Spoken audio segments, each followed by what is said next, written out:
On the very day of September 11, several commentators drew a parallel with the historical events of Pearl Harbor. And it's a day that will, as was the case with Pearl Harbor, live in infamy in American history. The last time there was an attack like this on the United States was Pearl Harbor. Reminiscent of another terrible day, the attack on Pearl Harbor. But there was also someone on the same day who offered a prediction. After the attack on Pearl Harbor, guess what we did? We went back and found out that, yes, the evidence was there. We should have known. And again, I think what we're going to see, even in this instance, this Pearl Harbor of the 21st century is very much the same kind of thing. In fact, the more information that has been emerging about September 11, the more we have come to realize that many different aspects of the two events bear a chilling resemblance to each other.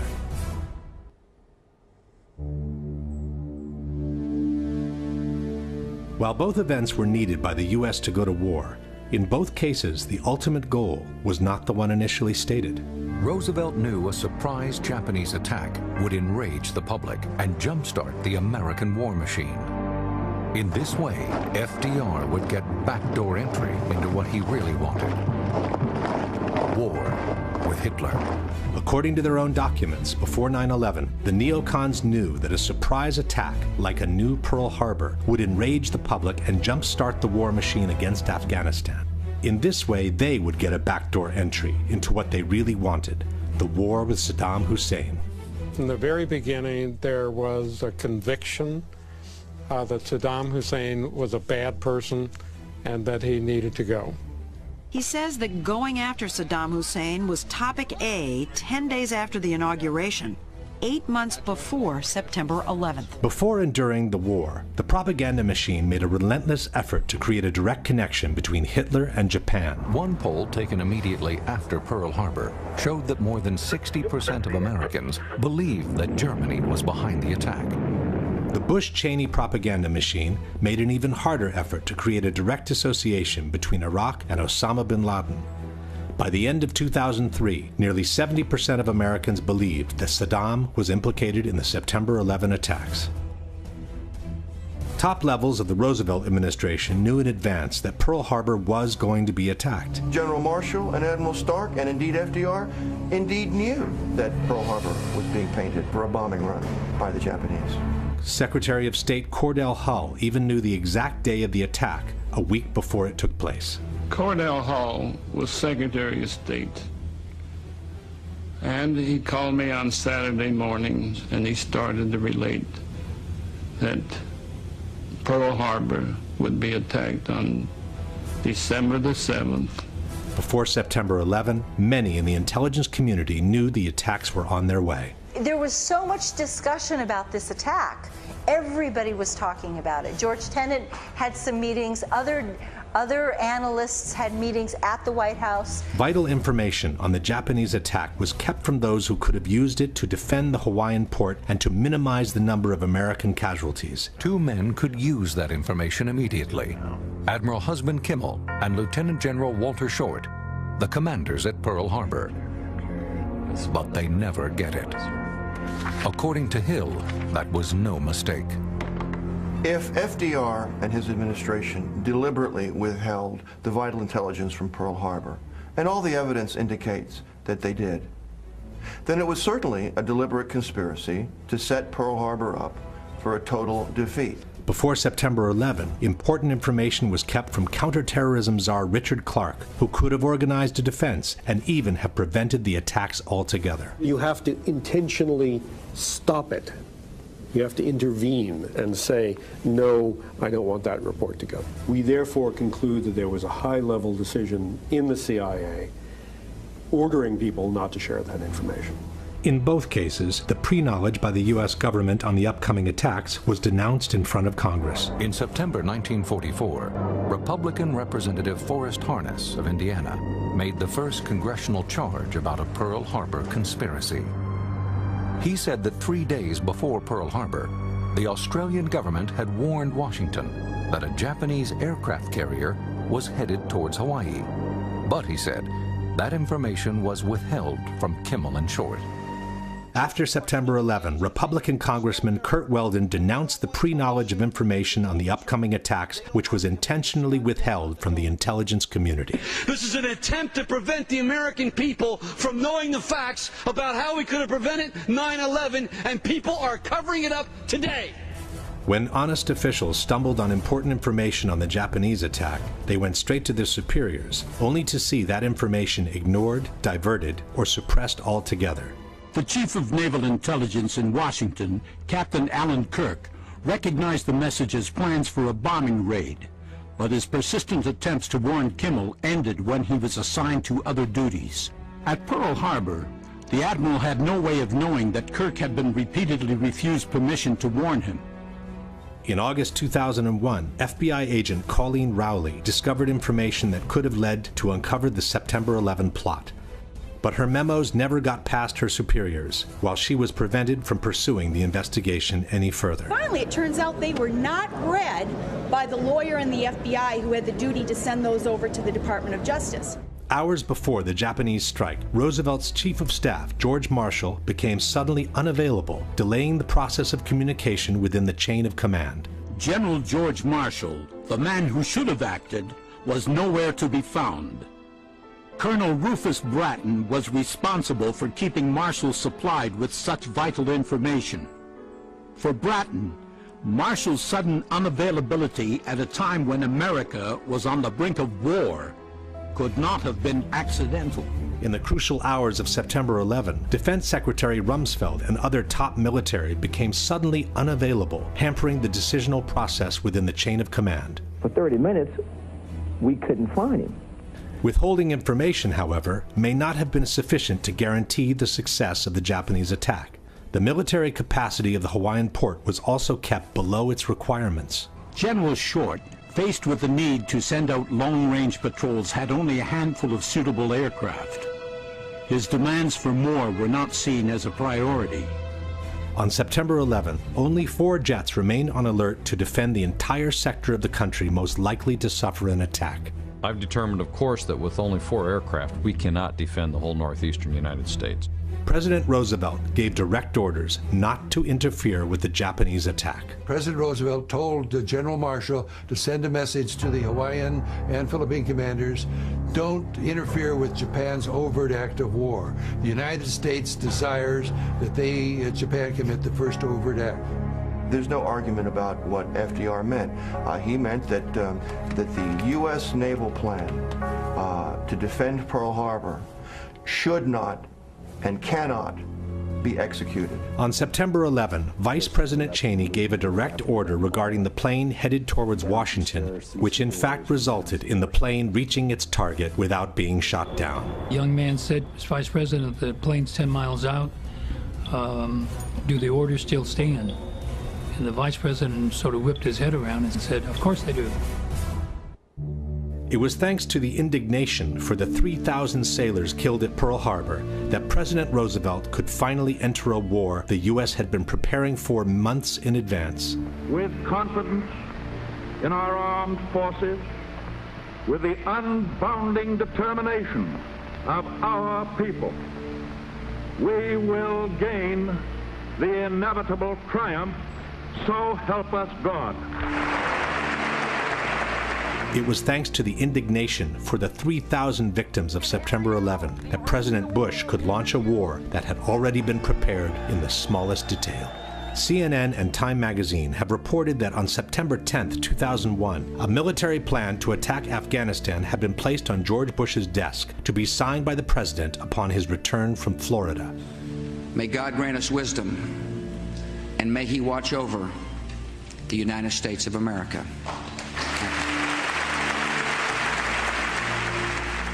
Then came the official commissions, which in both cases were tasked to find out whether there had been a conspiracy by the same authorities that were suspected of having participated in the conspiracy. Just 3 months after VJ Day, Senator Alben Barkley of Kentucky convenes the Joint Congressional Committee on the investigation of the Pearl Harbor attack. The committee lays much of the blame on the commanders at Pearl Harbor and largely exonerates FDR and his top advisors. But its conclusions draw charges of cover-up and cronyism. gross negligence becomes high treason when the motive is discovered or understood. In July 2004, the Commission published its final report. 2.5 million pages of documents. We've interviewed over 1,200 individuals, including experts and officials past and present. However, the Commission report failed to meet many of the family's expectations and concluded that 9/11 was merely a failure of imagination. Published in 2004, the 9/11 Commission report has become the central focus of criticism by the 9/11 Truth Movement, a movement comprised of thousands of individuals and associations from all over the world, all connected through the Internet. The Commission's report is accused of having simply rubber-stamped the government's version of the events by ignoring all the evidence against it, while covering up its most conspicuous holes with a long series of omissions, distortions, and even plain falsehoods. Led by researcher David Ray Griffin, an international panel of 20 experts on 9/11 has compiled a list of the strongest evidence against the official version that has emerged to this day. This evidence is available to the public on their website in 4 different languages. Despite all the evidence that has emerged in the last decades, there are many who still reject the idea of a conspiracy at Pearl Harbor and prefer to reassert the much more simplistic explanation called the official version. There was no conspiracy. FDR did not know. Cordell Hull did not know. The American government did not know that the Japanese were going to attack Pearl Harbor on December 7th, 1941. It was what has been called a failure of imagination. Despite all the evidence presented in the last 10 years by the 9/11 Truth Movement, there are many who openly support the official version by the government and dismiss such evidence as irrelevant. These people are known as debunkers, as their stated intent is to debunk the evidence presented by the 9/11 Truth Movement against the official version. The most authoritative debunker in Italy is Paolo Attivissimo, a member of an organization called CICAP, which has openly declared war on the so-called conspiracy theorists. Attivissimo has held numerous conferences on 9/11 in which he has covered all the most important aspects of the debate. The most prominent champion for the official version in France is Jérôme Quirant, who also wrote a book called September 11 and the Conspiracy Theories. Quirant also participated in numerous conferences and television debates on 9/11 in his own country. But the flagship for the debunkers worldwide is certainly the American magazine Popular Mechanics. In 2006, they published a book called Debunking 9/11 Myths, in which the authors purport to have refuted all the major claims against the official version by the 9/11 Truth Movement. Jim Miggs is the editor of Popular Mechanics magazine. In 2005, he and a staff of reporters decided to take on the factual and scientific claims made by members of the 9/11 conspiracy movement. The results were first published in a magazine article, then more fully developed in a book titled Debunking 9/11 Myths: Why Conspiracy Theories Can't Stand Up to the Facts. I think what Popular Mechanics did with the 9/11 conspiracy theory was just about one of the best things ever done in the history of skepticism. That is exactly how it should be done. Here's the claim, here's the answer. Here's the claim, here's the answer. By the end, they got nothing to stand on. Boom, end of story. But is it really so?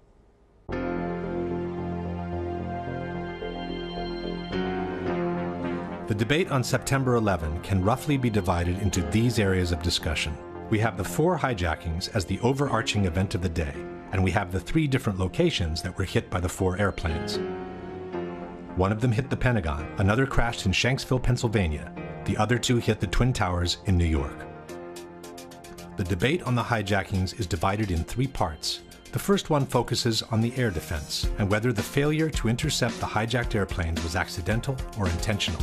The second focuses on the hijackers and whether they were actually aboard the airplanes or just the usual patsies. The third part focuses on the aircraft themselves and whether the 4 airplanes used in the attacks were the same ones that took off from the airports that morning or were something that only resembled them from the outside.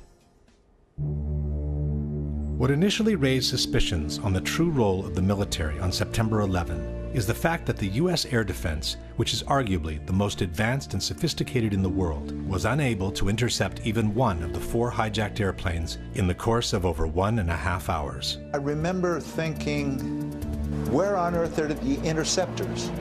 I'm an old interceptor pilot, and it's absolutely unbelievable that hijacked airliners could fly around for an hour and 40 minutes without being intercepted. As a former Minister of National Defense, why did airplanes fly around for an hour and a half without interceptors being scrambled? Take them, with a quick reaction alert. They should have been in the air in 5 minutes or 10 minutes. If not, as a Minister of National Defense, I would want to say, why not? This astonishing failure to respond was remarked by Senator Mark Dayton in the post-9/11 congressional hearings. But what I find much more shocking and alarming were the repeated and catastrophic failures of the leaders in charge and the other people responsible to do their jobs, to follow established procedures, to follow direct orders from civilian and military commanders. The official justification for this failure is a series of blunders, miscommunications, and mistakes that has come to be known as the incompetence theory. On that day, you saw a lot of well-meaning, confused people struggling to make sense of a terrible situation. They didn't even know where the planes were. One argument for the incompetence theory is that the air defense was conceived to protect the U.S. from external threats, not internal ones. The fact is that our air defenses, the whole NORAD system, was not at all geared towards protecting us from domestic aircraft. Quite the contrary. It was all set up to detect aircraft coming in from overseas. La difesa era predisposta per difendersi da attacchi provenienti dall'esterno. L'America era come un castello con un fossato, ma questi hanno usato una catapulta per entrare. Saltando il fossato si sono trovati all'interno, nel ventre mole dell'America, e l'hanno potuta scolpare. What the debunkers forget to mention is that the responsibility for tracking internal hijacks has never fallen on the military to begin with. This has always been the duty of the Civil Air Traffic Controllers, the FAA, as explained by the Secretary of Defense himself. So the Department of Defense was oriented externally. Our radars were pointing out, not in, and the FAA was the one that then had the responsibility to say there's a hijack. Only then, explains author and researcher Nafiz Ahmed, is the military requested for assistance in scrambling their jets. Standard operating procedures dictate that as soon as a plane flies off course, the FAA will contact the plane and try to ask them what is going on. If there is a problem or if they cannot establish radio contact, then immediately the FAA will contact the Pentagon, who will, within a matter of minutes, a maximum of 10 minutes normally, will scramble fighter jets to intercept the civilian plane and to analyze the situation and see what is going on. The FAA authority over the national airspace is clearly acknowledged in this exchange between the military from September 11. If you can, hand the fighters over directly to FAA so they're still under FAA control. We're never going to take them. Just work with them, coordinate with them as best that you can with that. Take them to the area and let them handle that airspace. Another argument for the incompetence theory is that by turning off the transponders, the hijackers had made the airplanes very difficult to be tracked on radar. That can't be overstated. The fact that once the hijackers turned off the transponders, you had air traffic control who were looking at something like 4,500 primary radar blips. They were trying to pick out the plane that they just lost. Non sapevano dove andare perché i terroristi hanno disattivato un dispositivo che si chiama transponder che localizza l'aeroplano. Spento quello, puff, sparisce il puntino. E dov'è? Non si sa dove è finito. This is not true. When the transponder is turned off, the controllers lose the information on the altitude, but they can still track the plane as a primary signal. The following example shows how long it took an air traffic controller to find American 11 on his screen after he was told the plane had been hijacked. Good morning, Washington. I got a situation here with American 11. We believe it's a possible hijack. Okay, tell me more. We lost radio communications with him. Then we lost his transponder. And right now the aircraft is just west of Albany going southbound. Okay, I see him. United 175 never turned the transponder off. It just switched codes. United 175 is 50 miles northwest of New York City when its transponder code is suddenly changed. As I look up, I notice that United 175's code has changed. I just turned around and radioed the pilot. My exact words were, United 175, recycle transponder squawk. Hijacker Al-Shehhi obviously intended to turn off that transponder, but because he just changed codes and didn't turn it off, he still left the controllers with a very clear indication of the normal return from an aircraft that was squawking, that's what we call it, with the altitude. According to the Secret Service, the plane that hit the Pentagon was tracked for at least 30 minutes before it reached Washington. Nelson Garabito was the Secret Service agent in charge of protecting the White House airspace. First thing I did is I picked up the phone to call my contact, the FAA. He said we have 4 planes outstanding. 2 have hit the towers, and 2 are headed to Washington, D.C. One of them approximately 30 minutes out, one of them approximately 45 minutes out. The one 30 minutes out turned out to be the plane that hit the Pentagon. As the one nearest us got closer and closer, 6 minutes out, 5 minutes out, we knew it was sort of over the CIA, and we thought, is that where it's going? But it kept coming. United 93 was also being tracked after the hijacking. We were tracking United 93, and I was in conversation with the FBI agent, and he was relaying to me that we suspect that this aircraft has now been taken over by hostile forces, described the sharp turn it made over eastern Ohio, and now is heading back along southwestern Pennsylvania. The airplane was being followed step by step, practically in real time. Right now he is west of Johnstown still, 12 miles. At some point, it even turned the transponder back on, showing not only its position, but also the altitude. It looks like he's still turning. Hey, his transponder just came back on and it was showing 8,000 feet, 200. 8,200 feet? 8,200 feet, and he's on the same code that he was before. Save for some moments of confusion, the 4 airplanes were being tracked by air traffic controllers all along. The real reason for the failure to intercept the 4 aircraft seems to have been the high number of military exercises that were being run by NORAD on September 11 out of their base in Cheyenne Mountain, Colorado. As Webster Tarpley noted in his book 9/11 Synthetic Terror, staff exercises or command exercises are perfect for a rogue network, which is forced to conduct its operations using the same communications and computer systems used by other officers who are not necessarily party to the illegal operation. Interestingly enough, on the evening of September 10th, the security level for the NORAD computer system, called Infocon, had been dropped to normal, the lowest level. This made it easier for anyone to penetrate or compromise the computer networks of the air defense system. On September 11, between 4 and 10 military exercises had been scheduled, some of them involving false hijacks of commercial airplanes. This unusual number of exercises had 2 major consequences.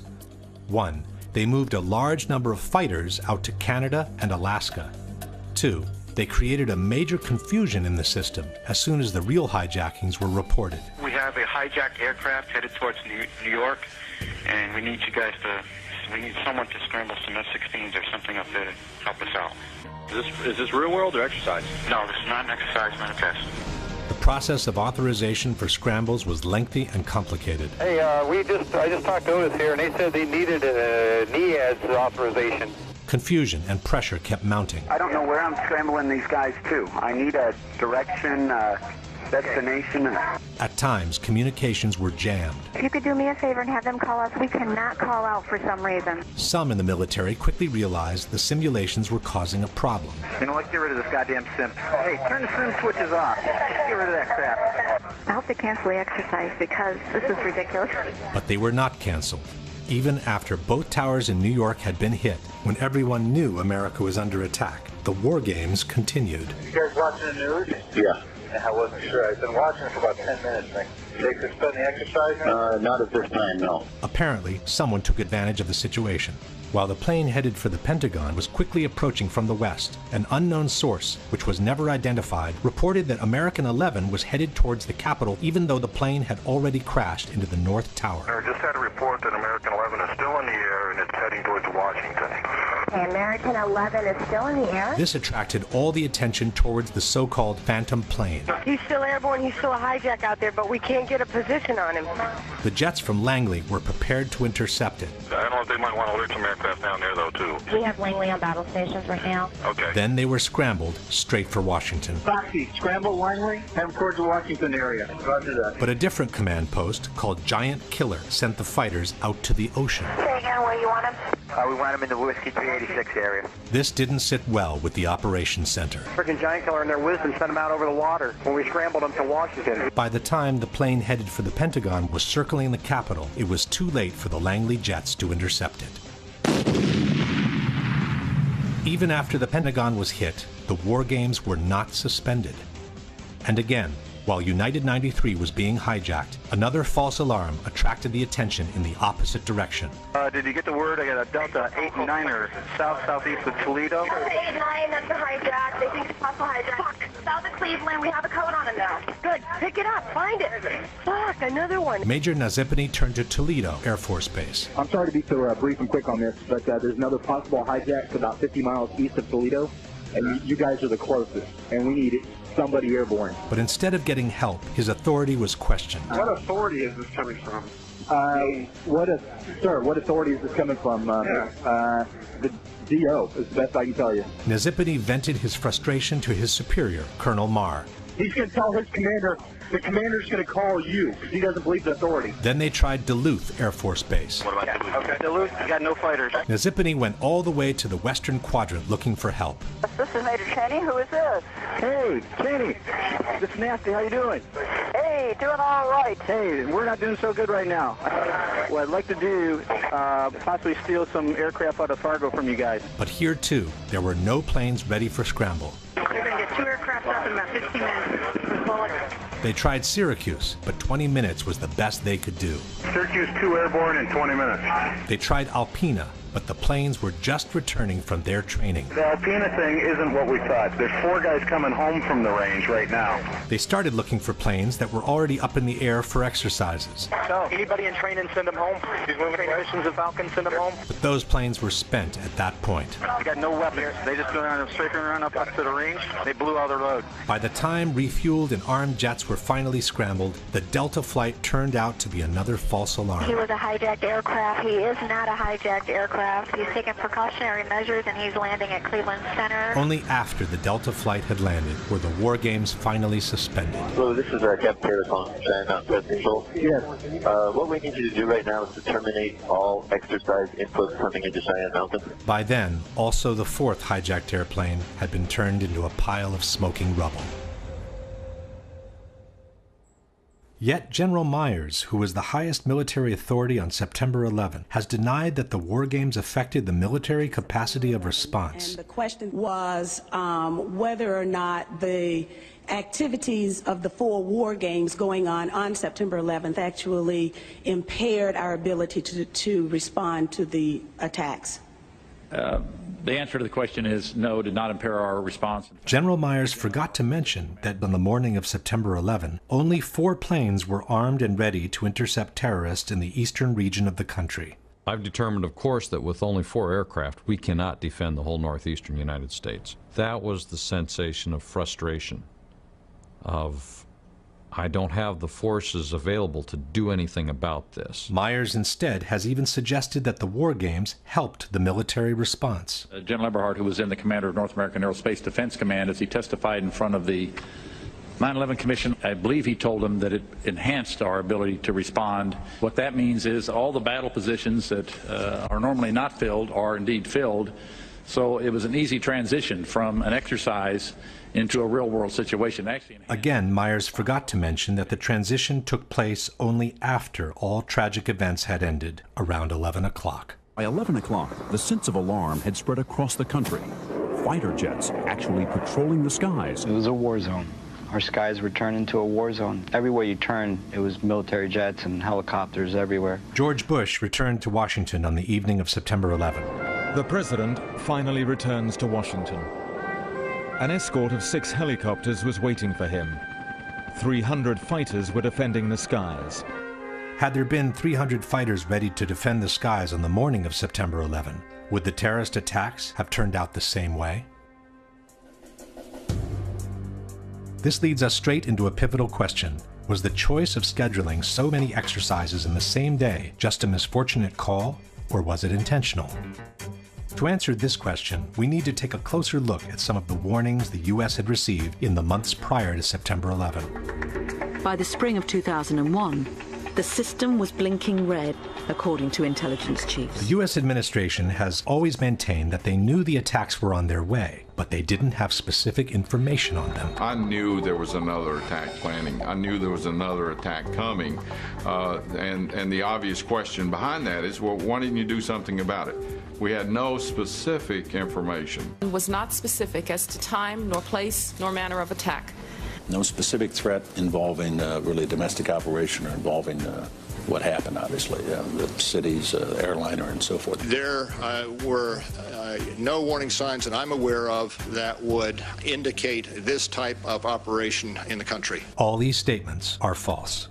A joint congressional inquiry on September 11 has revealed that, in spring and summer of 2001, there had been a flood of warnings about possible terrorist attacks in the United States, some using airplanes as weapons. In fact, as reported by the New York Times, American aviation officials were warned as early as 1998 that Al-Qaeda could seek to hijack a commercial jet and slam it into a U.S. landmark. The London Times has revealed that the British MI6 had warned the American intelligence services about a plot to hijack aircraft and crash them into buildings 2 years before the September 11 attacks. Russian President Vladimir Putin has said publicly that he ordered his intelligence agencies to alert the United States last summer in 2001 that suicide pilots were training for attacks on U.S. targets. German intelligence alerted the CIA in June 2001 that Middle Eastern terrorists were training for hijackings. The Sunday Herald has confirmed that Britain gave President Bush a categorical warning to expect multiple airline hijackings 1 month before the September 11 attacks. Then there was the infamous August 6th memo. President Bush was told in August that Osama bin Laden might be planning an attack involving the hijacking of U.S. aircraft. It's titled, Bin Laden Determined to Strike in U.S.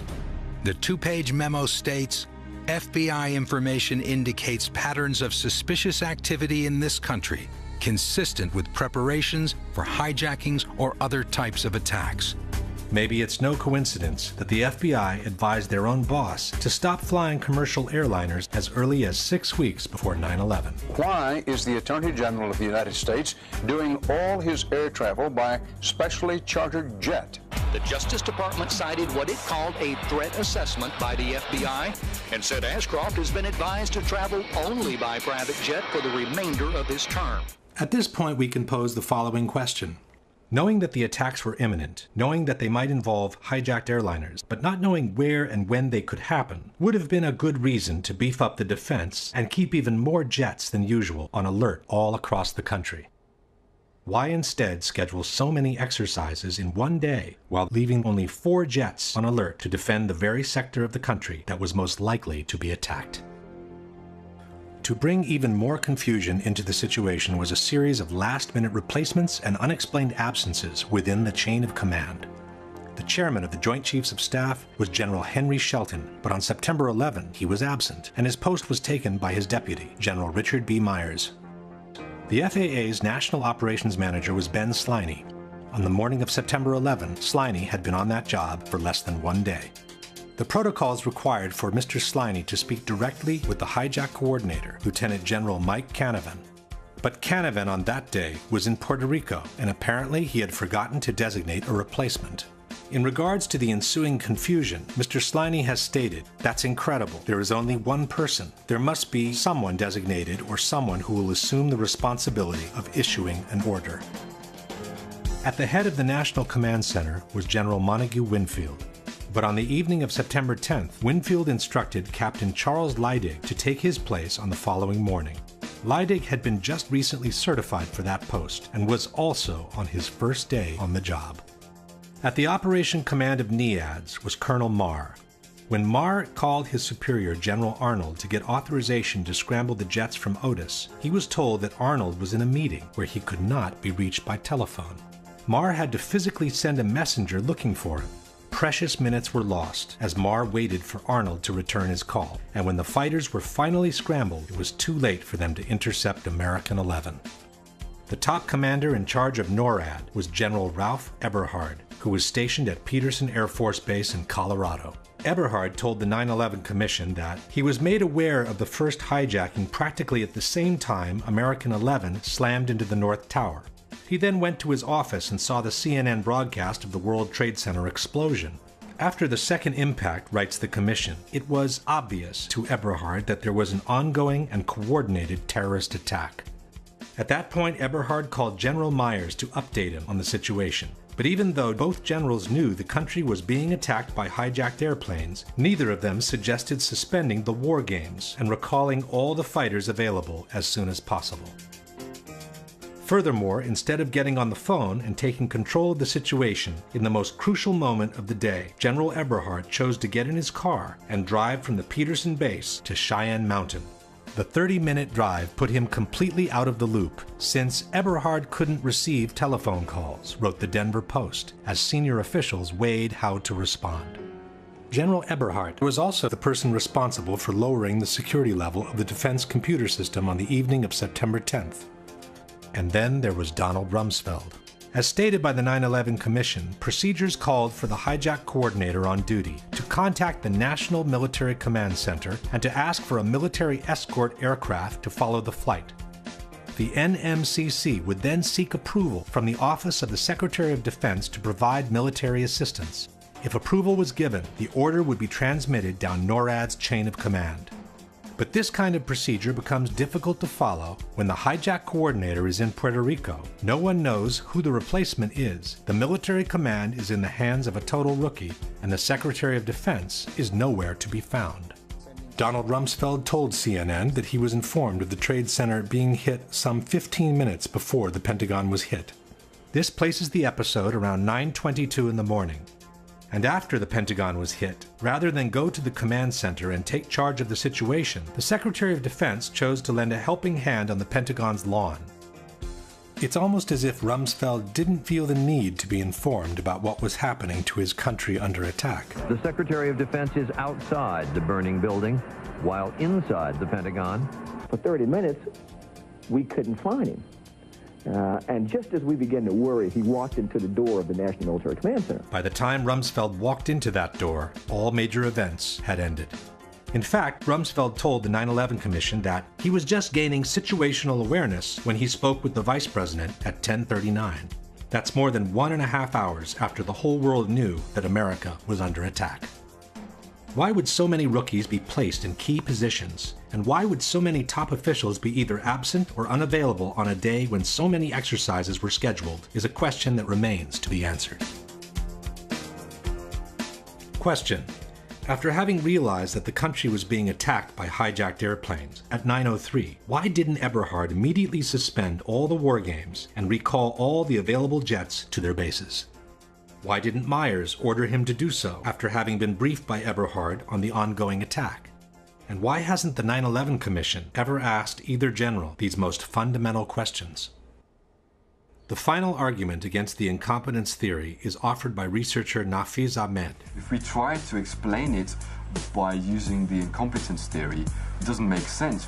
For example, if it was incompetence, we would expect that there would have been a normal inquiry into what went wrong. We would have expected that there would be some kind of reprimands, that certain officials would be downgraded, or they would lose their jobs, or something would have happened to correct the situation. But we find that there has been no such reprimands at all. Not only that didn't happen, but the opposite took place. After 9/11, most of the high-ranking people involved in this catastrophic failure were either confirmed to their posts or promoted to higher levels.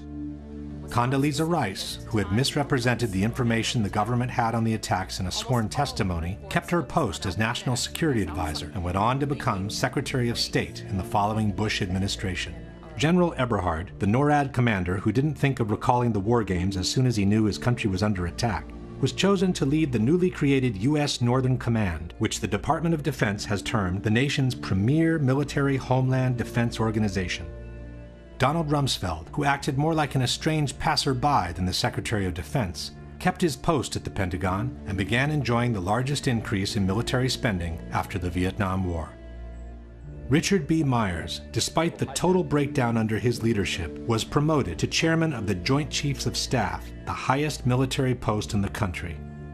On September 13, confirmation hearings were held for General Myers as if nothing ever happened, while people were still being pulled alive from the rubble at Ground Zero.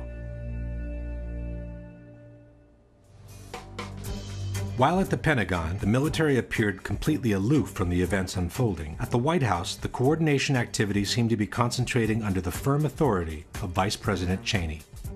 In fact, the so-called NORAD tapes have revealed that the White House had ground-to-air missiles of their own. Hello, Nav, Washington approach.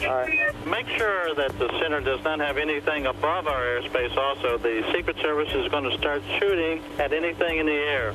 Yeah, I just got a call from Washington. They said that if there's anything above their airspace, the Secret Service is going to free fire. This exchange, which took place around 10 a.m., sheds a whole new light on one of the most controversial issues of 9/11. The sworn testimony by Secretary of Transportation Norman Mineta to the 9/11 Commission on May 2003.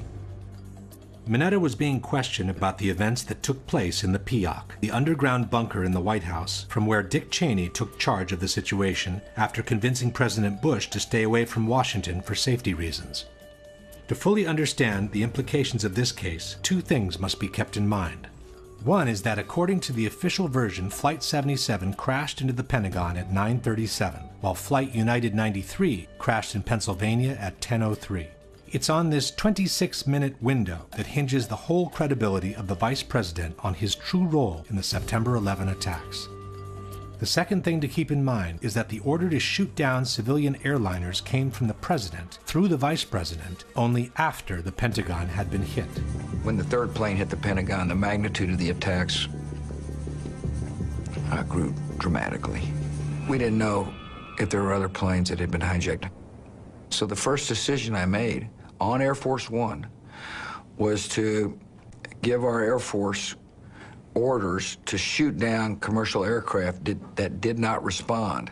This means that any order given before the Pentagon was hit could not have been a shoot-down order.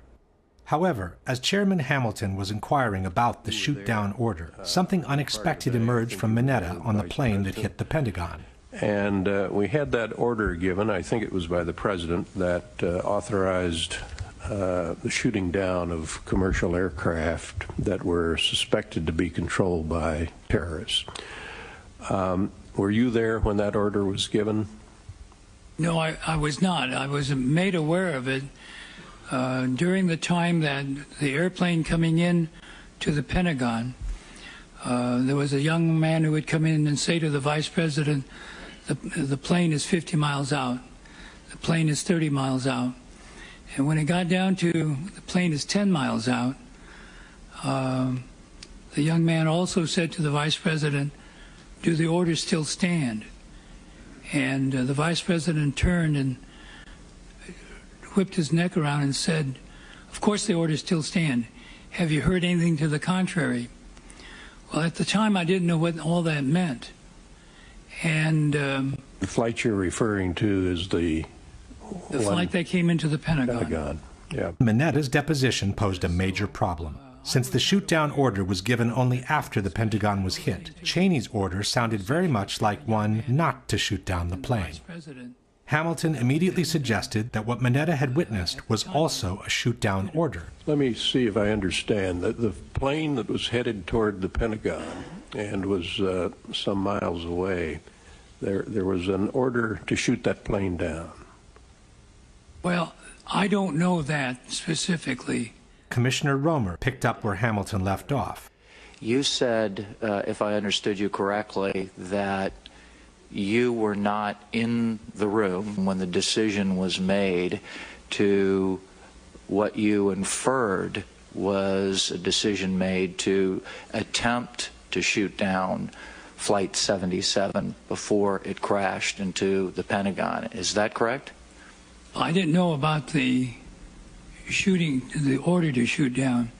Commissioner Romer then tried to suggest a different solution. Was there another line of communication between the Vice President and you said you saw Mr. Richard Clark on your way in? Was Clark running an operations center as well on that day?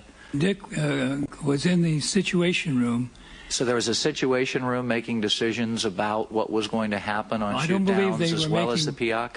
I don't believe they were making any decisions. I think they were more information gathering from various agencies.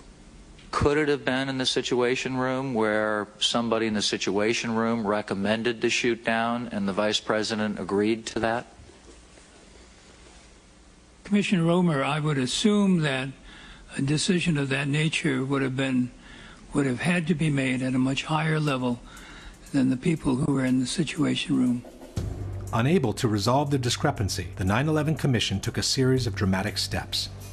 Firstly, they simply excluded Minetta's testimony from the final report. In the 560 pages of the report, Norman Mineta is mentioned only once, in an unrelated circumstance. His presence in the PEOC is never even acknowledged, and the video segment you have just seen has been removed from the Commission's official website, and it's no longer available. Secondly, the 9/11 Commission moved Dick Cheney's arrival in the PEOC to after the Pentagon had been hit.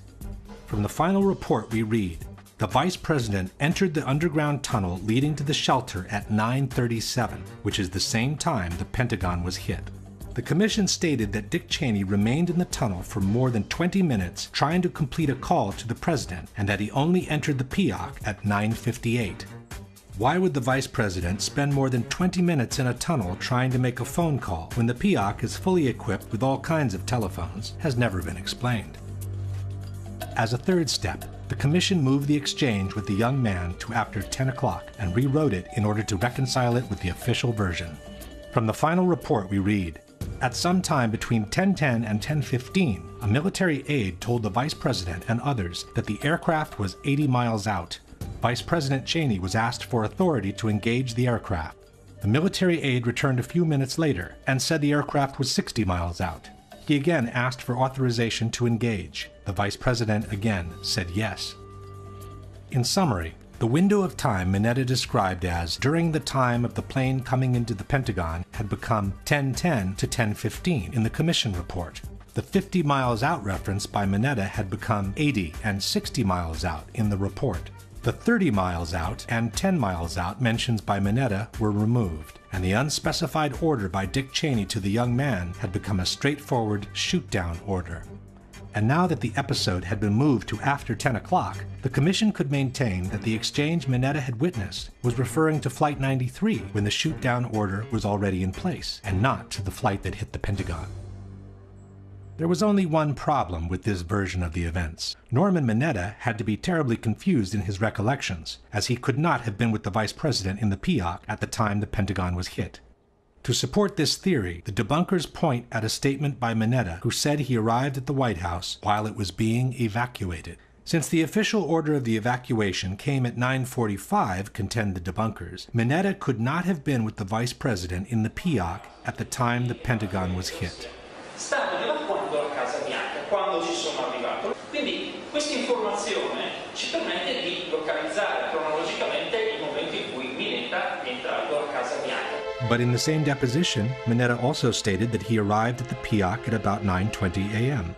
So it's presumable that he was referring to the people that had already started leaving the White House before the official order of evacuation was given. In fact, at 9:52, CNN reported that a slow evacuation of the White House had started some 30 minutes earlier, much before the official order was given. Furthermore, a Secret Service timeline compiled by the 9/11 Commission staff shows that the 30 miles out and 10 miles out calls came at 9:31 and 9:34 respectively. This clearly places the exchange Mineta witnessed before 9:37. At the same time, the main problem with placing Cheney's removal from his office at 9:37 is Dick Cheney himself. On September 16, 5 days after the events, Cheney stated on Meet the Press that he was taken into the bunker shortly after the second tower was hit, which happened at 9:03. So we turned on the television and watched for a few minutes and then actually saw the second plane hit the World Trade Center. I talked with the president while I was there over the next several minutes watching developments on television, and as we started to get organized to figure out what to do, my Secret Service agents came in, and they hoisted me up and moved me very rapidly down the hallway, down some stairs, through some doors, and down some more stairs into an underground facility. And they did that because they'd received a report that an airplane was headed for the White House. There are also several highly credible testimonies that place Dick Cheney's removal from his office shortly after 9:03. ABC News quoted White House photographer David Borer saying that just after 9 a.m., Vice President Dick Cheney was in his West Wing office when 2 or 3 agents came in and told him, "Sir, you have to come with us." Agents came inside the office and said, "Sir, you have to come with us." The New York Times reported the same story, At 9:03 a.m., as Vice President Cheney was staring at the TV screen, the second hijacked airliner exploded against the Twin Towers. At that moment, the Secret Service grabbed him and hurried him down to Peoc. Richard Clarke, in his book Against All Enemies, wrote that soon after the second tower was hit, Cheney began to gather up his papers. As I left, I counted 8 Secret Service agents ready to move to the Peoc. President Bush's secretary, Ashley Estes, stated, "As the second plane hit, it didn't really click exactly what happened. Then I heard a noise, like a body bumping a door. I looked out into a hallway and saw the vice president with the Secret Service. They had kind of lifted him up and were running with him. At that point, it definitely registered what it was." Former Undersecretary of Defense Eric Edelman testified, "I was already down in the Peoc with the vice president when we got word there had been an explosion at the Pentagon." And even after 10 years, Dick Cheney has not changed his story one bit. As we watched, we saw the second plane strike, and then we knew it was a terrorist attack. Then my Secret Service agent, lead agent, came bursting through the door of my office and said, "Sir, we have to leave now." While all these testimonies clearly placed Dick Cheney in the Peoc by the time the Pentagon was hit, the 9/11 Commission has admitted that the 9:37 entry time by Dick Cheney in the tunnel was based on alarm data which is no longer retrievable. And, most important of all, Mineta himself recalls being with the vice president by the time the Pentagon was hit. So then someone came in and said, Mr. Vice President, there's been an explosion at the Pentagon. In the course of time, Secretary Mineta has never changed his story, repeatedly confirming both the location and the timing of the event. And then all of a sudden, as I was talking to him, he said, I lost the bogey, lost the target. I said, well, where is it? He said, well, somewhere between Roslyn and National Airport. And about that time, someone broke into the conversation. Said, Mr. Secretary, we just had a confirmation from a Arlington County police officer saying that he saw an American Airlines plane go into the Pentagon. That the exchange Mineta witnessed was referring to the plane that hit the Pentagon should be beyond doubt at this point. But we still don't know what was the order given by Dick Cheney to the young military, whose name turned out to be Douglas Cochran. In 2010, some researchers tracked down Mr. Cochran and asked him to clarify what the orders by Dick Cheney were. Mr. Cochran confirmed being the person involved in the exchange, but declined to elaborate.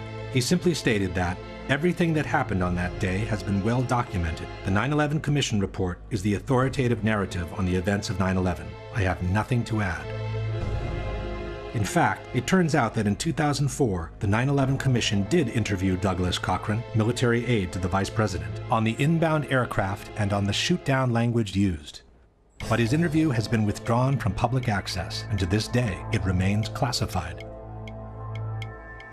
While we wait for that document to be declassified, we can piece together the information we already have. 1. The sky over Washington is Class Bravo, restricted airspace. It's called Prohibited Area 56. In order to enter it, an airplane must have clearance from air traffic controllers, active two-way radio communications, and its transponder must be on. Otherwise, it's to be considered hostile and it could be shot down. 2. As explained by former Secretary of Defense Caspar Weinberger, in a time of crisis, the Washington airspace goes into an actual lockdown. You would do what is being done, and that is closing off the entire airspace so that you, in effect, the whole Washington area is a no-fly zone, so that any planes that can't identify themselves and get into that are to be shot down. 3. The White House had ground-to-air missiles of their own. Hello there, Washington approach.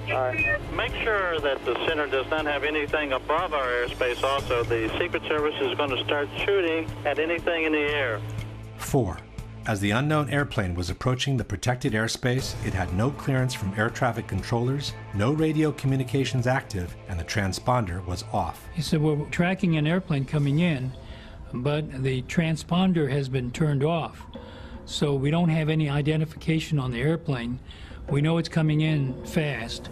A representation of the FAA radar scope based on information obtained by 2020 shows the plane headed straight for what is known as P-56, Prohibited Airspace 56, which covers the White House and the Capitol, at a speed of about 500 miles an hour, with no radio contact whatsoever. It would be unprecedented for a commercial plane to come screaming through your airspace at that kind of speed, unidentified, without making some type of communication. This made it a perfect candidate for a shoot-down, especially after 2 towers in New York had already been hit by an airplane. 5. The Secret Service had known about the incoming airplane for the last 30 minutes, so it's presumable they would have been ready to shoot it down if it became necessary. One of them approximately 30 minutes out, one of them approximately 45 minutes out. So we knew we had some time, but little time. Our supervisor picked up our line to the White House and started relaying to them the information. We have an unidentified, very fast-moving aircraft inbound toward your vicinity. Despite all this, no one moved a finger as the unknown threat kept rushing towards the Capitol. Someone came in and said to the vice president, there's a plane out about 50 miles out. As the one nearest us got closer and closer, 6 minutes out, 5 minutes out. The same person said to the vice president, Mr. Vice President, there's a plane 30 miles out. The Washington controllers came up on the speakerphone. They started counting down 10 miles to the White House. The young man said, Mr. Vice President, the plane's 10 miles out. Do the orders still stand? And the vice president sort of whipped his head around and said, of course they do. 9 miles from the White House. 8 miles to the White House.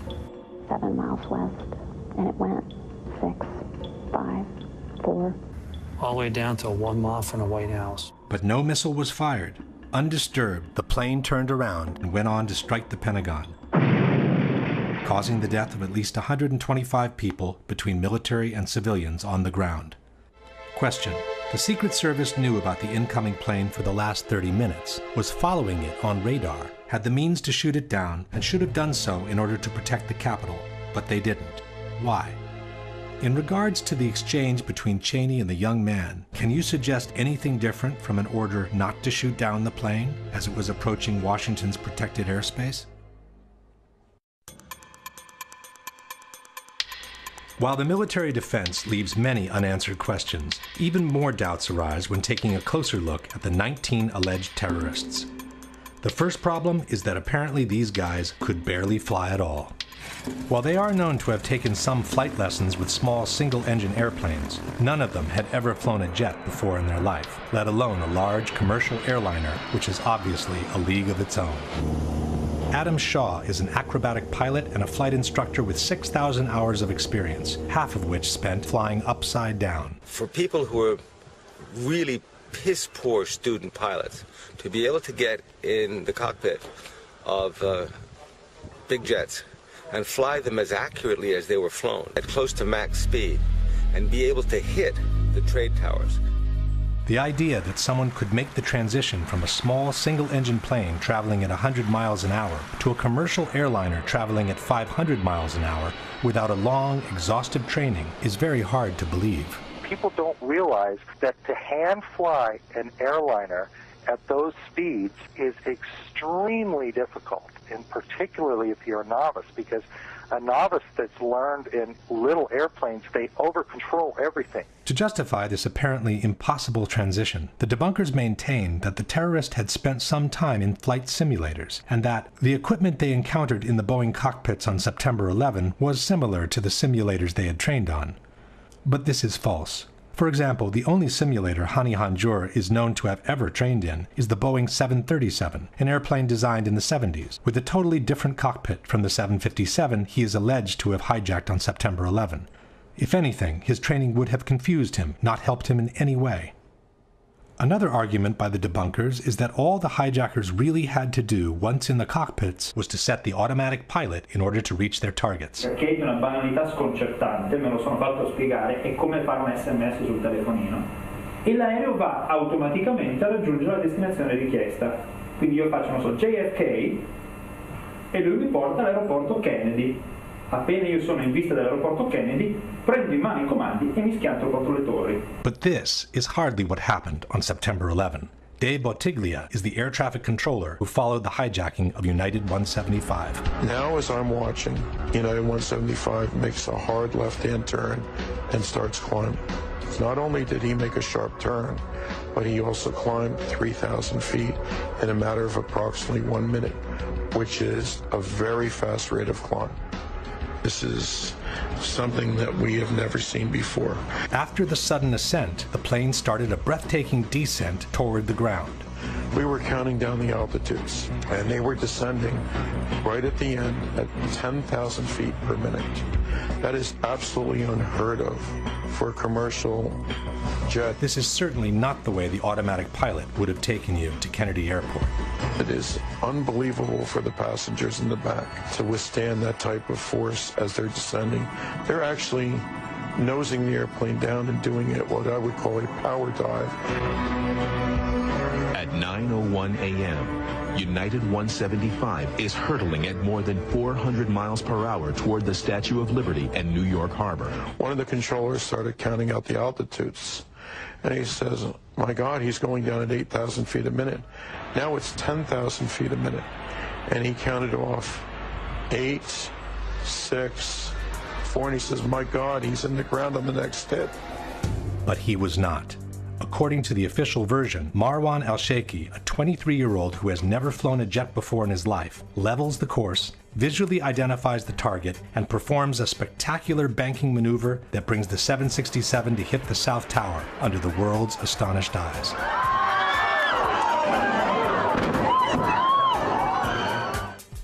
Question: Marwan Al-Sheikhi had never flown a jet before in his life, let alone a huge airliner. How was he able to perform ascents of 3,000 feet per minute and plunges of 10,000 feet per minute while keeping full control of the plane? And why would he want to take such unnecessary risks, including collisions with other airliners, instead of flying safely with the autopilot towards the intended target?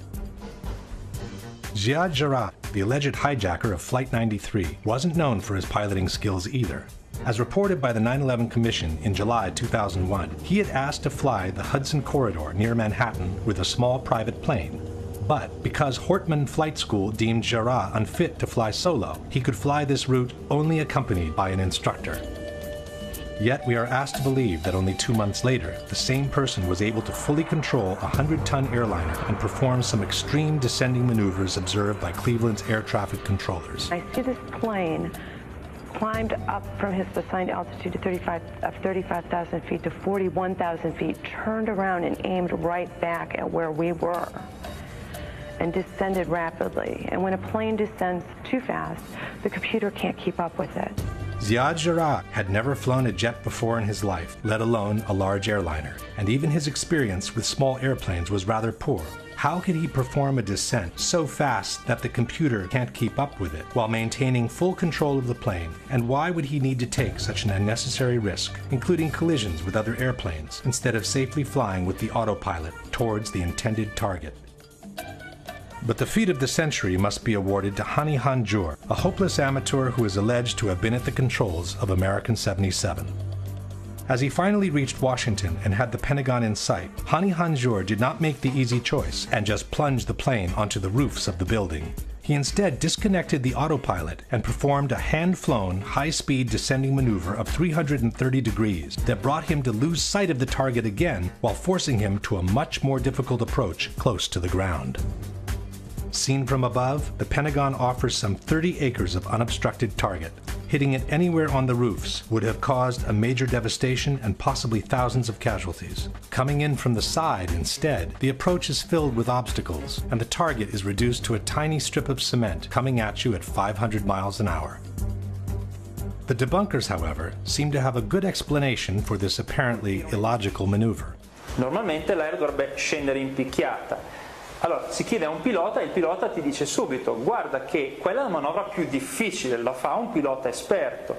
Un pilota di scarsa competenza usa l'aereo come se fosse un camion bomba, ossia vola orizzontalmente, vola basso, centra l'edificio. This very question has already been posed to professional pilots, but the answer was not what Attivissimo claims. Se lei dovesse simulare il volo di uno che vuole colpire il Pentagono, esatto, se la volessi rotta quale essere sarebbe? sicuro lo colpirei sicuramente da questa parte qui. Cioè, per essere sicuro arriverebbe dall'alto così? Arrivando qui perché o si colpiscono questi edifici, diciamo i primi che vengono, oppure si colpiscono gli edifici che sono subito dopo e quindi si crea comunque un elevato danno. Flying a jet near the ground instead does require some major skills, even for the most seasoned pilot. Lei, che ha tante ore di esperienza di volo, riuscirebbe a portare questo aereo negli ultimi 500 metri da qui a qui a 850 km all'ora. E dovrei metterci veramente tanto impegno. La prima difficoltà sarebbe quella di volare attaccato a terra. Lo so per esperienza diretta, avendo fatto volo militare a bassa quota. Perché il terreno corre via. Certo, corre a una velocità incredibile. Quindi credo che chi ha fatto questa attività possa capire cosa vuol dire stare a 10 metri da terra, 5 metri da terra con un aeroplano che pesa 110-120 tonnellate lanciato a 900 km all'ora. Basta toccare la close e schizza via.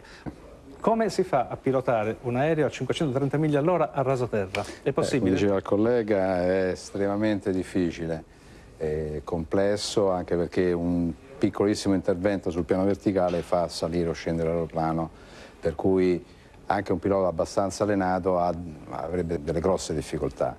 The debunkers insist that the maneuver would have been doable even by an amateur like Hani Hanjour. Il problema della manovra è tutt'altro che acrobatica, è una virata molto ampia. Il y a des journalistes aux Pays-Bas qui ont dit on va voir, on va faire le test. To prove their point, the debunkers refer to a documentary by Dutch television in which the Pentagon attack is replicated in a flight simulator. Waar waarschuwt het vliegtuig nu voor? Het vliegtuig waarschuwt dat de rolhoek iets te groot is, dus we hangen een klein beetje te schuin eigenlijk. Zijn we nu ook aan het dalen? Ja, we zijn vrij hard aan het dalen. Dat is sneller dan gebruikelijk. Iets harder dan normaal. En dit is de Pentagon. Ik geef hem vol gas. Nu gaan we crashen. En dan moet hij hier, ongeveer aan deze vleugel, moet hij erin crashen. But this simulation doesn't seem very accurate. First of all, the approach is made from a much higher angle, while the real plane came in so low that it clipped some of the light poles as it was flying at ground level. Secondly, the documentary doesn't offer precise indications on the speeds used during the simulation. In a more accurate simulation, done with a pilot with an experience similar to Hani Hanjour, the results were quite different. Okay, you're 311 knots. You want to go all the way around? Yeah, because I want to get back towards the city here. Yeah. You can feel it right now. You feel the G-forces? Yeah. Oh, yeah. All right, go for it. Go towards it. You're 360 knots. There we go. You're 424 knots. And again, your radius of turn is becoming so great. Yeah, you can't it's do hard. anything. Keep it turning, keep it turning, keep it turning, keep it turning. Now go down, dive for it. Yeah. There's 500 knots. Keep it going. It's very touchy. I can understand. Now you're going on your back. You're going on your back. Keep it rolling. Keep it rolling. You hit something, but obviously it was not that building. 370 knots. Oh, come on. Hang on. I'm going to get him. 440 knots. You're going on your back. I missed again. There's no denying it's incredibly difficult, especially with that turn that the NTSB data said Flight 77 made. And then he levels off and then pretty much just guns it straight in. That straight path right in is really incredibly difficult. Correct. I couldn't do it. You couldn't do it. Not at that speed. Not at 500 knots. In fact, the air traffic controllers were so impressed with the speed of the maneuver, they thought they were looking at a military jet.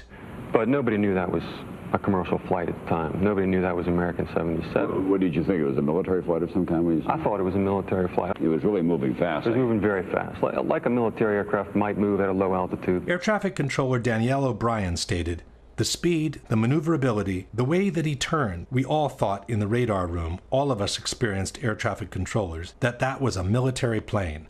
You don't fly a 757 in that manner. It's unsafe." Several military and civil pilots have expressed their skepticism about the maneuver. Commander Ralph Kolstad is a former fighter pilot, air flight instructor, and a retired commercial pilot with 27 years of experience. At the Pentagon, he stated, "The pilot of the Boeing 757 did quite a feat of flying. I have 6,000 hours of flying in Boeing 757s and 767s, and could not have flown in the way the flight path was described." Commander Ted Muga, former civil and military pilot, "I just can't imagine an amateur even being able to come close to performing a maneuver of that nature." Captain Russ Wittenberg, a former fighter pilot and an airline pilot for 35 years. "For a guy to just jump into the cockpit and fly like an ace is impossible. There is not one chance in 1,000. To expect the alleged airplane to run these maneuvers with a total amateur at the controls is simply ludicrous. To be able to fly that curving, descending, high airspeed trajectory into a very low building, you have to be Chuck Yeager to fly that trajectory. Not only was Hani Hanjour no Chuck Yeager, but apparently he was a terrible pilot with small planes as well. An instructor from one of his flight schools stated, Hani Hanjour was not someone cut out to be a pilot. He had no motivation, a poor understanding of the basic principles of aviation, and poor judgment, combined with poor technical skills. The debunkers contend that Hanjour had obtained a regular pilot's license, and therefore he had to be able to fly. But it is exactly because of that license that major suspicions on Hanjour kept emerging. In a 2002 article called A Trainee Noted for Incompetence, the New York Times wrote that Hanjour was reported to the aviation agency after the instructors had found his piloting skills so shoddy and his grasp of English so inadequate that they questioned whether his pilot's license was genuine. The article concludes quoting a former employee at the flight school who said, "I'm still to this day amazed that he could have flown into the Pentagon. He could not fly at all." The manager of another flight school in Phoenix said, "I couldn't believe he had a commercial license of any kind with the skills that he had." At yet another flight school in Maryland, instructors found he had trouble controlling and landing the single-engine Cessna 172. This was confirmed in this radio interview by Neela Sagadevan, a pilot and an aeronautical engineer. I got to say something about Hani Hanjour. I've spoken with two of his flight instructors. This guy could not solo a Cessna 150. It's a little single-engine two-seat trainer. And what I mean by solo, it's a pilot's first time out without anyone else in the cockpit with him. It's the most simple, most fundamental flying exercise one can engage in. You're seated inside the aircraft, you hit the power, you take off, make a couple of 90-degree turns, maximum altitude of around 900 to 1,000 feet, come back and land. You're saying this alleged hijacker, Hani Hanjour, could not solo a 150? He could not solo. In fact, one of his flight instructors, and I quote him, he said, the man could not fly at all. How could an amateur who was deemed unable to fly solo in a Cessna 150, had a poor understanding of the basic principles of aviation, and had never sat once in the cockpit of a 757, suddenly become able to control such a large airliner flying at top speeds? And even assuming he was able to reach Washington with the autopilot, why would he want to disconnect it and hand fly the plane for another 8 long minutes, performing a totally unnecessary descending maneuver that A. would have drastically increased his chances of an unwanted crash, B. would have increased the danger of being intercepted, C. would have made him lose sight of the target again, D. would have forced him to a much more difficult approach near the ground, E. would have shrunk the target to a tiny strip of cement, F. would have limited the possible damage to the external rings only, when he could have maximized the damage and ensured the most spectacular outcome of the mission by plunging the plane onto the Pentagon's roofs from above. It should be noted that such an illogical maneuver from a terrorist's point of view becomes almost mandatory if seen from the opposite side of the chessboard. If the operation was in fact orchestrated by someone within the military, no one would want a 757 to plunge from the sky onto the Pentagon's roof. That would cause a major devastation, cost thousands of lives, and possibly kill generals and even the Secretary of Defense. To justify the claim of having been attacked, all that was needed was a strike on the side wall in a less populated area away from the top brass offices, where the number of casualties would be kept to a minimum. Maybe it's just a coincidence, but the area of the Pentagon that was hit with the strange maneuver not only satisfied all these requisites, but had just been reinforced in order to withstand a terrorist attack. Exactly where the plane went in was an area that had recently been redeveloped with very heavy blast walls and firewalls. All the outside windows had been equipped with Kevlar coating to guard against blast. This portion of the building that had been remodeled, heavy blast walls put in, and the old portion had already been vacated in preparations of the remodeling effort, and the number of dead is probably considerably less than it would have been if this part of the Pentagon had been up to full staff. Fortunately, too, this is exactly the opposite side of all the critical command centers in the Pentagon, the Secretary of Defense's office, the Chairman of the Joint Chiefs office, the National Military Command, where some of the most critical military decisions are made. Fortunately, they were all on the other side of the building. The renovated section had just been reinforced by floor-to-ceiling steel beams that ran through all 5 floors. When the building section collapsed, the structure was held together by the web of 6 by 6 inch steel columns. Between these columns was a Kevlar-like mesh similar to the material in bulletproof vests, which kept masonry from becoming shrapnel in case of an explosion. The suspicion that a strike on this section of the building was expected doesn't rest on the major beefing up of the structure alone. Apparently, the rumor of a strike on the external ring had already been circulating among the top ranks of the military. On September 11, Jim Miklaszewski was the NBC correspondent at the Pentagon. The first time I heard the word terrorism out of any U.S. official came shortly after the second plane had hit. And I bumped into a U.S. military intelligence official, and I said, look, what have you got? And he said, obviously, this is clearly an act of terrorism.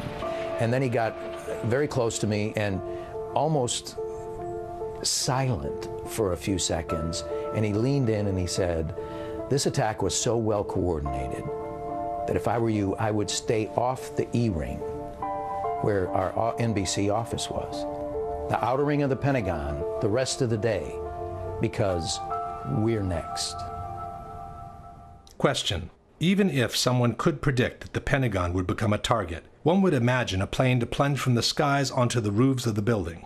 Why would anyone suggest to stay away from the external ring, in particular, unless he knew in advance what was going to happen?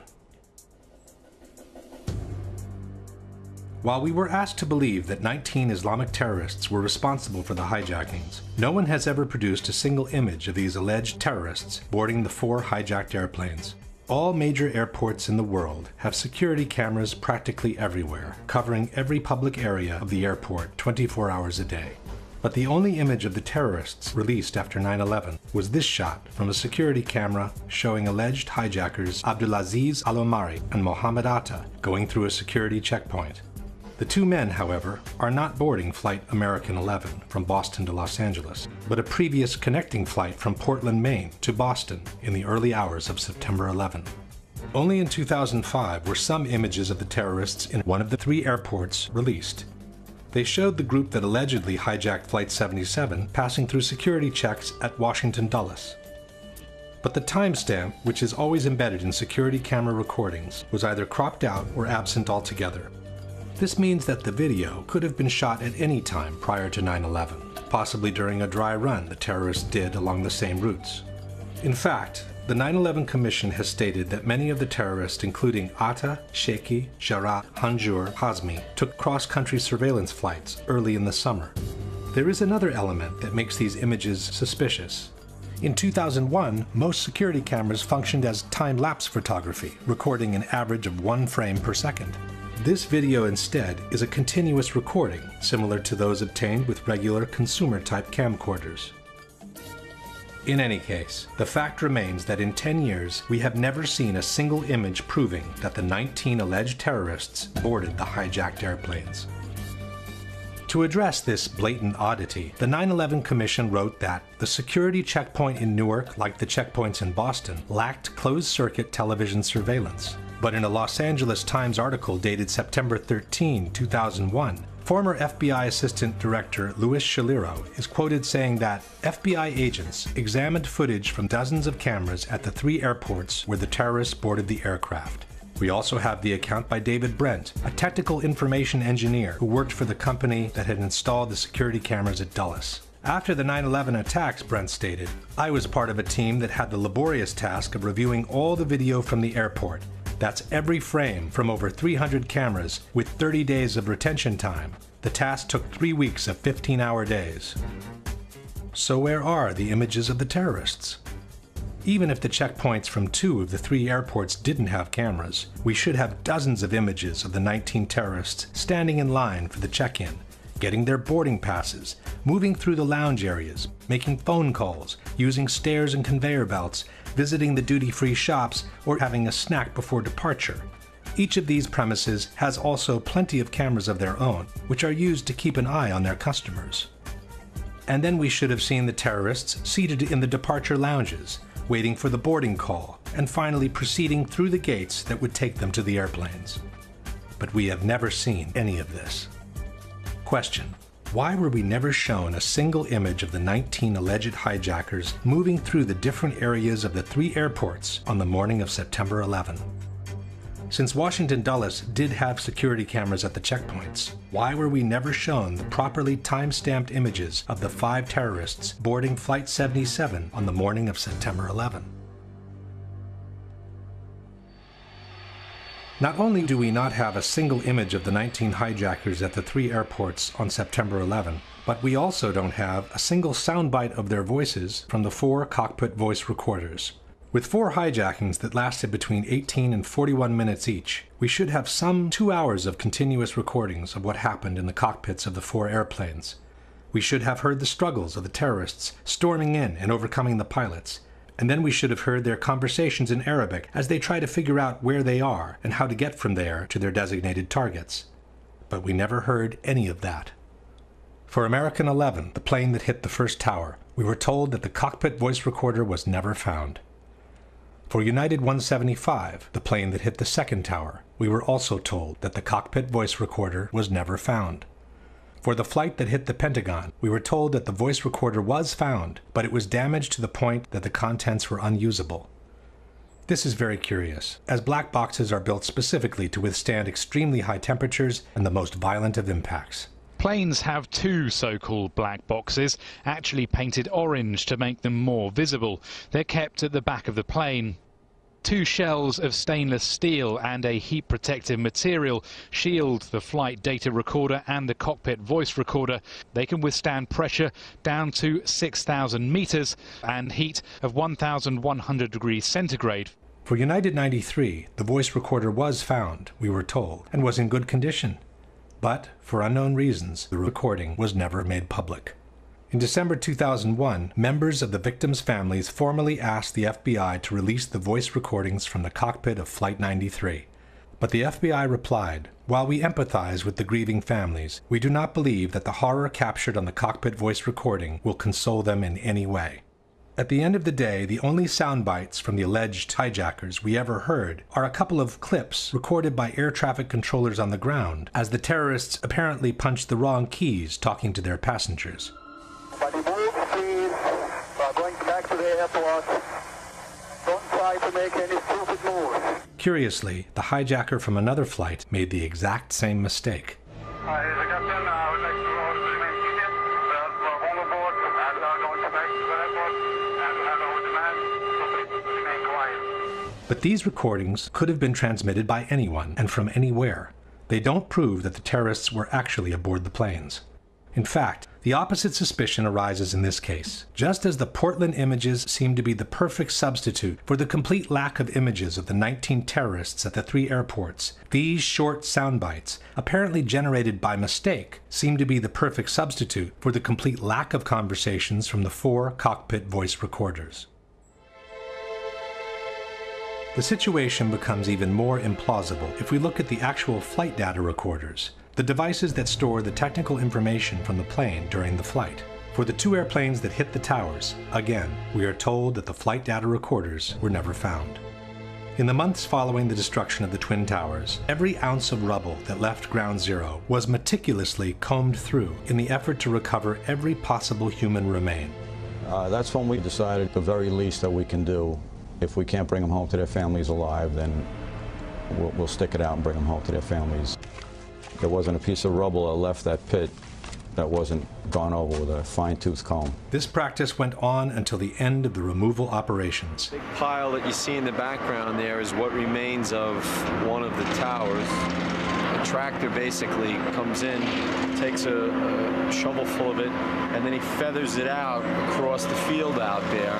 The guys take rakes and they rake through it. It's very tedious, but we find bones constantly. As if that weren't enough, the same search was repeated at the Fresh Kills landfill in New Jersey. Every single piece of debris, having already been combed through at Ground Zero, went through 3 more passes under the careful eyes of officers and agents of the FBI and the NYPD.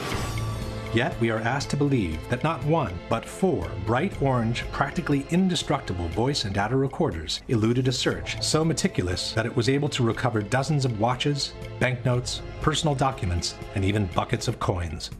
For the other 2 flights, the one that hit the Pentagon and the one that crashed in Pennsylvania, the flight data recorders were found, we were told, and were in good condition. It's from these 2 black boxes that the animations depicting the full flight of American 77 and United 93 were extracted. These 2 black boxes, however, pose a big problem. Every flight data recorder carries a metal plaque indicating the exact model and serial number of that device. This allows a flight data recorder to always be matched to the plane it was mounted on, while providing some important technical information. As explained by the NTSB, the serial number is used to identify when a recorder manufacturer switched from a certain memory configuration to another. This information is necessary to perform the correct recovery of the data. In virtually every accident report filed by the NTSB in the last 20 years, both the cockpit voice recorder and the flight data recorder's serial numbers are listed. But in the reports from Flight 77 and Flight 93, for some reason, they are not. An independent researcher has filed several Freedom of Information Act requests with the NTSB, the Federal Aviation Administration, and the FBI, requesting information on the missing serial numbers, but his requests were always denied. As no one has ever released the serial numbers of the 2 flight data recorders, it's impossible to know whether they came from Flight 77 and Flight 93, or from a totally different source. All in all, we have this paradoxical situation where the contents of 6 black boxes out of 8 were never released, while the other 2 cannot be verified as genuine both in origin and content. As far as we know, the 4 airplanes that crashed on September 11 could have been totally different machines from those that left the airports earlier that morning. The obvious inability by these amateurs to fly the 4 airplanes in the way they were flown, and the total lack of proof that they were even aboard those planes, poses a serious question. If not them, then who was piloting the planes? One thing everyone can agree on is that no professional pilot in the world would ever crash his own plane into a highly populated target like the Pentagon or the Twin Towers in New York.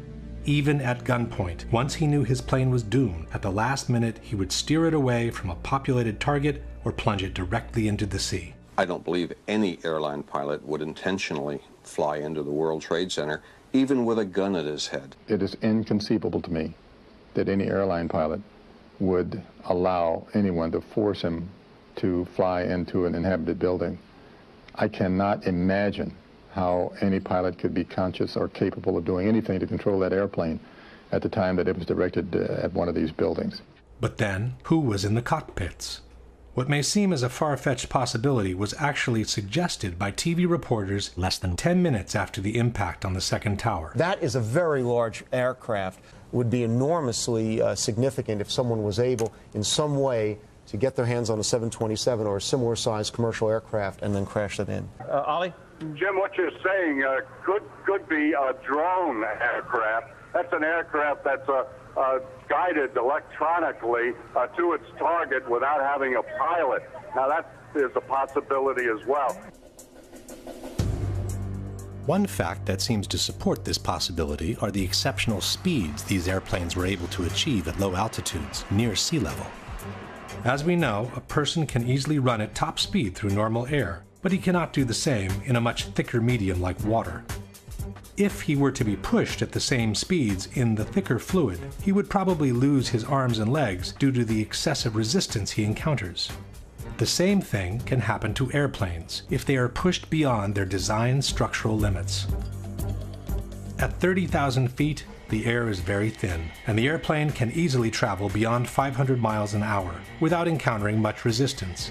As soon as it starts descending, however, the atmosphere gets thicker and thicker, and the plane needs to reduce the speed accordingly in order to preserve its structural integrity. Below 10,000 feet in altitude, speeds around 250 miles per hour are recommended. In fact, each airplane has a specific maximum operating velocity, called VMO, which should never be exceeded at low altitudes. Never means never for a reason. Should the VMO be exceeded, a phenomenon called flutter can occur, which can quickly cause irreversible damage. The flutter phenomenon can affect any kind of airplane, from large military bombers to small single-engine airplanes. Once the VMO is exceeded, not only are the wings and the ailerons at risk, but also the fuselage begins suffering from the air pressure caused by the speed. This is what happened to an Air China 747, which exceeded the maximum operating speed, or VMO, in the desperate effort to recover from an engine failure. For the first time, Captain Ho takes manual control of the plane. Airspeed 270, 280. The plane is about to exceed its maximum speed. Approaching VMO.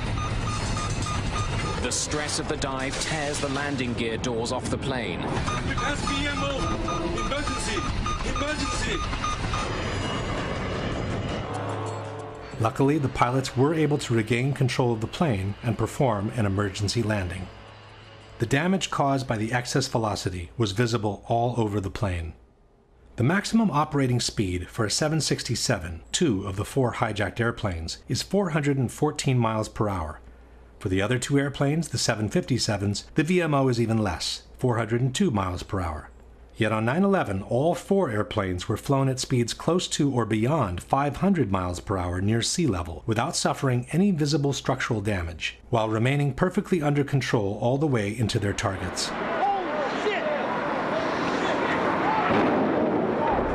American 11 hit high up in the North Tower, around the 93rd floor, going a pretty astonishing rate of speed, almost 500 miles an hour. Here comes a very large target, descending rapidly, very fast. Diving very steeply and very fast. He's really moving. He was moving fast. United Flight 175, streaking through the skies over New York at more than 600 miles an hour, barely missed colliding with another commercial flight. The back of my neck stands up when we talk about the hijacking. We watched the speed, very high rate of speed. I believe it was about 600 knots southbound, which was extremely unusual for an air carrier. According to the NTSB, during the descent from 12,000 to 6,000 feet, the aircraft ground speed remained between 500 and 520 knots. It then impacted World Trade Center Tower 2 at approximately 510 knots ground speed.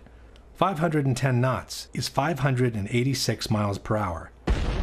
That's almost 200 miles per hour beyond the maximum operating velocity of a 767. American 77 also impressed the air traffic controllers for the speed in approaching Washington. It was an unidentified plane to the southwest of Dulles, moving at a very high rate of speed. I slid over to the controller on my left, and I asked him, "Do you see an unidentified plane there southwest of Dulles?" And his response was, "Yes." "Oh my gosh, yes. Look how fast he is." Full throttle. Full out. The plane made its circular descent at about 350 miles an hour. Then it kept accelerating until it crashed into the Pentagon, says the commission report, traveling at approximately 530 miles per hour. While flying at 5,000 feet of altitude, United 93 began performing a series of hard left and right maneuvers at 350 miles per hour. This was followed by a series of similar up and down maneuvers while flying near 400 miles per hour. Yet Zihad Jarrad, the amateur who wasn't allowed to fly solo on a single-engine airplane, braved the roller coaster without ever losing control. As the plane was descending, he even kept accelerating until the aircraft plowed into an empty field in Shanksville, Pennsylvania at 580 miles per hour. These exceptional speeds, achieved at low altitudes, have raised more than an eyebrow among aeronautical experts and pilots alike, especially those who had flown the actual airplanes involved in 9/11. I flew the 2 actual aircraft which were involved in 9/11, the flight number 175 and flight 93, the 757 that allegedly went down at Shanksville, and flight 175 is the aircraft that's alleged to have hit the South Tower. I don't believe it's possible for a terrorist, a so-called terrorist, to train on a 172 and then jump in the cockpit of a 757, 767 glass cockpit and vertical navigate the aircraft, lateral navigate the aircraft, and fly the airplane at speeds exceeding its design limit speed by well over 100 knots, make high-speed, high-bank turns, pulling probably 5, 6, 7 Gs, and the aircraft would literally fall out of the sky. I couldn't do it, and I'm absolutely positive they couldn't do it. How do you feel about United 175 reaching 510 knots?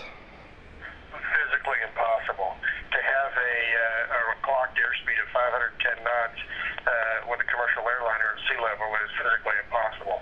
Flight 175 that hit the second tower, they said it was going at roughly 560 miles an hour at sea level. No, that's impossible. You need so much power to push yourself through that air. So the engines have the right amount of horsepower for cruising at 30,000 feet at 500 plus miles an hour. To do that at ground level, you need 6 times that amount of power. Those engines can't put out 6 times more power. If you changed out the motors so they were motors that had 6 times the thrust, then theoretically you could, but then the structure is not strong enough. Under all circumstances, I'd say an absolute resounding no. To me, it's impossible. Any pilot that has been in a commercial jet would probably laugh at if you said 510 knots. Is it possible to fly over 500 miles an hour at sea level? No. It would be above the indicated airspeed would be greater than its maximum speed at sea level. Even, say if it was even in a shallow type of dive, would it be able to? Any airplane can be dive, of course, then you've got the assistance of gravity, right? But there comes a point where the drag of the air overcomes the aerodynamics of the airplane. For a final word, the same researcher has called Boeing Corporation. It has to do with the maximum speed of a 767-200 at 700 feet altitude. For 200? Yeah, 767-200, yeah. I had asked some people, and they assumed it would be about 250 miles an hour or something. That sounds pretty likely because at 35,000 feet it's 530 miles. So there's no way that it could be going 500 miles an hour at 700 feet altitude then. Not a chance. Not that fast. Question. Can you produce any evidence that a Boeing 767 equipped with regular engines can fly for almost 2 minutes beyond 500 miles per hour in the lower strata of the atmosphere without suffering any visible structural damage? Can you explain how amateur pilots who had never flown a jet before in their life could maintain full control of an airliner that has exceeded the VMO by almost 200 miles per hour? And why would some terrorists who have been lucky enough to get within reach of their target want to risk the entire operation by imposing such a stress on the airplane that it would almost certainly cause them to crash before they complete their mission? One question becomes inevitable at this point. If those were military drones and not regular airliners, what happened to the passengers? With certainty, no one can answer this question.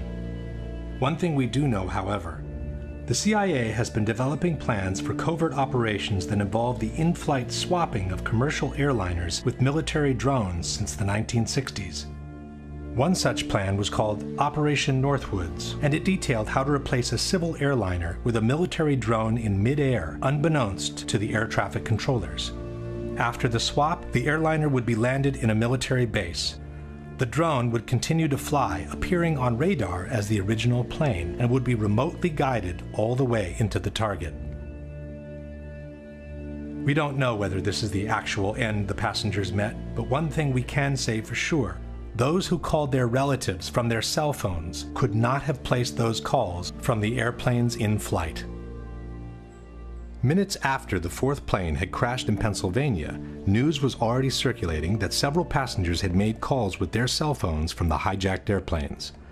"We are being hijacked. We are being hijacked." Those frightening words were uttered by a passenger aboard United Flight 93 who was able to call emergency personnel on his cell phone before the plane crashed in western Pennsylvania. And tonight we're getting reports of cell phone calls from at least 3 of those 4 flights.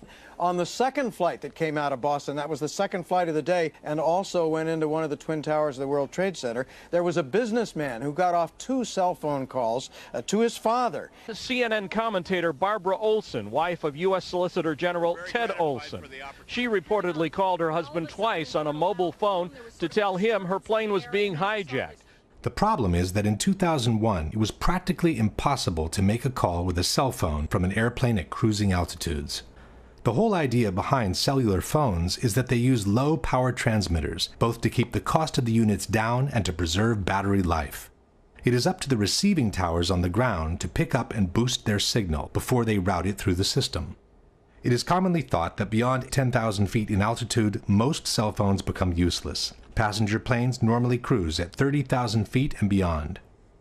The editors of Popular Mechanics, however, maintain that cell phones do work from cruising airplanes, even at maximum altitudes. David Dunbar. With regard to the cell phones, we did what any reporter would do. We talked to experts in the field, and in fact, cell phones do work at that altitude, up to 35,000 feet and higher. And in 2001? In 2001, and it might be instructive for you to talk to some of the cell phone experts. Instead of talking to experts, Japanese television decided to take matters into their own hands. In 2003, they conducted an on-camera experiment near Ontario, Canada, to verify the actual reach of cell phones from different altitudes. The cellular phone system used in the experiment in Canada is the one used in the United States. 3 cell phones, each from different telephone companies, were used. The experiment begins at 1,000 feet. Hello? Hello, I'm calling from cell phone A. What's up? My happy trading sounds okay? The results were the same with the other 2. Next, we went up to 4,000 feet. Then, No, not on me. Company B's phone stopped working at 4,000 feet. And when the aircraft rose to 6,000 feet, Company A's phone also became useless. At 8,000 feet, none of the 3 cell phones worked anymore. No service on A, no service on B, no service on C. In other words, at an altitude of 35,000 feet, cell phones would have been totally useless. There is another problem besides altitude that makes calling from a cell phone unthinkable from a cruising airplane, and that is speed. Calling from an aircraft with a cell phone would be like calling from a car traveling at 500 miles per hour. The connection would continuously need to be transferred from one receiving station to the next, and then to the next, and again to the next. The transfer procedure between 2 receiving stations is called handoff, and it relies on continuous triangulations between the receiving towers in order to establish the exact position of the caller. As the mobile unit approaches the handoff zone, the first tower senses the weakening of the signal and prepares to transfer the call to the second. When the second tower senses the signal is strong enough to take over, the handoff procedure is initiated. If everything goes well, the call is rerouted into the system by the new receiving station. But the speed by which an airplane approaches and crosses over the handoff zone is so high that the towers wouldn't have the time to complete the handoff procedure. The call would be dropped, and the person would need to dial the number from scratch. If one considers the altitude and the speed problems combined, it should be clear that the chances of having an actual conversation with a cell phone from a cruising airplane are practically nil. Even after 2001, both altitude and speed problems remain. In 2005, the Washington Post wrote, "Most cell phones can't reach a station from beyond 10,000 feet. Another technical hurdle is to find a way that cell phone calls would be handed off from one cell tower to another on the ground when an aircraft is traveling at 500 miles an hour." And even 10 years after 9/11, people who try to use their cell phone from cruising altitudes are bound to get the same results. Once it became clear that the passengers could not have placed their calls from the cell phones on the airplanes, the official narrative on this issue became more and more ambiguous and non-committal.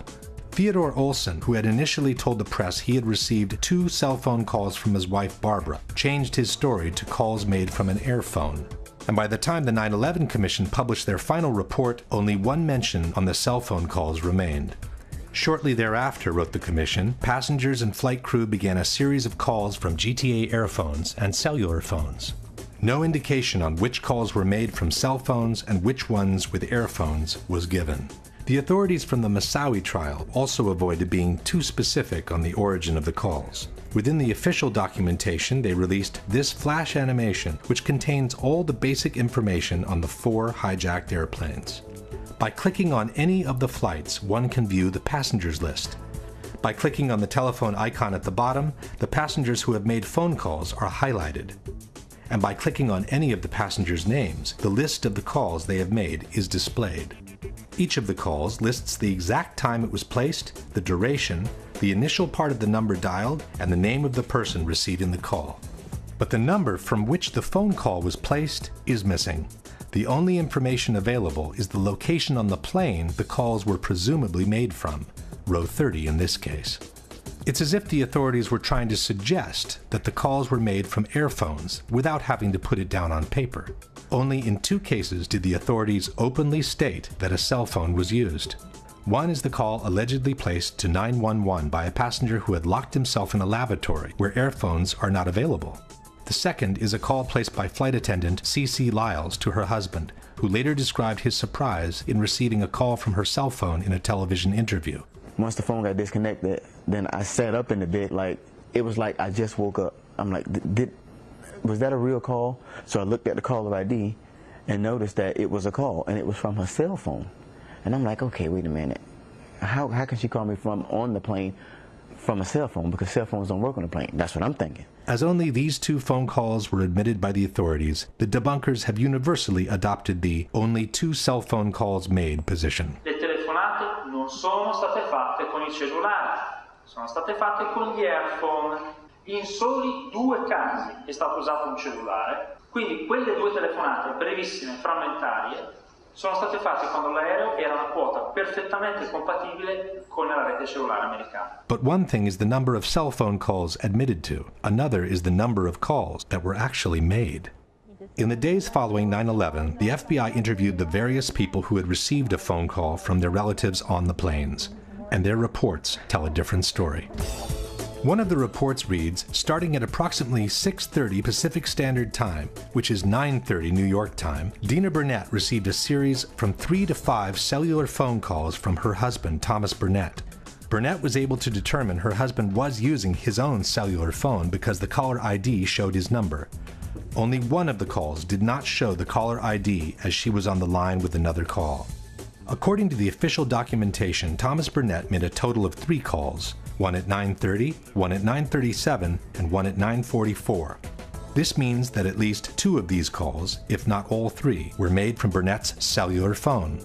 At 9:30, the plane was flying at 32,000 feet and climbing. At 9:37, it had reached 36,000 feet and was still climbing. At 9:44, it had descended to 22,000 feet, while it accelerated until reaching a ground speed of almost 400 miles per hour. None of these calls seems to have been possible with a cell phone from that airplane. According to another report, United 93 passenger Jeremy Glick saw hijackers on the plane, used a cell phone and called Makeley, his stepmother, to report the hijacking. He then asked to talk to his wife, Lisbeth. And he was on the phone and he had told me that his plane had been hijacked. According to the FBI, Glick's wife, Lisbeth, could not hear any unusual sounds in the background of the call, and the connection was extremely clear, as if he was calling from the next room. Cell phone communication was lost at 9:55. Glick placed the call at 9:37, which means the communication lasted uninterrupted for 18 minutes while the plane was flying between 39,000 and 10,000 feet at an average speed of almost 400 miles per hour. Only a miracle could have kept that connection open for all that time had the call truly been placed from the airplane in flight. Lauren Grancolas possessed a cellular phone and is believed to have allowed another passenger, Honor Wainio, to use the cellular phone. Wainio placed one call to her parents at 9:53, when the plane was at about 10,000 feet, traveling close to 400 miles per hour. Elsa Strong received a cell phone call from her sister, Lisa Gronlund, a passenger on United 93. Gronlund made the call to her sister at 9:46, when the plane was at 17,000 feet and traveling at almost 400 miles per hour. Marion Britton was also a passenger on United 93. Britton's live-in boyfriend received a cellular phone call from Britton during the hijacking. Britton told Fiumano, her boyfriend, that she had borrowed a cell phone from another passenger. Britton's call to Fiumano took place at 9:49, when United 93 was flying beyond 13,000 feet at a speed of 420 miles per hour. Peter Hansen, a passenger on United 175, contacted his mother on cell phone and said the flight had been hijacked. Peter's father, Lee, said that he resisted the temptation to call his son back because he didn't want to place him in more danger by having his cell phone ring on the plane. Peter Hansen called his parents twice, at 8:52 and at 9 a.m. At 8:52, the plane was at 30,000 feet and it was climbing. At 9 o'clock, it was flying at over 18,000 feet in altitude, while it accelerated towards the record-breaking speed of almost 600 miles per hour near sea level. Brian Sweeney was also a passenger on United 175. After learning of the attacks, wrote the FBI, his wife Julie Sweeney returned home to find that her husband had left a message made from his cell phone aboard the plane on their answering machine. Sweeney made the call at 8:58 in between the two Hansen calls, when the plane was still at 25,000 feet in altitude. While any one of these phone calls could have momentarily been connected by a set of fortunate coincidences, it should be obvious that all these cell phone calls as a whole could not have been made from the cruising airplanes. Question: given the known limitations of the cellular phone system in 2001, can you provide any evidence that the cell phone calls made by the passengers reported by the FBI could have been made from the altitudes, at the speeds, and for the durations indicated for each of them? We do know, however, that the calls were made, as no one has ever doubted that the relatives actually received them. This opens the way to a disturbing possibility, which seems to support the in-flight swap hypothesis, that the passengers were forced to call their relatives under duress, pretending to be on the airplane, while in fact they had already been landed in some unknown location. In support of this hypothesis, we have different elements. One is the conversation passenger Todd Beamer had with a GTA airphone operator, Lisa Jefferson, during the hijack of Flight 93. It is through Lisa Jefferson that the whole world learned about the famous call to action, "Let's roll." When he told the guys, "Are you ready?" I assumed that they were waiting on his cue. Then they responded to him, and he said, "Okay, let's roll." The 9/11 Commission has established that the hijack took place at 9:28. Todd Beamer was connected to Lisa Jefferson at 9:43, some 15 minutes into the hijacking. The FBI report confirms that Jefferson received the call from Beamer at approximately 8:45 Central Time, which is 9:45 Eastern. But the contents of the conversation are strikingly at odds with the official narrative. According to Jefferson, Beamer called to state that the plane was about to be hijacked. He stated that 3 individuals, 2 wielding knives, the third with a bomb strapped to his waist with a red belt, were preparing to take control of the flight. Jefferson estimated that she spoke to Beamer for 7 minutes before the 2 hijackers armed with knives entered the cockpit. This places the hijacking at around 9:52, while officially it took place at 9:28. This is no small discrepancy. How could Beamer be describing events that are supposed to be happening in front of his eyes, when in fact they had already happened half an hour before? How could the terrorists be preparing to take control of the flight at 9:45 when they had already been in the cockpit for more than 15 minutes? The FBI also wrote that Jefferson noted that the call had an unusually low amount of background noise, the same thing Liz Glick had noticed. Furthermore, the records show that Beamer's call lasted roughly 1 hour and that the line was left open after the crash. "We didn't lose a connection," stated Jefferson, "because there's a different sound that you use. I never lost connection. It just went silent." Jefferson stayed on the phone, stated the FBI, until she learned Flight 93 had crashed. Question: since airphones are powered by the same airplane's electrical system, how could the line have remained open for another 45 minutes after the plane had literally disintegrated to the ground in 1,000 pieces? All these discrepancies seem to suggest that Beamer was not on the plane, observing real events unfolding, but was describing an imaginary, pre-scripted situation from a different location. In support of this hypothesis, we also have the dramatic message left by flight attendant Cece Lyles in her husband's answering machine before briefly talking to him on her cell phone. As she herself is suggesting, we should listen very carefully.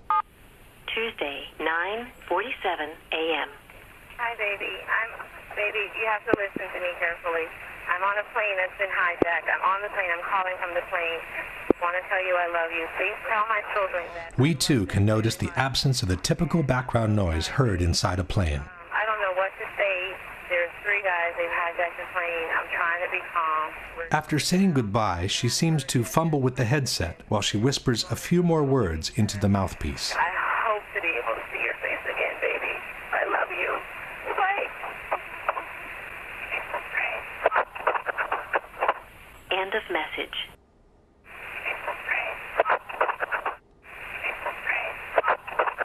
Even by playing the segment several times, it remains difficult to hear anything different from the words, "It's a frame." In any case, the problem with the phone calls does not change. The cell phone calls confirmed by the FBI in their reports cannot have been made from the cruising airplanes. Someone has to explain where they came from.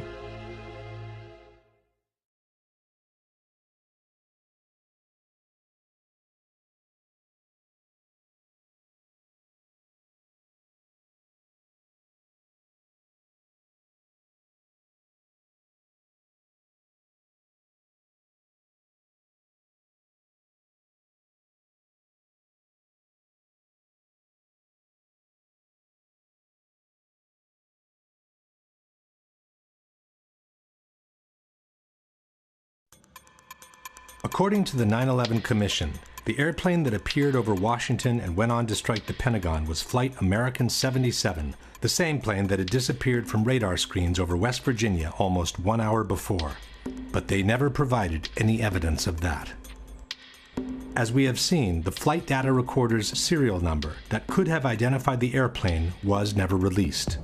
All the debunkers have to show for Flight 77 is a small piece of wreckage carrying an American Airlines serial number. But this piece could have been placed by anyone onto the grass after the impact.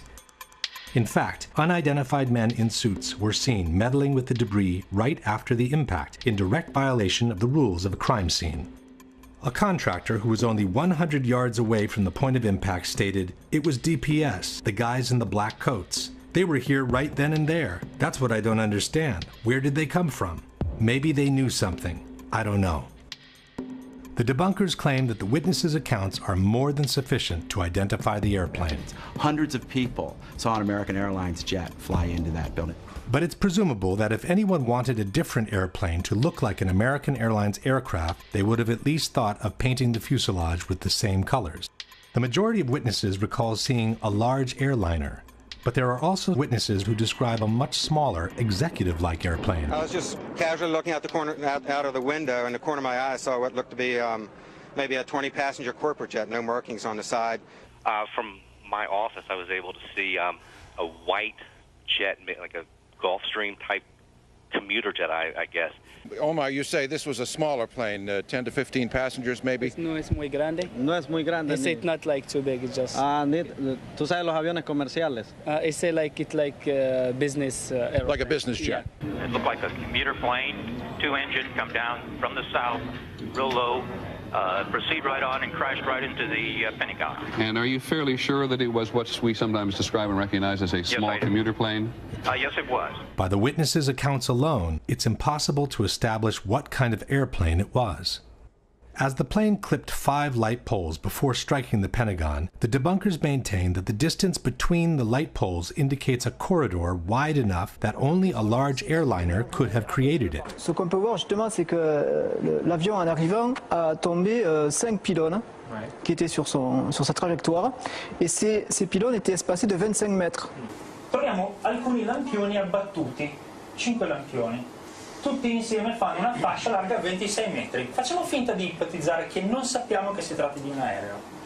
Sappiamo che c'è qualche cosa largo 26 metri che è passato di lì. 26 meters is roughly 85 feet, but the wingspan of a 757 is 124 feet, which means any airplane with an 85-foot wingspan could have downed those light poles. It didn't need to be a 757.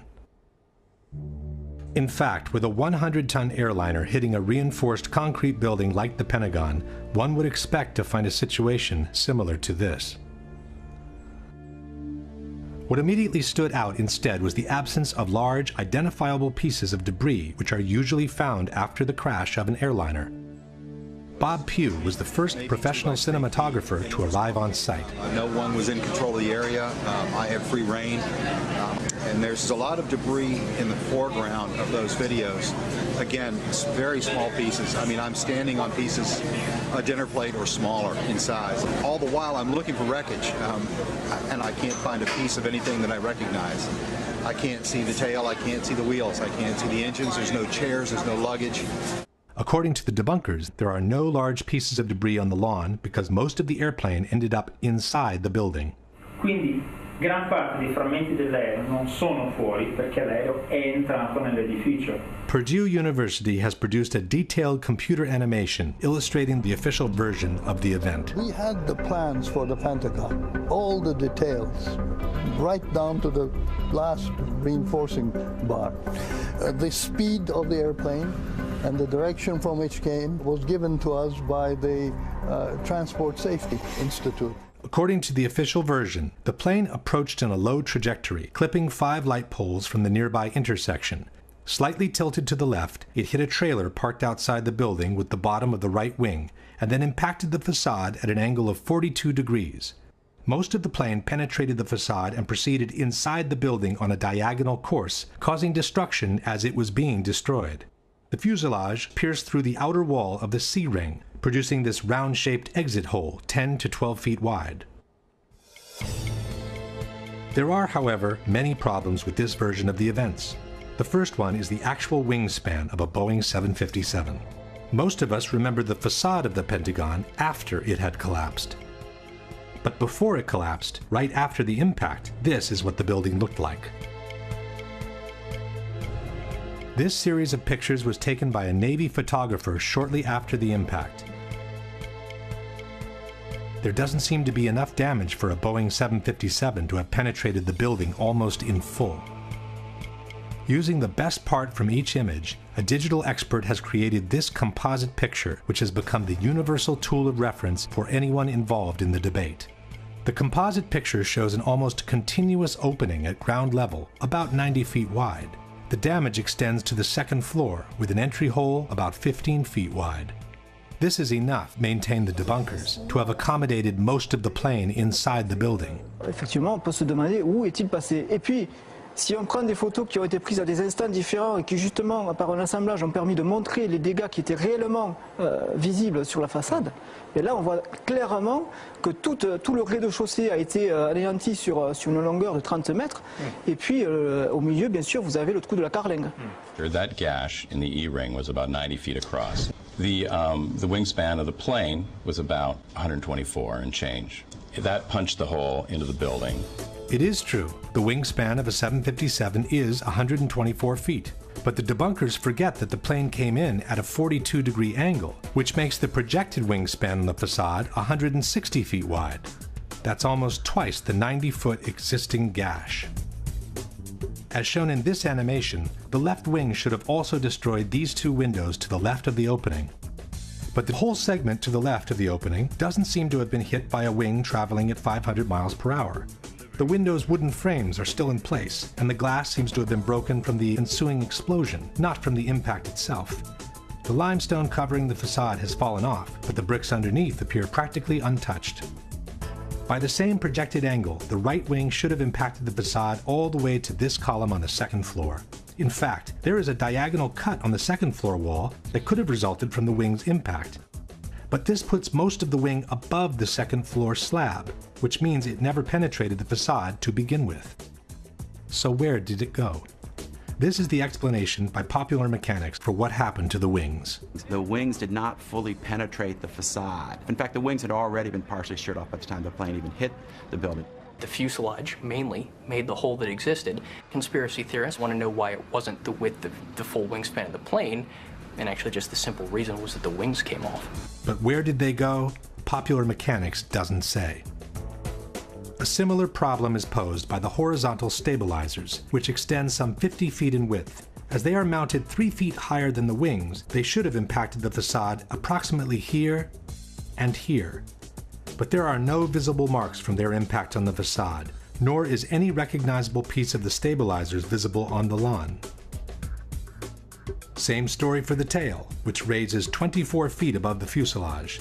At the time of impact, the tail should have hit as high as the windows on the 4th floor. The Purdue animation shows the tail entering the building in full, as if it were cutting through butter. But the facade above the entry hole doesn't show any significant damage, and the glass from the windows around the hole isn't even broken. For the missing tail and stabilizers, Popular Mechanics offers this generic explanation. A plane flying 500 miles an hour, hitting a concrete wall that is extremely reinforced, there's not going to be much left of it. You're not going to see it sitting on the lawn of the Pentagon in 1 or 2 or 3 pieces. But here is the problem.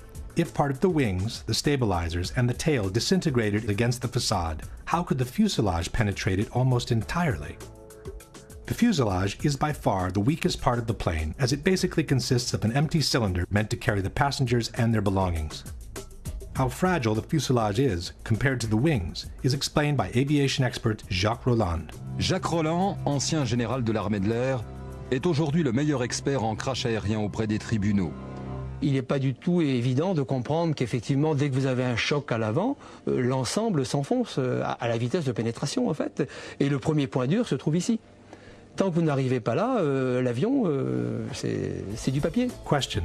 How could the fuselage, which is the weakest part of the plane, penetrate the facade almost entirely, while part of the wings, the stabilizers, and the tail, which are relatively stronger, were unable to do so and were shattered in 1,000 pieces instead? Even more mysterious is the disappearance of the engines. The 757 that allegedly hit the Pentagon was equipped with 2 RB-211 engines built by Rolls-Royce. Almost 8 feet in height, weighing over 7,000 pounds each, the internal core of the engine is made with components so sturdy and resistant that they are considered practically indestructible. It has to rotate at about 10,000 revolutions per minute, with blade speed of about 800 miles per hour. To operate at around 1,700 degrees, they're designed not to melt. Quali sono le parti che non vengono distrutte, che non si squagliano per il calore? Pezzi del carrello e il cuore dei 2 motori, che è molto più compatto dalla parte esterna dei motori, ovviamente è fatto in materiali che devono resistere alla temperatura, 2000-2500 gradi, per cui la parte centrale dei 2 motori è sicuramente sopravvissuta all'impatto. But where are they? In their animation, Purdue University has chosen to ignore the issue. As one can see, moments before the impact, the 2 engines simply vanish into thin air. Debunker Paolo Attivissimo has made what he calls a cautious suggestion. Questo è un motore Rolls-Royce RB211, questo è un oggetto trovato davanti al Pentagono. Quando dicevo prima, probabilmente i motori non sono completamente entrati, questo oggetto è di forma compatibile. Faccio il prudente, dico semplicemente che è di forma compatibile.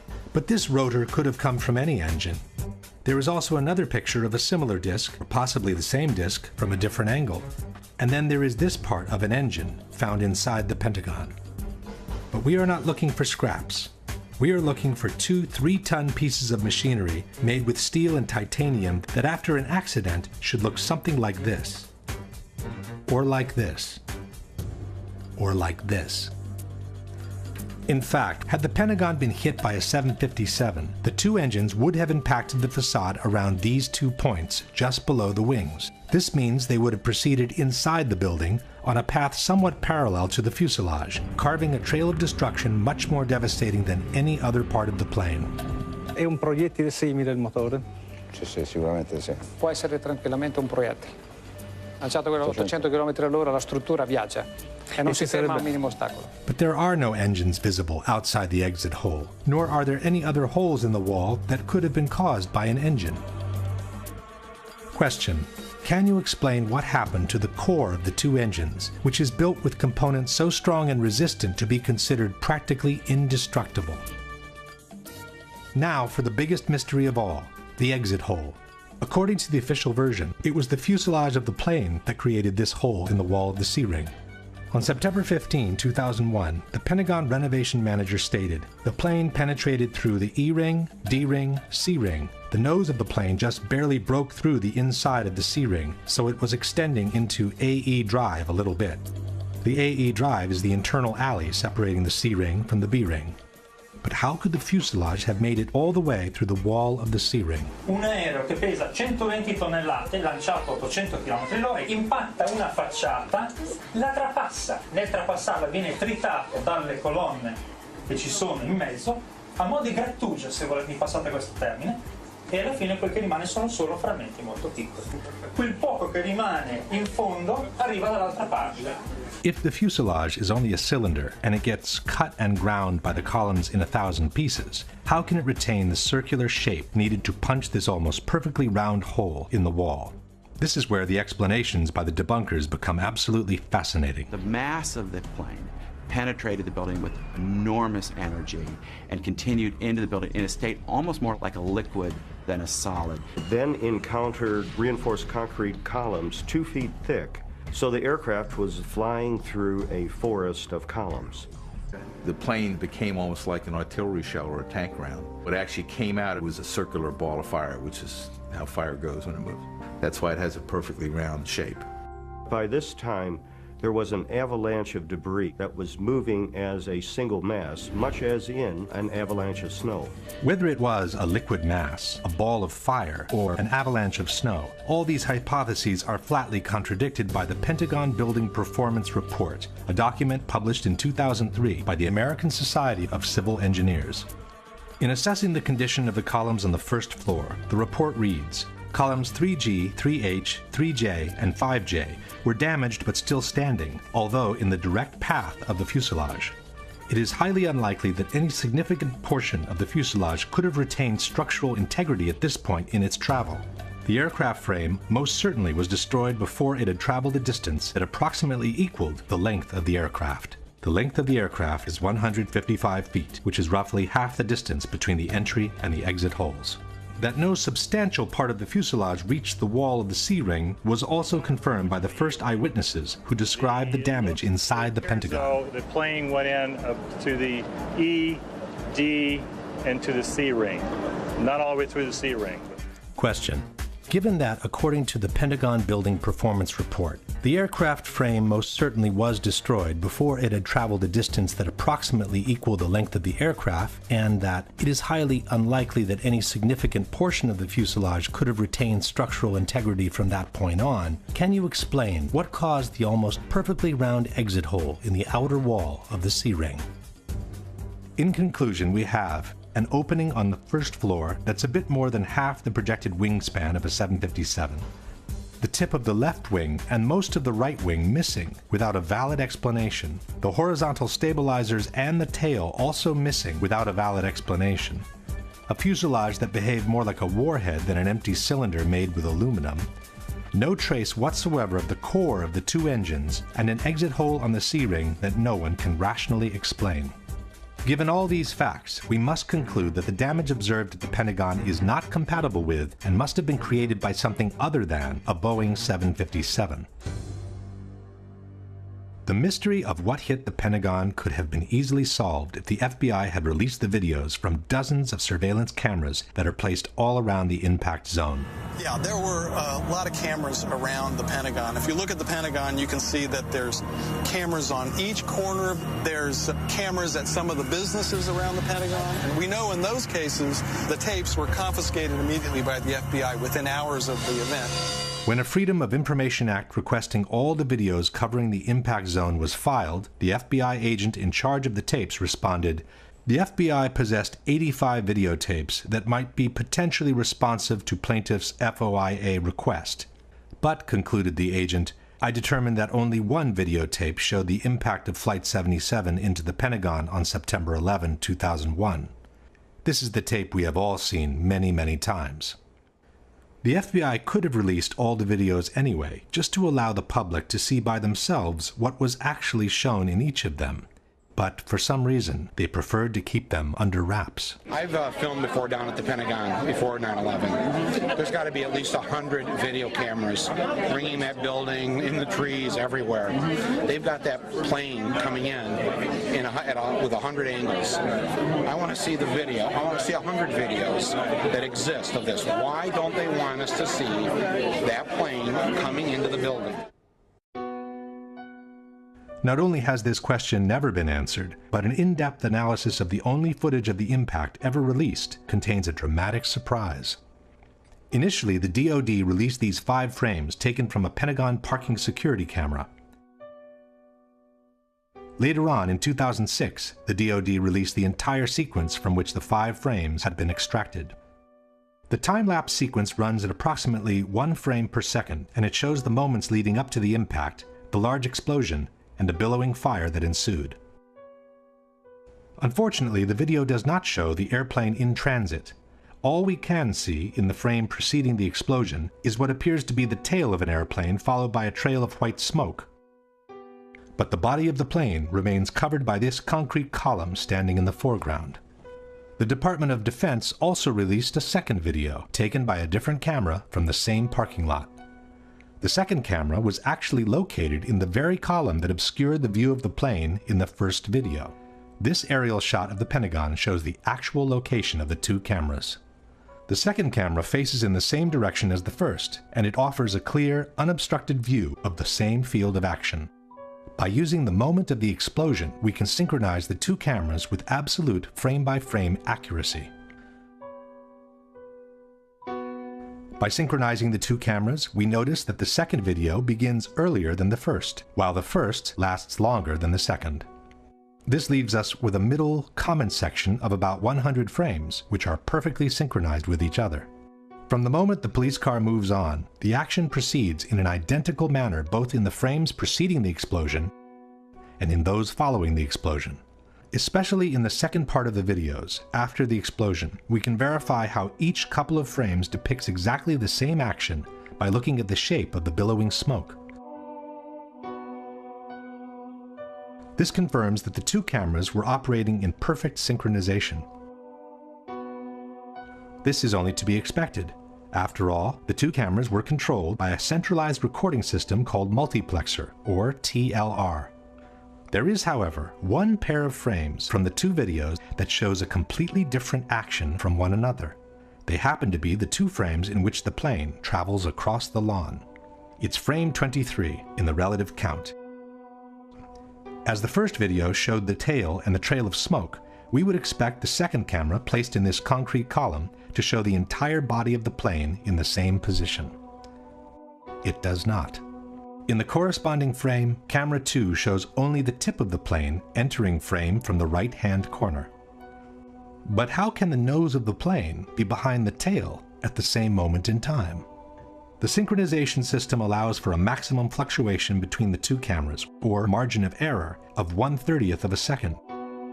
Given that the plane is traveling at 750 feet per second, the maximum possible fluctuation between the two cameras would translate into a difference of a mere 25 feet in the position of the plane. A 757 is 155 feet long. Even calculating the perspective due to the diagonal path, this is far from sufficient to explain the large discrepancy between the two images. Furthermore, after this moment, the two videos resume their perfect synchronization, which is maintained all the way to the end. Why these two crucial frames, and only these two, are so different from one another has puzzled researchers and digital experts alike. The same digital expert who had prepared the universal image from the Pentagon has also conducted an in-depth technical analysis of the two videos released by the Department of Defense. After confirming that the two cameras were synchronized by the same multiplexer system, this expert has compiled a table comparing the contents of each pair of frames. As one can see, frame 23 is the only one showing a strong inconsistency between the two images. The expert has then proceeded to analyze the two frames with the most sophisticated digital tools and has obtained some astonishing results. A series of Boolean subtractions reveals that a small part of the image is actually present in both frames. What is said to be the nose of the airplane in camera 2 is also present as part of the smoke trail in camera 1. It seems in fact as if someone has retouched this area of the frame by means of cut and paste in order to cover the plane, while he has kept the end of the smoke trail to make it look like the nose of the plane entering frame. Question: given that the maximum fluctuation between the two cameras would translate in a difference of 25 feet in the position of the plane, can you provide a valid explanation for the large discrepancy between the two corresponding frames? Absent a valid explanation for this discrepancy, we must conclude that at least one of the two frames is the result of intentional manipulation or photoshopping. If we now summarize the situation at the Pentagon, we have the total lack of evidence that the unknown incoming was in fact Flight 77, a mysterious phantom plane that attracted the attention in the opposite direction. The failure from the White House to shoot down the incoming, even though it posed a serious and imminent threat. A totally illogical approach maneuver from a terrorist's point of view. An alleged hijacker incapable of performing that maneuver. The absence of any significant part of the plane from the wreckage. A damage to the building clearly incompatible with a 757. A doctored tape of the impact, and the obvious reluctance by the FBI to release any other tape that could allow the identification of the plane.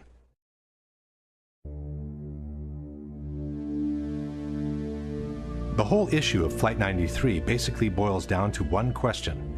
If you just happened to drive by and someone told you that a Boeing 757 has just crashed into this hole and most of the 100-ton airliner is now buried under the ground, would you believe it or not? This is the kind of puzzlement the people from Shanksville experienced when they arrived on the crash site of Flight 93. We drove back that road, and where the road ended, that's where the plane was. And I mean, you know, the only thing I could tell, you know, I get out, you know, like I said, I heard this thing, you know, I felt the explosion, saw the fireball, and I get up there and I'm thinking, where is it, you know? Just debris, pieces, small pieces of debris, and you know, the trees were singed and burning, it was just smoldering. Nothing. It was just little pieces. There was nothing to actually, like a door or window or anything. You couldn't really, it was just little pieces of shrapnel everywhere. So what's that right there? Over in here. TV reporters were also at a loss when faced with the idea that an actual plane had just crashed on that site. You know, at first I wasn't even sure that this was, that these were pieces of the plane. They're so small, and it's indistinguishable. You can't tell whether it's a piece of the fuselage or a piece of the seats. You don't know what it is. Chris Kanicki, he's a photographer. He was back there just a couple of minutes ago, and Chris, I've seen the pictures. It looks like there's nothing there except for a hole in the ground. Basically, that's right.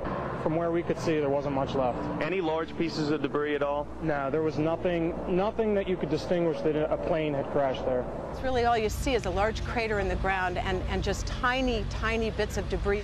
Alert also went out to Somerset County Coroner Wallace Miller. He hurried to the scene, an abandoned strip mine. When he arrived, he couldn't believe his eyes. It looked like someone had gouged about a 10-foot wide, 10-foot deep trough through the strip mine area. But when you looked in, it was just covered with dirt. There was nothing there that you could really say it was an airplane. Dennis Roddy was the editor-in-chief of the Pittsburgh Gazette. Airplane debris? Nothing I could identify. Possibly the most disconcerted of all was the mayor of Shanksville, Ernie Stuhl. Ja, mein Schwager und ein guter Freund von mir waren die Ersten hier. Sie haben in Shanksville an einer Straßenecke gestanden und sich unterhalten. Ihr Wagen stand gleich in der Nähe und so waren sie die Ersten hier. Dann kam erst die Feuerwehr. Alle waren wie vor den Kopf gestoßen, weil sie zu einem Flugzeugabsturz gerufen wurden. Aber da war kein Flugzeug. Kein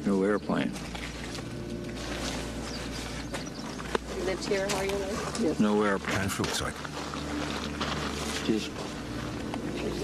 Sie wurden hier zu der Unfallstelle geschickt und da war kein Flugzeug?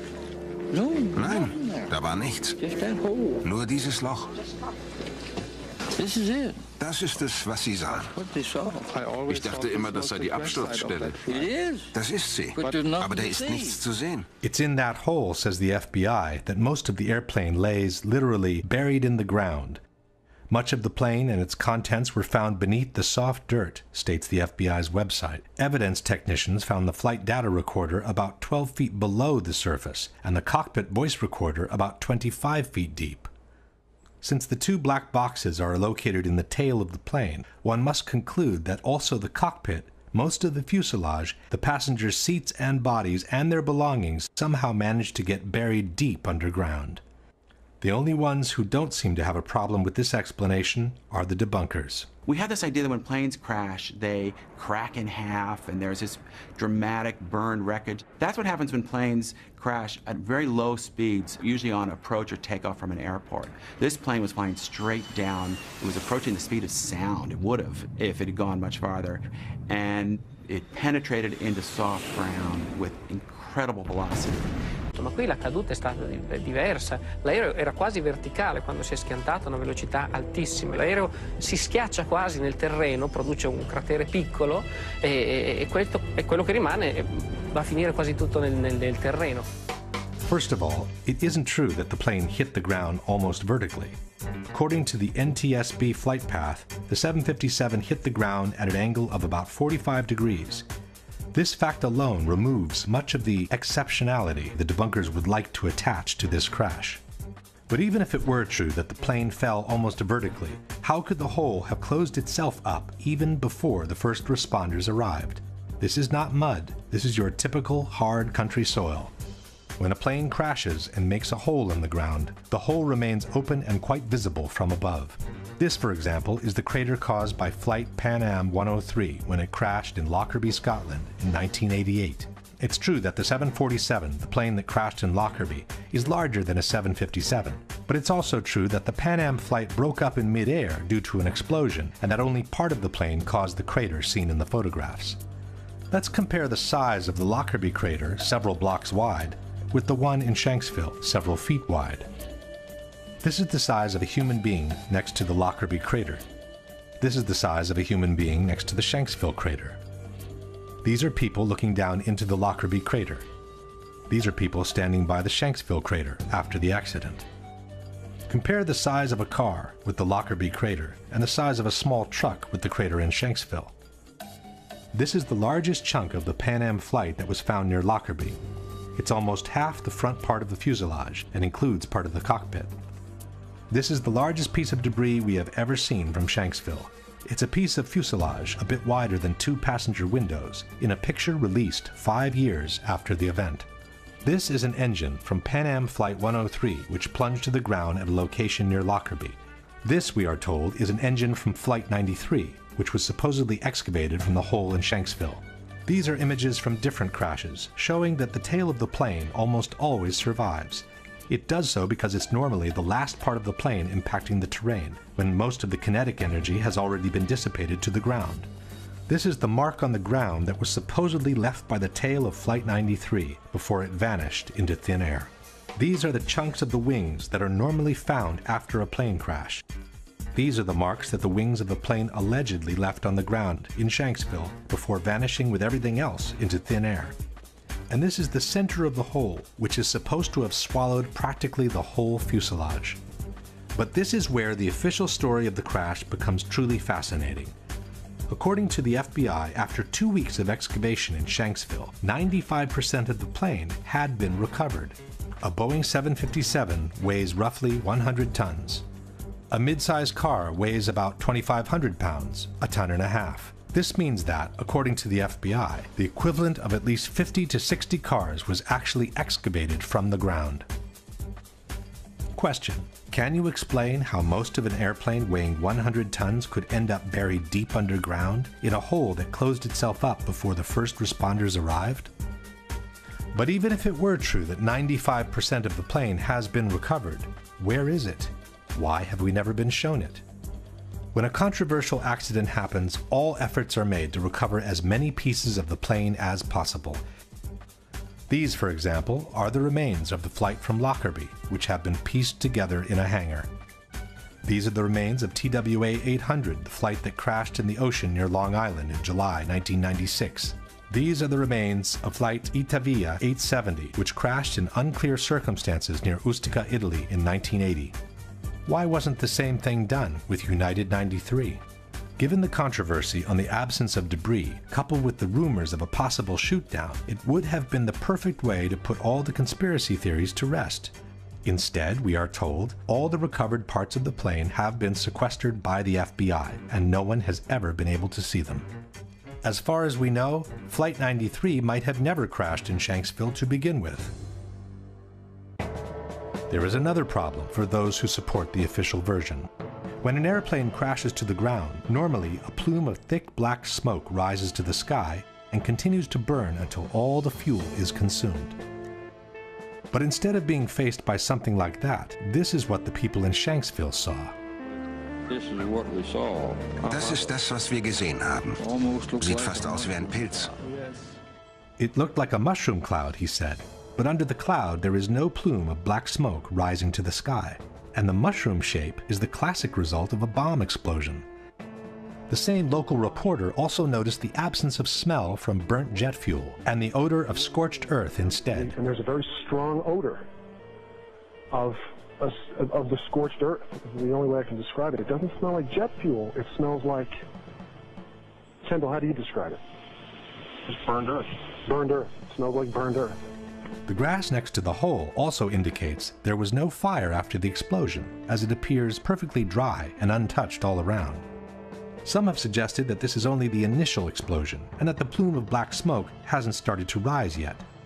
But this hypothesis is disproven by this video, taken by a local amateur shortly after the explosion took place. Crash over on Lambertsville Road. As one can see, the initial cloud floats in the air, but the typical plume of black smoke rising from below is not there. Don't know anything If we fast forward the video, we can see that the situation doesn't change much.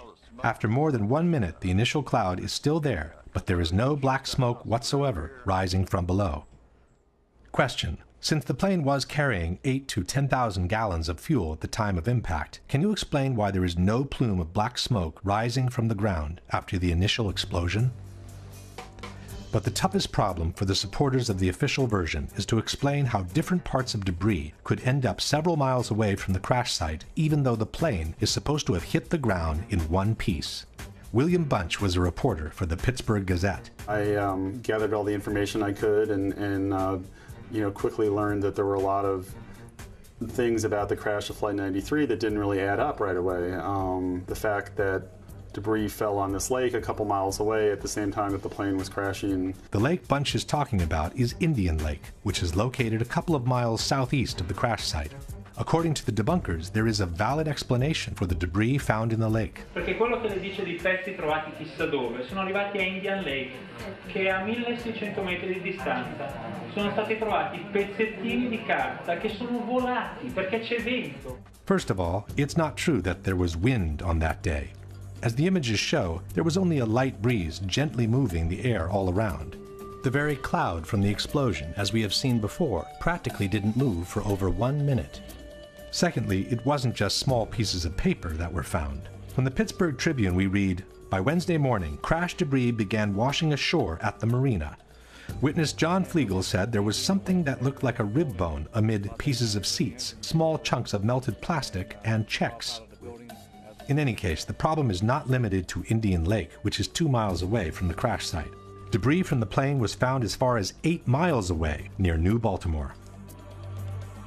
This is the map of the debris field published by the Pittsburgh Tribune.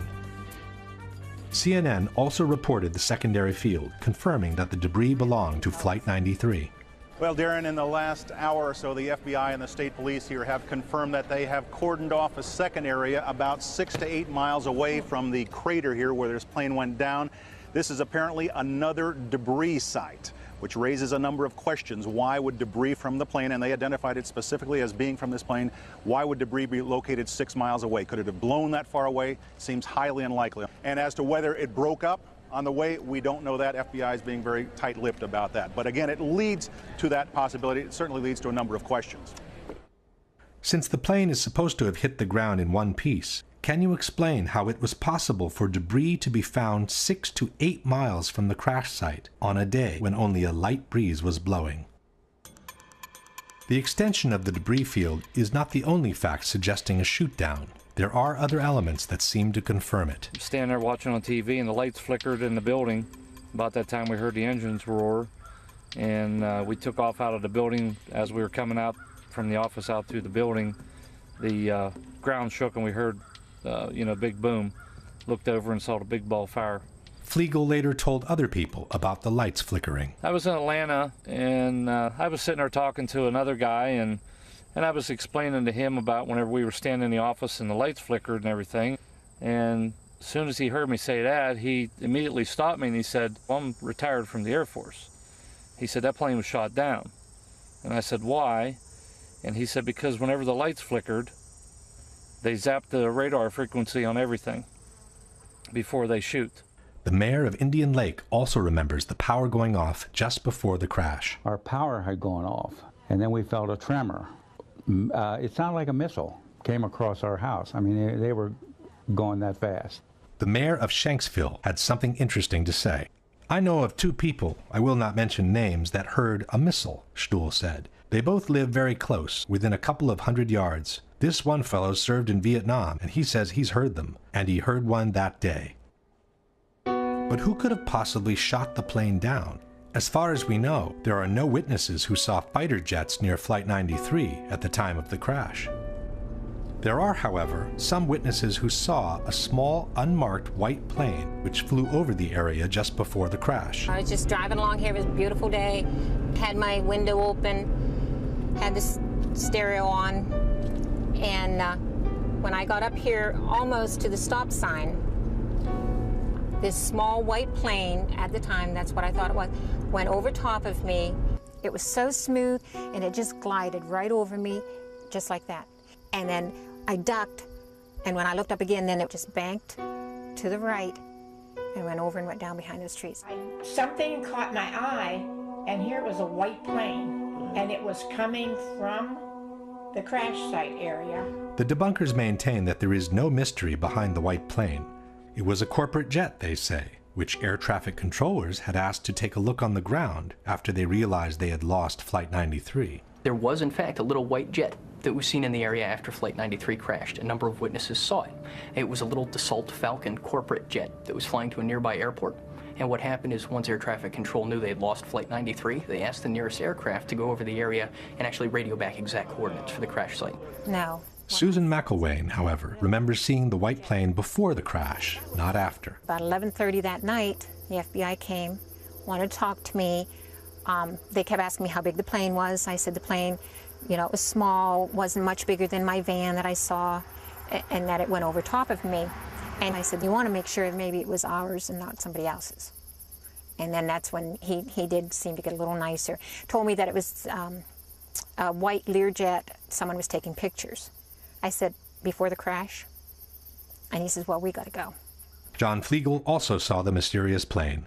Since Flegel arrived on the spot within a minute from the crash, the corporate jet sent by the air traffic controllers would not have had time to descend over the area yet, while the mystery plane was already getting away from the spot into the blue sky. We got there, like I said, probably within 45 seconds or a minute of impact. We were there. We were there before any firemen, any paramedics, or anybody. We were on site. When we got there, there was a plane flying up above, and he was smart. He flew straight for the sun, so you couldn't look at it and see exactly what type of plane or if it was a fighter or what it was. But you know, we caught a glimpse of it, and as he was swinging, he was basically traveling in the same direction as the plane. If the plane was actually shot down, one big question arises. What are we to make of the heroic gesture by the passengers who chose to force the plane to the ground, we are told, in order to save the lives of other fellow countrymen? In truth, this heroic gesture by the passengers has been refuted by the 9/11 Commission itself. It was the hijackers wrote the commission, and not the passengers, who chose to intentionally crash the plane in Shanksville. The passengers never even made it into the cockpit. From the final report we read, at 9:57, the passenger assault began. But for more than 5 minutes, writes the commission, the passengers were unable to break into the cockpit. After a while, as the outside attack continued, Jarrah asked, "Is that it? Shall we finish it off?" A hijacker responded, "No, not yet. When they all come, we finish it off." It should be noted that this dialogue was allegedly extracted from the cockpit voice recorder of Flight 93, but the actual recording, as we have said before, was never played in public. At 10:02, a hijacker said, "Pull it down, pull it down." The hijackers remained at the controls, but must have judged that the passengers were only seconds from overcoming them. The airplane headed down, the control wheel was turned hard to the right. The airplane rolled onto its back, and one of the hijackers began shouting, "Allah is the greatest, Allah is the greatest." With the sound of the passenger counterattack continuing, the aircraft plowed into an empty field in Shanksville, Pennsylvania at 580 miles per hour, about 20 minutes flight time from Washington, D.C. Jarrah's objective, concludes the commission, was to crash the airliner into symbols of the American Republic, the Capitol, or the White House. Question: given that they were only 20 minutes away from Washington, and for almost 6 minutes the passengers had been unable to enter the cockpit, why didn't the hijackers continue flying towards the Capitol? And even if they thought they couldn't make it to Washington, why didn't they try to crash the plane onto a small town nearby? Why crash the plane in an empty field where they knew they could not kill any more victims than those that were already on the plane with them?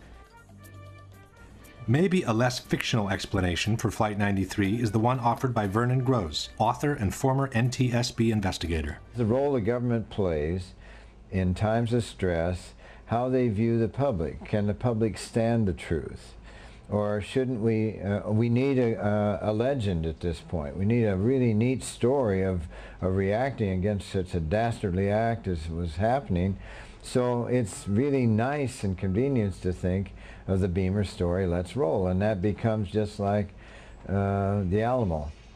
And it's just one of those legends. And I think there'll be a lot of pressure to let the legend stay where it is. If we now summarize Flight 93, we have no proof whatsoever that the terrorists boarded the plane, nor that they were ever in the cockpit. An alleged hijacker who could not have flown an airliner in the way that Flight 93 was flown. A false, concurrent hijacking that called the attention away from the real one. No proof whatsoever that Flight 93 crashed in the field near Shanksville. An extended debris field which flatly disproves the official version of the crash and suggests that the plane broke up in mid-air instead. An unexplained small white jet leaving the area right after the impact. And the fact that the passengers who called from their cell phones could not have been on that plane to begin with, which strongly suggests their revolt was a scripted, fictional event intended to fuel a prefabricated legend.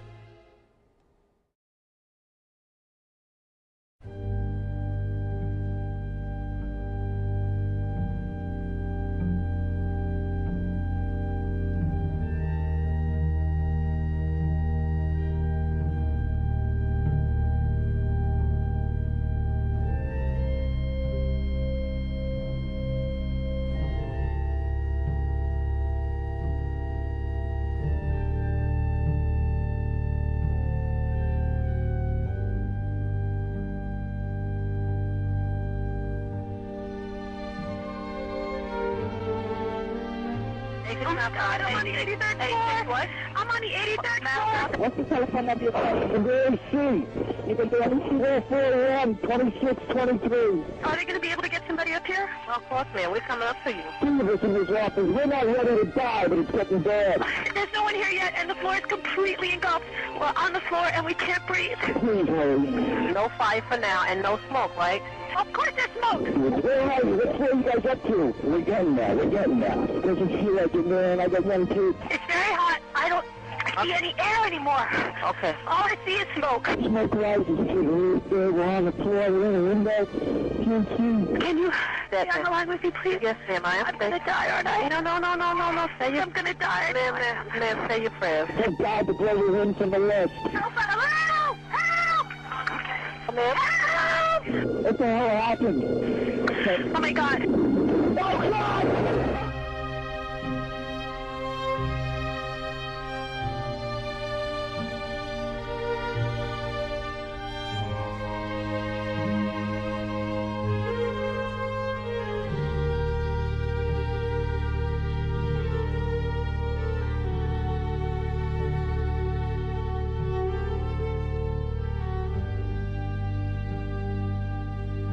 For most Americans, the destruction of the Twin Towers will remain embedded in their memories and their hearts as the epitome of horror, astonishment, and unjustified human suffering.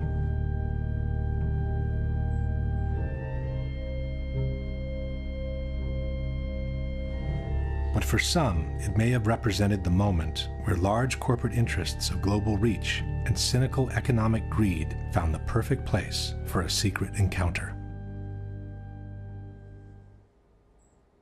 Common wisdom has it that the September 11 attacks destroyed two of the best jewels America has ever had.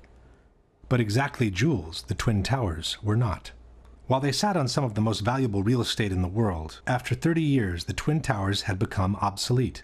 With each of the floors built as an open space of almost 1 acre in size, the rising cost of energy had made it extremely expensive to keep the buildings warm in winter and cool in summer.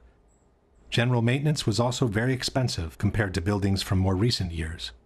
In his 1999 book on the Twin Towers, Divided We Stand, author Eric Darton wrote, "When the World Trade Center was bombed in February 1993, it was already passing its prime as office space, overtaken by a generation of more recent, cybernetically smart buildings with higher ceilings and greater built-in electrical capacity.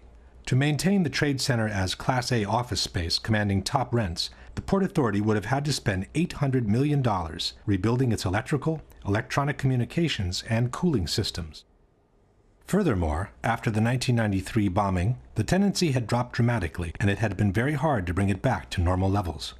But the biggest problem with the Twin Towers was the large amount of asbestos they contained. Built in a time when the use of asbestos was still allowed in civil construction, at least 400 tons of this extremely dangerous material had been used to fireproof the steel structure of the buildings and to insulate hundreds of miles of pipings for water, heating, and air conditioning. Asbestos was also present in the ceiling panels, the elevator shafts, and the vinyl tiles from office floors. From a property condition assessment of the Twin Towers dated December 2000, we read, according to Port Authority records, a total of 7 million square feet of vinyl asbestos floor tiles were installed in the World Trade Center. By the time asbestos was banned from civil construction, the Twin Towers were nearing their completion. Initially, the asbestos was encapsulated wherever possible to prevent the particles from being inhaled. But in the 1990s, the regulations grew tighter, and every time a simple renovation was needed, the complete removal and replacement of the asbestos was also required.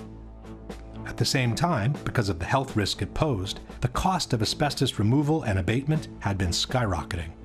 Safety procedures required the areas to be treated to be vacated in advance, hermetically sealed, and kept under negative pressure at all times to prevent particles from escaping outside. Only specialized workers could access the area, wearing airtight suits and respirators. A full decontamination process was required every time they left the area. In the mid-90s, the Port Authority put out different bids for the removal and replacement of the asbestos in a case-by-case scenario. For example, this is a 1995 contract for the installation of 2 low-voltage substations in Towers 1 and 2. One section in the contract listed the replacement of asbestos at floors 41, 42, 75, and 76 in Tower 1 and floors 75 and 76 in Tower 2. Total cost for the asbestos removal and replacement, $868,000.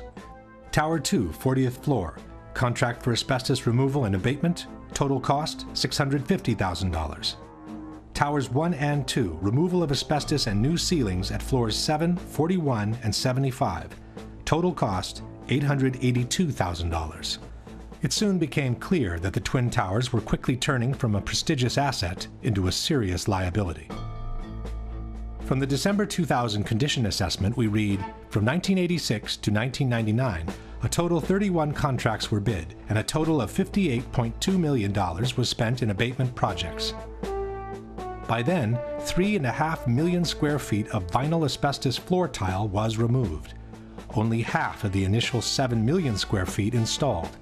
At the estimated cost of $5 to $6 per square foot, that accounted for an additional $20 million in cost for the Port Authority, and that was for the floor tiles only. There were also hundreds of thousands of square feet of spray-on fireproofing to be removed throughout both buildings. And then there were the elevators. This is the list of elevator shafts with asbestos-containing material as of December 2000. This is Tower 1, and this is Tower 2. Reportedly, by the year 2000, the Port Authority was looking at an asbestos abatement bill of as much as $1 billion, the same money it would have cost to build a brand new tower. Back in the 90s, the Port Authority had sued the insurance companies, trying to get them to cover the cost of the asbestos removal. But in May 2001, 4 months before the terrorist attack, the Port Authority of New York and New Jersey lost their 10-year-old court battle. At that point, the Port Authority was between a rock and a hard place.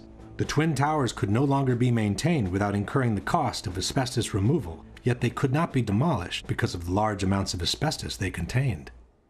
The only remaining option was to dismantle and remove the 2 poison-filled giants one piece at a time. But the cost of such an operation would have been so astronomical that no one has ever tried to put a number on it.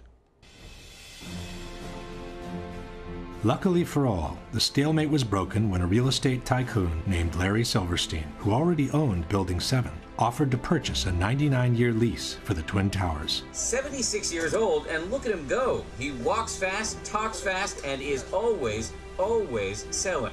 Silverstein seemed in a big hurry to close the deal. Even though he had been hospitalized for a car accident during the bidding operations, he asked his doctors to take him off the morphine so the deal could be finalized. So I told the doctor, I said, kill the morphine, and I got to get my people in here, because you can't think with morphine. So they let the morphine run down. The pain was terrible, but I brought everybody together, and that's when we framed our best and final bid. On July 24, 2001, Larry Silverstein celebrated the acquisition of the Twin Towers with a public ceremony. Silverstein signed the lease on the World Trade Center just 6 weeks before 9/11. He then took out an insurance policy covering the Twin Towers for $3.2 billion in case of total destruction. Silverstein then began spending every morning of the week in his new office in the North Tower. And so my mornings were spent at the Trade Center, and then by noon I was back uptown. But on September 11, luckily for him, Silverstein didn't go to work. Even though he had already scheduled a business meeting in the North Tower, he found out that his wife had made an appointment for him at the dermatologist. The morning of September 11th, Silverstein was scheduled to have breakfast at the restaurant at the top of the North Tower. He canceled at the last minute at the insistence of his wife, Clara, who wanted him to go see his dermatologist. That particular morning, my wife, God bless her, had made an appointment for me at the doctor. And I said, okay, yes, dear, I'll go. Everyone who was in that restaurant that morning perished. And then, just minutes later, received a telephone call to turn on a television set and witnessed this horrendous circumstance. This is how, on the evening of September 11, Larry Silverstein found himself in control of some 12 million square feet of new office space to be built on some of the most valuable real estate in the world. And since the terrorist attacks had been two separate events, contended Silverstein, the insurance companies would have to pay him $7 billion to rebuild what he has always been calling My Three Towers. I will spend $7 billion on My Three Towers. Eventually, a settlement was reached for $4.5 billion, which was still 1/3 more than the amount initially insured by Silverstein. And since on September 11, due to the terrorist attacks, Building 7 had also been destroyed, Silverstein received another $800 million to rebuild a skyscraper that had originally cost $400 million. It's a much more beautiful building. It's a glass facade, allows the light to come into the space. The views on four sides are phenomenal, and the space looks magnificent. In the meantime, all the asbestos from the Twin Towers has been inhaled by the citizens of downtown Manhattan, and especially by the first responders and volunteers who worked at Ground Zero, who are now being decimated by mesothelioma and other pulmonary diseases. In the debate over the destruction of the World Trade Center, two important organizations have played a major role. One is NIST, the National Institute of Standards and Technology, which was officially tasked by the U.S. government to investigate the collapse of the three skyscrapers. In 2005, NIST presented their final report on the collapse of the Twin Towers, and in 2008, the one on Building 7. For the Twin Towers, NIST concluded that they were brought down by the consequences of the impacts and the ensuing fires, while Building 7, according to NIST, was brought down primarily by fire alone. In other words, they fully confirmed the official version by the U.S. government. The other organization to bear weight on the debate has been Architects and Engineers for 9/11 Truth, an association of professionals in civil construction founded in 2006 by San Francisco architect Richard Gage. Architects and Engineers lists over 2,000 experts in structural engineering, science of materials, architectural design, fire protection, science of construction, metallurgy, and even experts in controlled demolitions. Since they've entered the fray, Architects and Engineers has brought to the table a solid amount of scientific information refuting the official explanation by NIST on the collapses and confirming the theory of controlled demolitions instead. At the same time, Architects and Engineers has acted as an unrelenting watchdog for every action taken by NIST, pointing out every single error in their work, and even forcing them, in some cases, to make corrections to their reports. I think it's something that we need to clarify and correct in the final version of the report. Okay. The first issue that needs to be clarified is the actual strength and solidity of the Twin Towers, since both the 9/11 Commission and the debunkers have made extensive efforts to depict them as extremely light and fragile buildings. The outside of each tower was covered by a frame of 14-inch wide steel columns. The centers of the steel columns were 40 inches apart. These exterior walls bore the majority of the weight of the building. The interior core of the buildings was a hollow steel shaft in which elevators and stairwells were grouped. Le torri di New York invece erano sostenute da un'intelaiatura esterna, da sottili nervature d'acciaio, insomma erano come dei parallelepipedi vuoti. Il World Trade Center era una struttura leggerissima, era la massima espressione del grattacielo leggero, come lo chiamano i tecnici. C'è un solo altro edificio che io sappia, che è quella che si chiamava un tempo la Sears Tower a Chicago, che usa lo stesso tipo di struttura.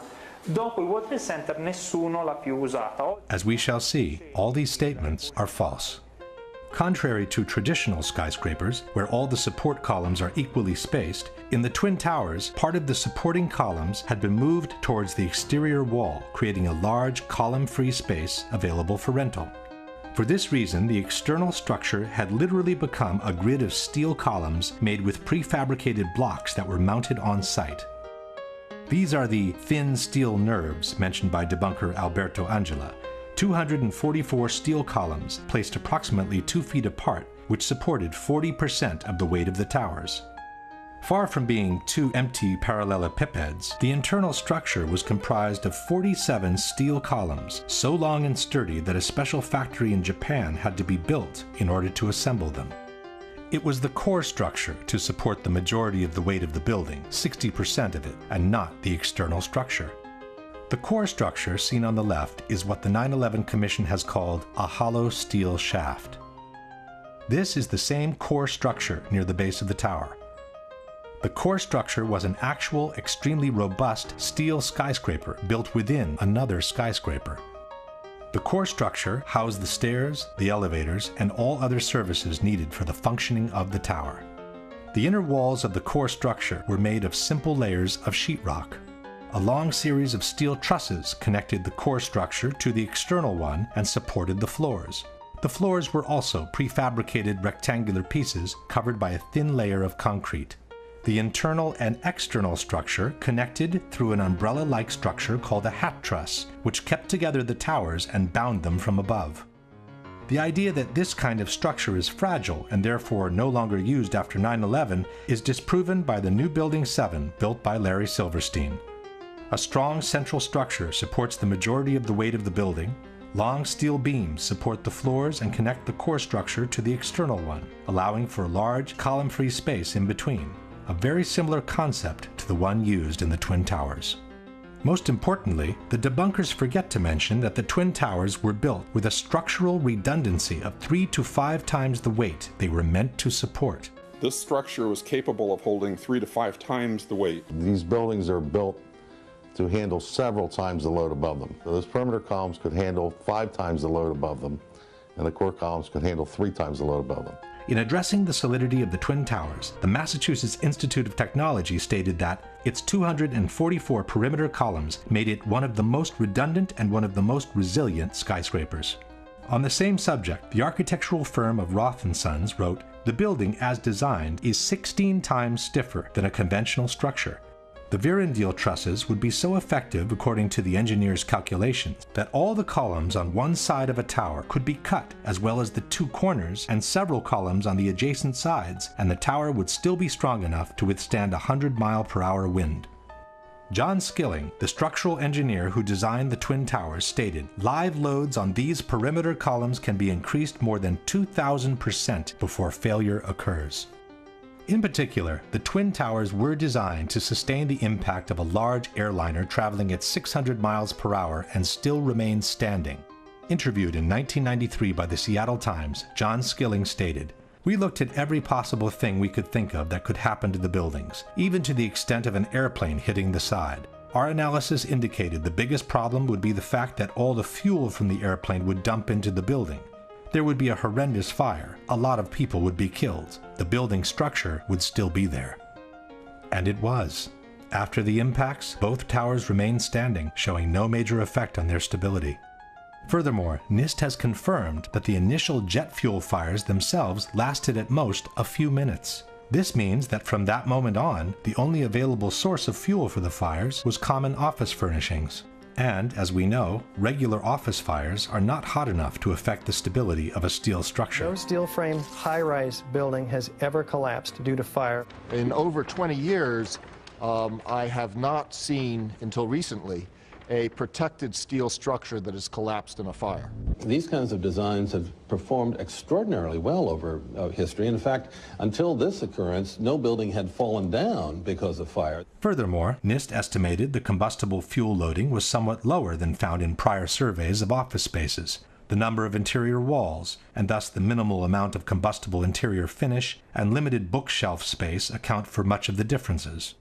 There was no reason for the towers to collapse at that point.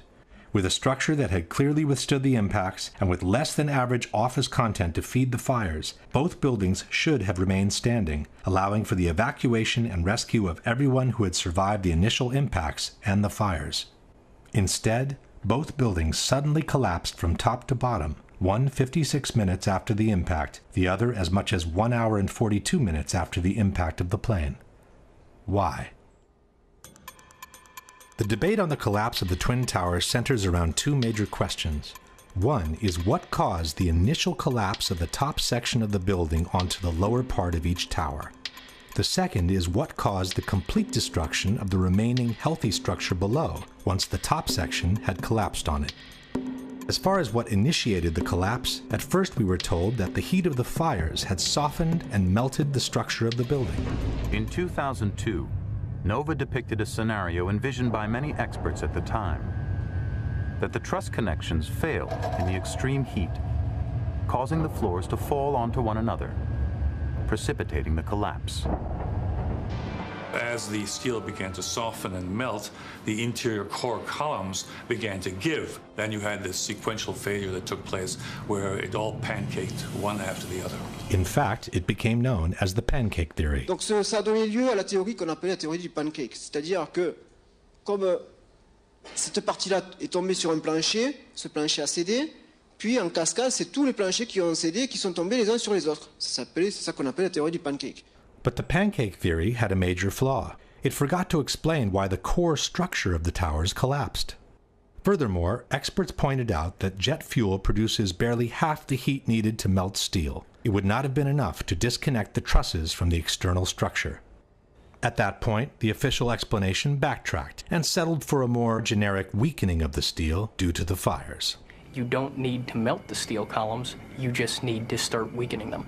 What we found is it doesn't take temperatures high enough to melt steel. It just has to heat up the steel so it expands and then softens and weakens the structure until it collapses. In the new explanation, the initial failure was no longer blamed on the rupture of the steel trusses, but on their sagging due to the heat. The trusses stayed connected to the columns, even as they sagged from the heat. They pulled on the columns, bowing them inward nearly 5 feet in some areas, until the columns reached the breaking point. Il cesio continua ad ardere, sta scaldando l'aria e scalda l'acciaio del solaio soprastante, che a questo punto comincia a flettersi, perde la propria resistenza ai carichi, si flette, tira in dentro le colonne, e a un certo punto le colonne della facciata che sono portanti, portano circa il 40% del peso della struttura, si rompono. Suddenly the column snapped, and as a result the entire top of the building came down pretty much in free fall because the kinetic energy that was unleashed was just huge. NIST also maintained that the impact of the airplanes widely dislodged the fireproofing from the trusses, hastening the process that eventually caused them to sag. It should be noted that NIST made the dislodgement of the fireproofing a necessary condition for the towers to collapse. The buildings would not have collapsed under the effects of the airplane impact and the jet fuel ignited multi-floor fires. And the reason it collapsed is because the fireproofing was dislodged. But the theory of the sagging trusses created even more problems than the one before. First of all, there is no proof whatsoever that the fireproofing from the steel had been widely dislodged by the impacts, as NIST has maintained. The steel structure of a skyscraper is elastic, not rigid, and it absorbs the impacts by slowly swaying back and forth, not by vibrating. The building swayed slowly one way toward the Hudson River to the west. And by the time it came back, I just jumped up and just had to get out of the elevator. In fact, there are good reasons to believe that the fireproofing from the steel was not dislodged at all, as in the following example. This is James Glanz for the New York Times. When the plane hit the North Tower between the 94th and the 98th floors, Steve McIntyre, an engineer for the American Bureau of Shipping, was reading his email on the 91st floor. The plane hit, and I think he described it as the biggest wham he'd ever heard, but there wasn't much shaking. His email was still there after the impact. He was still staring at a glowing screen. He had a little knick-knack, a piece of slate in the shape of a sailboat, hadn't fallen off his desk. Pictures of his wife and kids just propped up on a bookcase were still upright. Nothing had fallen over. McIntyre was just below the point of impact.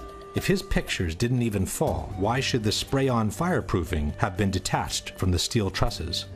Secondly, there's no proof that the temperatures were high enough to seriously weaken the steel in any case, with or without fireproofing. The majority of the jet fuel was burnt up instantly in the big fireball, and it was gone. The fires that were left were office furnishings and carpet and things like that. A lot of things in these kind of buildings have to be fire resistant by nature. It's required by code. In their computer simulation, NIST claims to have observed temperatures beyond 1800 degrees during the fires. But NIST has used their own computational model, and they've never published the data from their simulation. When architects and engineers asked to verify the computer model used by NIST, their request was denied. The truth is that NIST itself admitted in their own report to have no proof for temperatures high enough to seriously weaken steel. From the NIST report we read, of the more than 170 areas examined on 16 perimeter column panels, only 3 columns had evidence that the steel reached temperatures above 250 degrees centigrade or 480 degrees Fahrenheit. Only 2 core column specimens had sufficient paint remaining to make such an analysis, and the temperatures did not reach 250 degrees centigrade. No conclusive evidence was found to indicate that pre-collapse fires were severe enough to have a significant effect on the microstructure that would have resulted in weakening of the steel structure. In other words, NIST openly admits to have no proof to support their own theory. In conclusion, the known facts are: steel melts at about 2800 degrees Fahrenheit. Softening can begin at about 1100 degrees Fahrenheit. Except for 3 isolated spots, NIST admits to have found no proof of temperatures beyond 480 degrees Fahrenheit, which is less than half the temperatures needed to seriously weaken steel. On the other hand, there is multiple evidence that the temperatures needed to seriously weaken steel were not reached for a sustained time in the Twin Towers. The first one is that a group of 16 people managed to descend through the area devastated by the impact without obviously being burned alive. One of them is Brian Clark. And when we came to the 78th floor, the last layer was standing, but it was cracked, and there were flames licking up the other side of the wall like this. It wasn't a roaring inferno. I sensed that the flames were maybe starved for oxygen right there, you know, in the interior. We kept going, and we got onto the 74th floor. When we got down that far, normal conditions. The lights were on, fresh air coming up from below. Attivissimo has maintained that these people managed to survive because in that part of the building the stairwell runs on the side of the tower and not through the center. Quando sono passati di lì, sono passati attraverso una zona che era nell'angolo opposto rispetto agli incendi. Quindi è logico che non siano stati bruciati. Questa scala fa questo giro e scende. In truth, stairwell A traverses to the side of the tower on the 82nd floor, but Clark and his colleagues were on the 84th. This means they descended 2 floors in the center of the tower before crossing over. Furthermore, one of Clark's colleagues went back from the 81st to the 91st floor before descending all the way to the ground. Ron DiFrancesco, who went in the 81st floor with me, he went up to 91, caught up to the people, laying down on the floor, to thinking that there was fresher air at floor level. He made his way back to the stairs. And so I started to run downstairs, and so I ended up on the ground level, and I went to walk out. Had there been a temperature of 1100 degrees around the stairwell, nobody would have been able to go through it alive. Secondly, there is a series of thermographic images shot with an infrared camera showing temperatures much lower than those needed to soften steel. This is the North Tower, seen from below. It's 9:18, about a half an hour after the impact of the first plane, and the indicated temperatures do not reach the color yellow, which means they don't exceed 100 degrees centigrade or 212 degrees Fahrenheit. And this is the South Tower, some 15 minutes after the impact of the second plane. Here too, the indicated temperatures do not exceed 212 degrees Fahrenheit. But the major problem with the sagging trusses theory is that it doesn't make any sense from a mechanical point of view.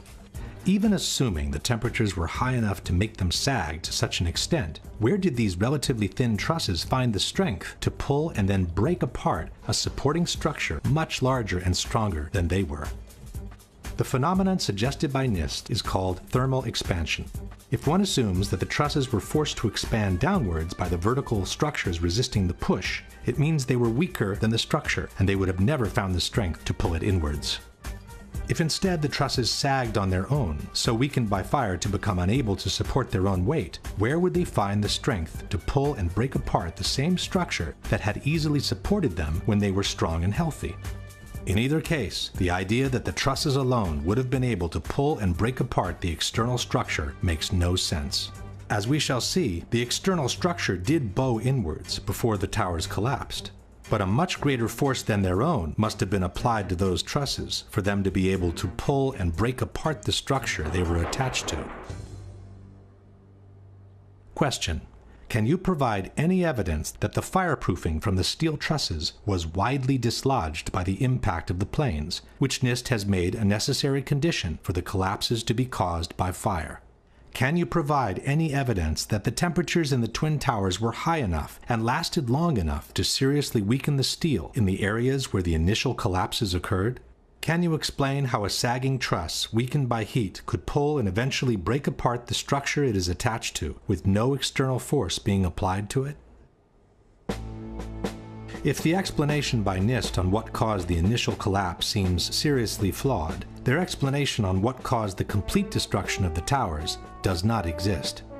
Within more than 10,000 pages filled with technical data of relative importance, in a footnote on page 82 of the NIST report we read, the focus of the investigation was on the sequence of events from the instant of aircraft impact to the initiation of collapse for each tower. For brevity of this report, the sequence is referred to as the probable collapse sequence, although it does not actually include the structural behavior of the tower after the conditions for collapse initiation were reached and collapse became inevitable. With the simple word inevitable, NIST purports to have explained the total destruction of 80,000 tons of a perfectly healthy steel structure upon itself. The area below the damage zone where the planes flew in and where the fire was, that area below that, those 80 or 90 stories, 80,000 tons of structural steel was not damaged in any way. Yet you stood there and watched it destroy itself, wiping out floor by floor all 287 structural columns as if they didn't exist underneath the damage zone. When a well-known debunking website wrote to NIST asking for a clarification on the sequence of the collapses, it received a similar answer. NIST did not describe the specific sequence of events after global collapse initiated. This astonishing statement has been repeated by NIST over and over again under the most surprising of justifications. Once the collapse initiated, the video evidence is rather clear. It was not stopped by the floors below, so there was no calculation that we did to demonstrate that, what is clear from the videos. This is tantamount to saying, once the Pearl Harbor attack initiated, the video evidence shows that the US fleet was quickly overwhelmed by the Japanese, so we didn't feel the need to find out why it happened. To make up for this embarrassing void, the debunkers often point at some independent studies which purport to explain the collapses by gravity alone. Ci sono opere tecniche come quelle che vedete citate qui che analizzano in estremo dettaglio la dinamica del crollo delle torri gemelle e non trovano niente di strano. The study most quoted by debunkers is called What Did and Did Not Cause Collapse of the WTC Twin Towers in New York by Czech engineer Zdeněk Bazant. But in his own study, Mr. Bazant admits to have worked on a one-dimensional model, while he states, the high tilt seen on the South Tower top would call for a three-dimensional model of progressive collapse. In any case, it is not up to private studies to explain the collapse of the Twin Towers. NIST received $20 million of taxpayers' money to determine why and how World Trade Center 1 and World Trade Center 2 collapsed following the initial impacts of the aircraft, and to this day they have not done so. This is why Architects and Engineers has kept pressing NIST, asking them to publish their data in regards to the potential energy released during the downwards movement of the upper stories and the absorptive capacity of the intact structure below the collapsed zone. Structural engineers do this every day. This is not rocket science. You have the known weight of this building mass. You have what are known columns below it in order to resist it. You let it go in your models and you calculate what the resistance is. Why didn't they do it? Could it be because they knew darn well that it would not have collapsed at all? In fact, it could be suggested that NIST never explained the collapses by gravity alone because it would be impossible to do so without violating at least two of the most fundamental laws of physics. One is Newton's third law of motion, which states that for every action there is an equal and opposite reaction. This means that two opposing forces will neutralize each other. In a head-on collision, the two cars absorb each other's kinetic energy and transform it into physical deformation or damage. After that, the system comes to a rest, as there is no more energy to be dissipated. The top section, pushing on the bottom section, it's going to meet equal forces as it goes. Both sections are going to be demolished at the same rate. So by the time you've crushed up 15 stories below it, the top 15 stories are also going to be crushed. And so there's nothing left now to crush the rest of the building. Something of this kind is what we should have seen when the top section of the towers collapsed onto the lower one. The upper and lower sections should have mutually destroyed each other until all the energy is dissipated and the system comes to a rest. Alternatively, as shown in this experiment with two towers made of snow, the top section could have fallen off to the side after the initial collapse. What could not have happened is this. A little tiny chunk of the building can't possibly fall and crush the entire structure below it. This is such a simple, fundamental concept that architects and engineers were astonished in seeing it totally ignored by NIST. This is high school physics, and our whole society is being led to believe that these fundamental laws of physics, hard science, don't apply anymore. But even if we assume that the top section of the tower had enough potential energy to destroy the rest of the structure below, it could not have done so at the speed it did, which was near freefall speed. That would have violated an even more important principle in physics, known as the law of momentum conservation. This law states that the total energy within an isolated system must always remain the same. As we have seen, the energy can be transformed within the system, from motion to physical deformation. But for the deformation to begin, the velocity must decrease in order for one kind of energy to be transformed into the other. No new energy can be added to the system. One particular example of momentum conservation is freefall.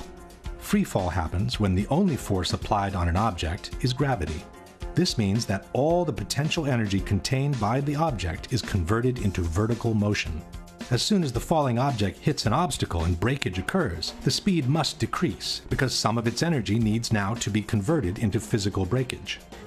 It takes energy to break things apart, and that energy must come from within the system.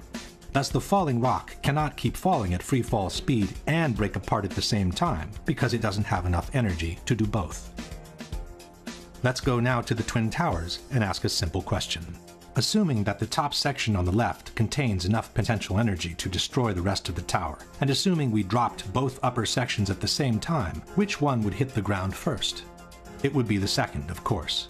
As it finds no obstacles in its path, the section on the right would quickly accelerate to free fall speed and maintain it all the way to the ground. The section on the left instead needs to use some of its energy to destroy the structure below, so it could never achieve free fall speed. In the case of the Twin Towers, however, both upper sections fell with an acceleration close to free fall speed, as if their path had been practically free from obstacles. It took each tower between 10 and 12 seconds to collapse to the ground, while an absolute freefall time would have been 9.2 seconds. In other words, both upper sections of the towers found enough energy to destroy 80,000 tons of healthy structure below, while accelerating to near freefall speed. This is, as we have said, absolutely impossible by gravity alone. The law of momentum conservation won't allow it. A building cannot do free fall with a huge steel structural system in place to support it. The Twin Towers could not have come straight down through the resistance of 80,000 tons of structural steel at the speed of practically free fall.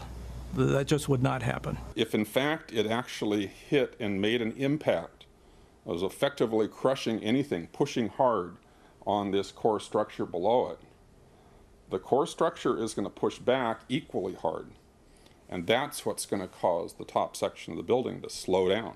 As energy is drained away from the system to deform those members, it would slow down the descending mass and cause a descent at less than free fall speed. There is only one way for those buildings to have collapsed at the speed they did. The buildings fall at a speed which can only occur if the structure has been removed, the vertical structure. The same Shyam Sunder from NIST has acknowledged that free fall can only be achieved with the absence of a structure below. Free fall time would be an object that has no structural components below it. But what could have removed the supporting structure below, since the falling section didn't have any extra energy to do so? The fact that it's coming down at free fall says all of the energy is being used to just make it go straight down, which means it's coming down through itself and not breaking up the building as it goes.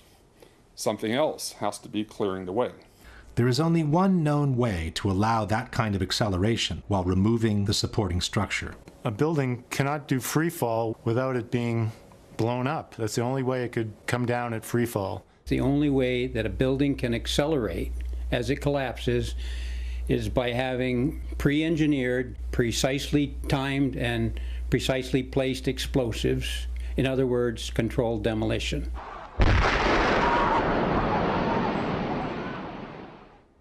Since a near freefall speed automatically means a controlled demolition, the debunkers have tried to deny that the Twin Towers fell in about 10 seconds each.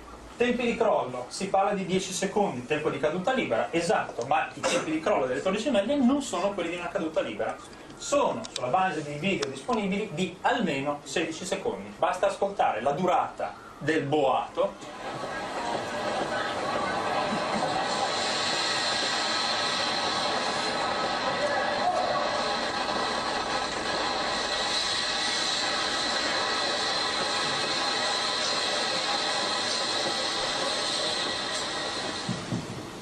Quindi, se avete contato con me, sono un po' più di 10 secondi. We couldn't count with him, as it's very difficult to establish the exact duration of a collapse by listening to the sounds only. Furthermore, a couple of seconds more or less would not make a big difference, as the time for the transfer of momentum between each collapsing floor must be considered anyway. So a floor impacting on a floor below would transfer momentum, and that floor, those floors would transfer momentum such that in the Twin Towers, if you didn't have any columns whatsoever, it would still take a minimum of 30 seconds for these towers to collapse just by transferring the momentum of the floors. In any case, the near freefall speed of about 10 seconds has been confirmed by different official sources. The 9/11 Commission wrote that the South Tower collapsed in 10 seconds. Mr. Sunder from NIST has confirmed similar timings. The measurements have indicated that Tower 1 collapsed in about 11 seconds and Tower 2 collapsed in about 9 seconds. Mr. Sunder has also acknowledged that the towers came down practically at free fall speed. As a result, the entire top of the building came down pretty much in free fall. The same admission is present in the official report. Since the stories below the level of collapse initiation provided little resistance, the building section above came down essentially in free fall. At this point, we can pose the following question. Given that the building section above came down essentially in free fall, given that for free fall to occur, no supporting structure must be present, and given that the falling sections didn't have any extra energy to destroy the structure below, can you suggest anything different from some kind of controlled demolition for the removal of the supporting structure, which was necessary for near free fall speed to be achieved? At this point, one may wonder what the response by the debunkers has been to all the scientific arguments presented by architects and engineers. There has been no response. All the debunkers have done is to either belittle this association of professionals or to ignore it altogether. Et pour les ingénieurs, quand vous regardez Les ingénieurs qui ont signé, alors là, c'est hallucinant. C'est-à-dire que vous avez des ingénieurs en électricité, en hydraulique, en sûreté nucléaire. Enfin bon, c'est vraiment la tour de Babel de l'ingénierie. Les personnes qui sont compétentes en calcul de structure, alors je les ai regardées, une petite trentaine, je suis généreux. Hein. Whether the experts in structural engineering are 30 or 300, it should not make any difference. It's their arguments that must be refuted, and Quirant has never done so. Attivissimo instead has chosen to belittle architects and engineers as a whole by terming all its members as gymnasium builders. Abbiamo soltanto Richard Gage e I suoi 1200 costruttori di palestre che dicono ma secondo noi. But Attivissimo has never responded to their arguments either. But the most shocking statement comes from Popular Mechanics. In their book, Debunking 9/11 Myths, they wrote, "Not one of the leading conspiracy theorists has a background in engineering, construction, or related fields." This statement appears both in the original publication, dated 2006, and in the revised edition, published in 2011. By then, architects and engineers had been active for almost 5 years, listed more than 1,300 experts in civil engineering, had made presentations in 20 different countries in the world, and had been invited on national television several times. And what caught my eye is their claim that more than 1,300 architects and engineers examined the evidence about Building 7's collapse and disagree with the official report issued by the National Institute of Standards and Technology. I certainly am much more open-minded about it than I was, and it is because of the involvement of the 9/11 families and all these engineers and architects. Clearly, they know more than I do. The truth is that from the moment architects and engineers has entered the fray, not one of their scientific arguments disproving the official version and confirming the theory of controlled demolitions has been refuted in any way by the debunkers or by anyone else.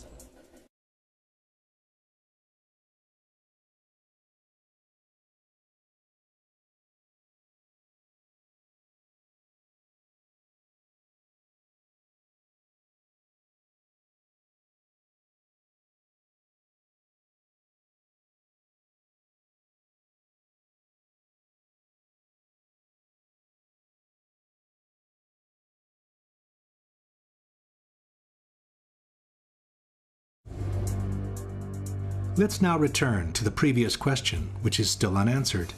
What caused the initial collapse of the upper section of the towers onto the rest of the building?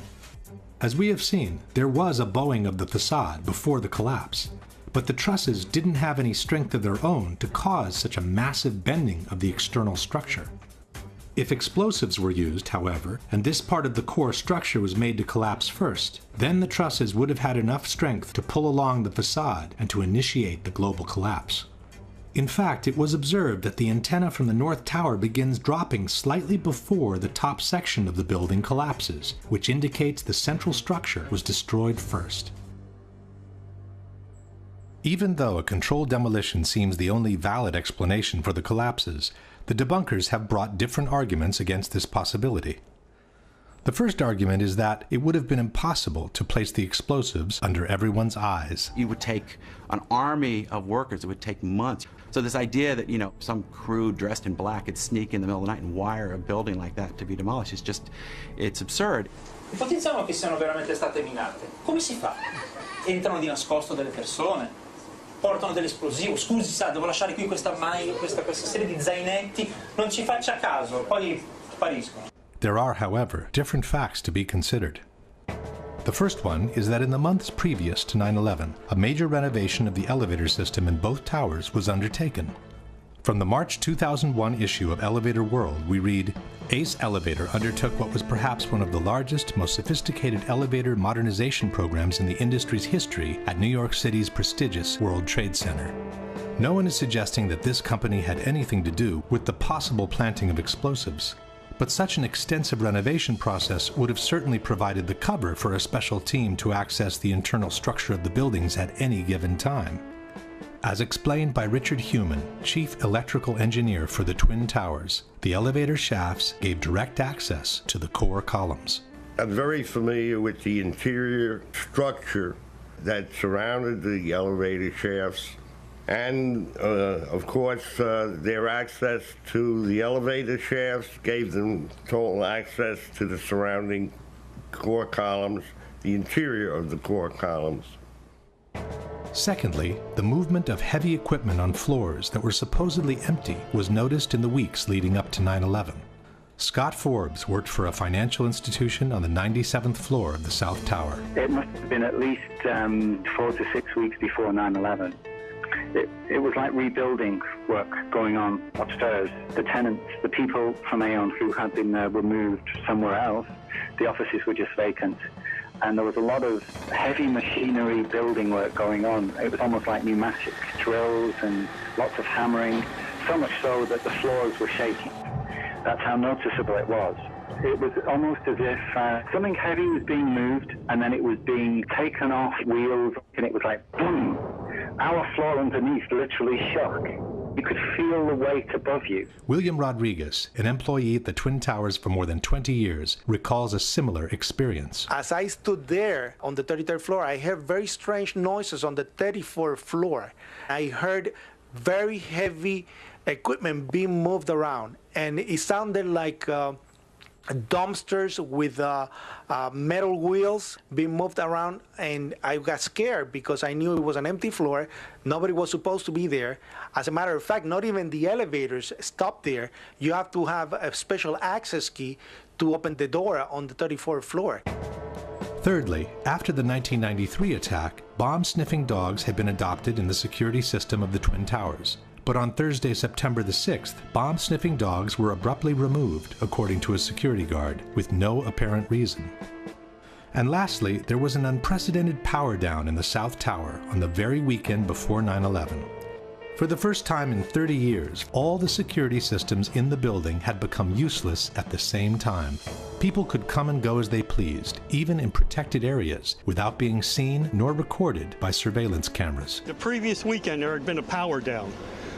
Because of the power down, there was a complete breakdown of security that weekend. We had guided tours coming into secured areas by mistake and nobody picking it up because there's no intrusion alarms or anything else. Scott Forbes was also present during the power down. There was a power down in the South Tower on the weekend of the 8th and 9th of September. And it wouldn't have just have affected camera security, it would have affected all the secure systems on doors for either key locks or security badges and so on. To undo them, they weren't working because they're all powered by electricity, so there was no power, there was no backup system, therefore they were all open. What again was the excuse that the Port Authority gave you, Scott, for this 36-hour period of the power being down in the South Tower? The explanation was that there was a recabling exercise to increase the bandwidth of networks that were available in the towers. But what I can recall is that there were plenty of toolboxes, there were plenty of spools of cable, there were men around wearing overalls. They appeared to be like engineers. At the time, it seemed perfectly legitimate what they were doing because this was the story we were given, that there was a recabling exercise. The debunkers are right. It would have been very difficult to bring in the explosives without being noticed. But with the proper cover story, it could have been done under everyone's eyes, in full daylight, without anybody even questioning what was going on. Another argument by the debunkers is that controlled demolitions, they say, always begin from the bottom, while the destruction of the Twin Towers clearly started from the top. Controlled demolitions always begin from the bottom of a building. You cut the bottom columns and then the building falls. If you look at the World Trade Centers, both of them began at the impact wounds where the planes hit. Il crollo da torre parte dall'alto, mentre nelle esplosioni controllate parte sempre dal basso. Si demoliscono le fondamenta, poi si va su e la torre, il palazzo che deve essere demolito, crolla subito. But this is not true.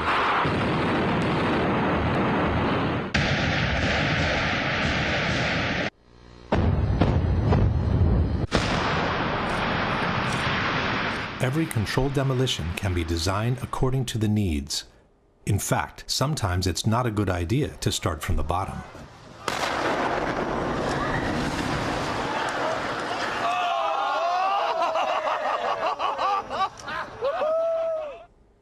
This brings us directly to the issue of explosions. In the same interview where he praised the solidity of the Twin Towers, John Skilling stated, "I'm not saying that properly applied explosives, shaped explosives of that magnitude could not do a tremendous amount of damage. I would imagine that if you took the top expert in that type of work and gave him the assignment of bringing these buildings down with explosives, I would bet that he could do it." On September 11, there were dozens and dozens of loud explosions reported by firefighters, policemen, journalists, and regular citizens both before and during the collapse of both towers. For all these explosions, however, the debunkers have a blanket explanation. The witnesses were confused. They were not real explosions. È interessante notare che tutti i testimoni che parlano di esplosioni le hanno sentite, nessuno le ha mai viste. There are things that happened inside the building, pieces coming loose as a result of the extreme impact, very well may have been interpreted as explosion. Molto spesso I profani parlano di explosion, ma non intendono strettamente la carica di dinamite che fa boom. Parlano di botto, di boato, e il boato può essere dovuto a tante ragioni. What's an explosion sound like? Most people don't know because most people have never heard one. So any sharp, loud bang, that's probably an explosion. The fact is, most of the explosions were reported by firefighters and policemen, and no one knows how to recognize an explosion in a burning building better than they do. As we were getting our gear on and making our way to the stairway, there was a heavy-duty explosion, and everybody just started running for the door. Everybody was trapped. New York's bravest never had a chance. We really never even got to that close to the building. An explosion blew and it knocked everybody over. The whole time you're hearing boom, boom, boom, boom, boom. So I think I know an explosion when I hear it. In August 2005, the New York Times published 12,000 pages of oral histories rendered in the voices of 503 firefighters and emergency personnel who were present at the Trade Center on September 11. Over 100 of them, 1/5 of the total, has reported explosions in the buildings prior or during the collapses. Regular citizens also seemed quite capable of telling an explosion from a simple object falling to the ground. Something, either they blew the lobby up or something, because it blew the glass out of the doors and knocked us all down, and I got smoke and everything on me. I just feel a little shook up because I got blasted, you know. So. Before proceeding, one thing should be known about controlled demolitions. Just like the Twin Towers, most modern buildings are built with a high redundancy factor in terms of structural strength. For this reason, a series of preliminary explosions is normally needed in controlled demolitions to weaken the structure before the actual collapse can be induced.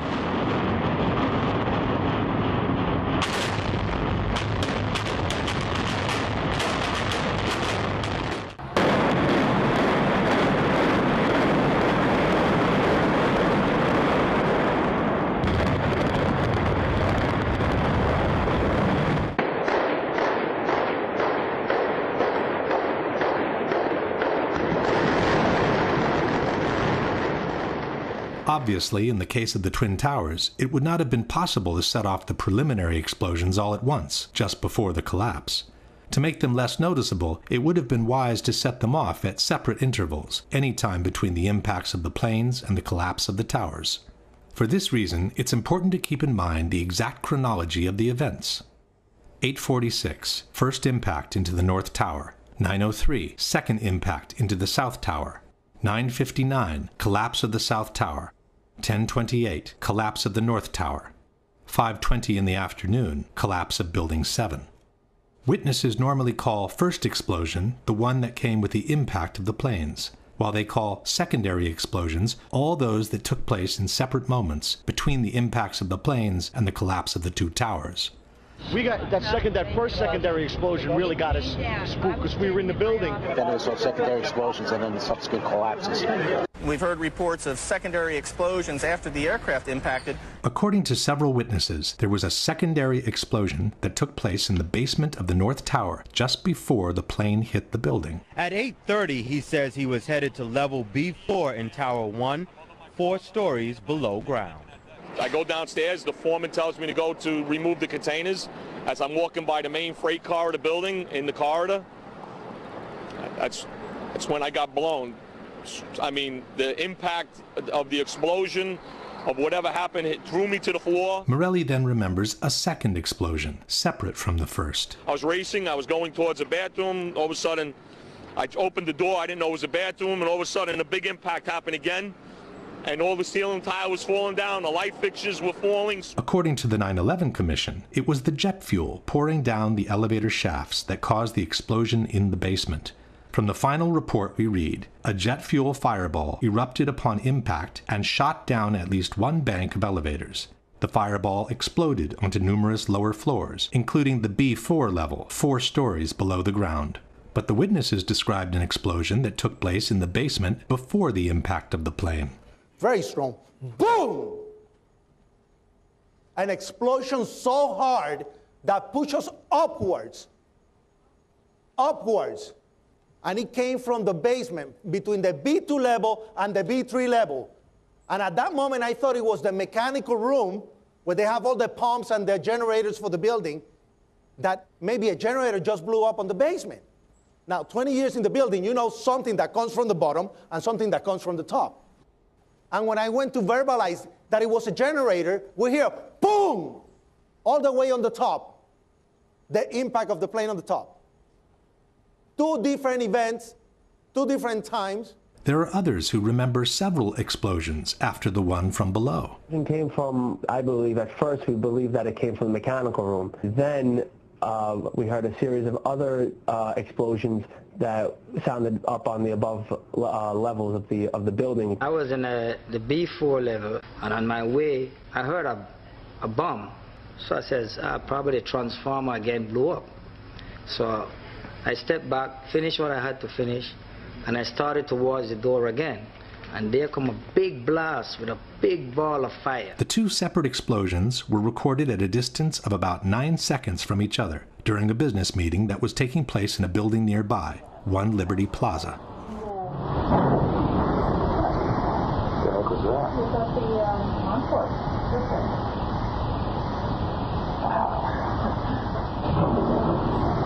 Sound like something crashed. When faced with this precise question, the editors of Popular Mechanics chose not to answer it and fell back on the generic explanation of the jet fuel in the elevator shafts. Ask what your guys' explanation is for Willie Rodriguez's testimony that he heard, experienced, and his coworkers were actually burned by an explosion in the basement of the North Tower prior to the plane hitting, and this has been verified by at least 20 different eyewitnesses. Jim Meggs of Popular Mechanics. When the plane struck the buildings, they penetrated the internal core. Jet fuel poured down stairwells and elevator shafts, setting off secondary explosions. Not to mention the horrific impact of these fully loaded planes hitting the structure and causing an enormous swaying. It's interesting to note too that you still didn't address the fact that it was before Empire State Building crash back in 1945. But the explanation of the jet fuel in the elevator shafts has several problems of its own. First of all, there were no regular elevators connecting the basement to the top levels of the towers. Each tower consisted of 3 separate buildings, built on top of one another, each with their own elevator system. There were only 2 elevators connecting the lobby to the 44th and 78th floor. But the plane struck on the 95th floor, which means the fuel could not have poured down these elevator shafts. There were only 2 banks of elevators that went all the way from the basement to the top of the towers, and they were mostly used by maintenance people. In one of these elevators was Arturo Griffith. Well, I was on my way from B2 to 49th floor. Not only didn't Griffith get cremated by this supposed ball of fire, but he also remembers 3 separate explosions. And there was a loud explosion and the elevator dropped. When the elevator finally stopped, they had an explosion that bring the doors inside the elevator. And then they had another explosion on the panel that threw me, against the wall. Most importantly, the theory of the jet fuel in the elevator shafts fails to take into consideration the volumes involved. Each tower had an approximate volume of 2,160,000 cubic yards. The planes that hit the towers carried an estimated 10,000 gallons of fuel each at the time of impact. 10,000 gallons is the equivalent of 50 cubic yards. This in-scale graphic shows what 50 cubic yards look like next to the volume of the tower. Assuming that about half of the fuel was consumed in the initial explosion, we would be left with some 25 cubic yards of fuel available. But most of this fuel is needed to ignite the fires at different floors, as explained by Mr. Meggs himself. Jets crashed into buildings. They crashed at an angle, which meant that their wings, which is where they store most of their fuel, cut through multiple floors. So they splashed fuel and debris across multiple floors of the building, igniting fires. So even assuming that, for some strange reason, 5 of those cubic yards were all to end up in the only elevator shaft that goes all the way to the bottom of the tower, there wouldn't be enough to reach the basement in significant quantities.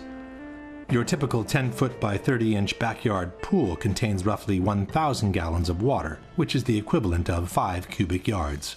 Imagine dumping the water from this pool into this kind of elevator shaft with a drop of more than 1,000 feet below, and you'll get the idea of how much fuel can actually reach the bottom. In any case, the fuel in the elevator shafts theory could never account for the powerful explosion that literally devastated the lobby of the North Tower 1 hour after the first impact and before the collapse of the South Tower. There was a secondary explosion, probably a device either planted before or on the aircraft that did not explode until an hour later. Then somebody said that they saw an airliner go into one of those towers. Then, I don't know, an hour later than that, we had that big explosion from much lower. I don't know what on earth caused that. In fact, these firemen reported 3 large explosions in Tower 1, which took place after the plane's impact. They also confirmed it was the 3rd explosion to devastate the lobby of the tower. It was an explosion. We was in the lobby and the 3rd explosion, the whole lobby collapsed on us. What you told me is that there was a plane or whatever hit the building, then a secondary explosion. It was like 3 explosions after that. We came in after the fire. We came when the fire was going on already.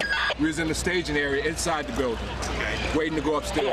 Then it exploded. The whole lobby collapsed on the lobby inside. It took these witnesses about 1 hour to walk down from the 82nd floor to the lobby of the North Tower after the impact of the plane. We got to the 4th floor from 82nd floor. We stuck on the stairs for a while. We finally got down to the lobby. Then we get to the lobby, it was this big explosion. I don't know if it was just like what you just seen. That's what we went through before we came out of the building. Then when we get out the building, then another smoke cloud came. A similar story here. The long descent from Tower 1 and the big explosion in the lobby. It was like holy hell coming down them stairs. And then when we finally got to the bottom, we were coming out on a mezzanine level there, and another explosion came right from it, just everyone flying. Yet another similar story. Big boom, come down the steps, everything fine till we got to the basement, and then everything just fell in.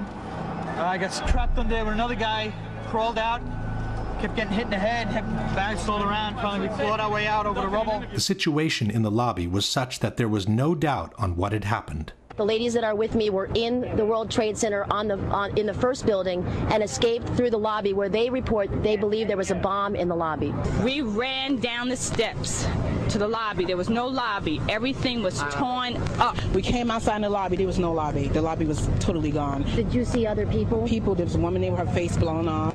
Big glass lobby, and all the glass was broken. Wires hanging from the ceiling, the signs that would hang above telling you where to go were all hanging. It was unbelievably scary to look at. Firefighter John Schroeder was climbing the stairs of Tower 1 when he heard the huge explosion from below. We were heading up to the 24th floor of the stairwell, and all of a sudden our building got rocked. We got bounced around in the stairwell like pinballs, man. And we just said, you know what? Time to go. We came down, it looked like a bomb went off in the lobby. Everything was exploded, everything was gone. We're like, what is going on here? For every window in the lobby to be exploded. I mean, them windows were like as thick as forget it. They were 2-3-inch glasses, you know, come on. They exploded out of the lobby. You know, it wasn't from the jet fuel. No way. Then we have the accounts from those who heard explosions moments before the South Tower collapsed. John McLaughlin was a police officer for the Port Authority. Going into Tower 1, we heard a loud explosion coming from the area of Building 2, and at that point, Building 2 was collapsing. We saw the top begin to blow out in a plume of smoke, and we heard the noise associated with an implosion. I was about 5 blocks away when I heard explosions, 3 thuds, and turned around to see the building we just got out of. Antenna tip over and fall in on itself. And then all of a sudden 3 tremendous explosions, and everything started coming down. Then there was a tight sequence of detonations during the collapse of the South Tower, which many described as firecrackers. You heard a big explosion before the building fell? I saw it as it was happening, and it sounded as if you had 100 of those little black cat firecrackers and you lit them all off at once. That's what it sounded like. It sounded like the finale of the 4th of July. As the first tower came down, there were a series of explosions. It was like boom, boom. You could hear the echoes of the explosions echoing off the different buildings. The detonations started, and they went boom, boom, boom. They were a little less than a second apart. Below the fire, I saw from the corner, boom, boom, boom, boom, boom, boom, boom, boom, boom. Just like 20 straight hits. Just detonated. They were planned to take down a building. Boom, boom, boom, boom, boom, boom, boom. All the way down. So it was like boom, boom, boom, boom, boom, boom, boom, boom. From far away, boom, boom. And you heard the boom, boom, boom, boom, boom, boom. The same kind of detonations were heard during the collapse of the North Tower. Second tower, number one, the second tower collapsed. It was the exact same series of detonations.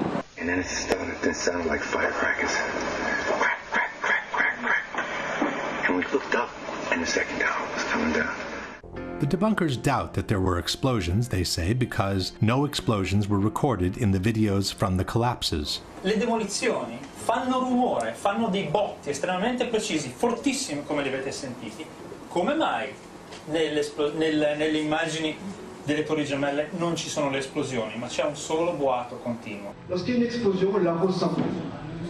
On la ressent comme il faut. Ça se mesure, on l'enregistre. Aucune bande de son ne les enregistre. Aucune. First of all, the debunkers forget that most of the television shots were taken from a distance with long telephoto lenses, and they don't carry the actual sound from the towers. While in the videos shot by amateurs, the soundtrack is usually covered by the screams of those standing around the camera.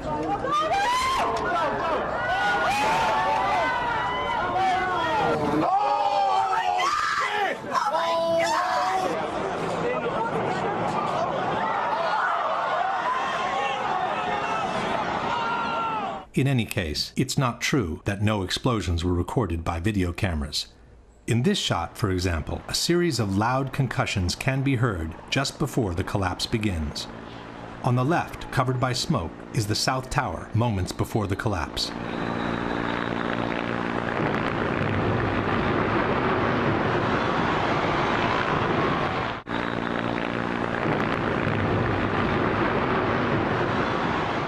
In this shot by ABC television, the initial explosion can also be heard. Listen carefully after the words FBI agents. This is as close as we can get to the base of the World Trade Center. You can see the firemen assembled here, the police officers, FBI agents. You can see the towers. A huge explosion now raining right on all of us. The explosion can be heard even better by separating the stereo track of the microphone from the one of the camera. Here, the police officers, FBI agents.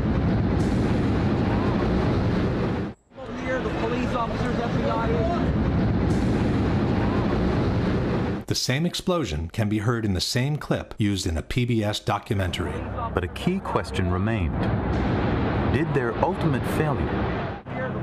But a key question remained. Did their ultimate failure?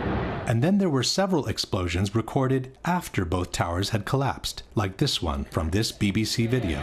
This one was recorded after both of the Twin Towers had collapsed and before Tower 7's collapse.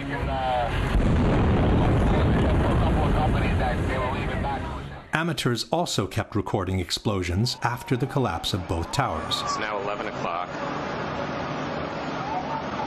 Still hear continuing explosions, but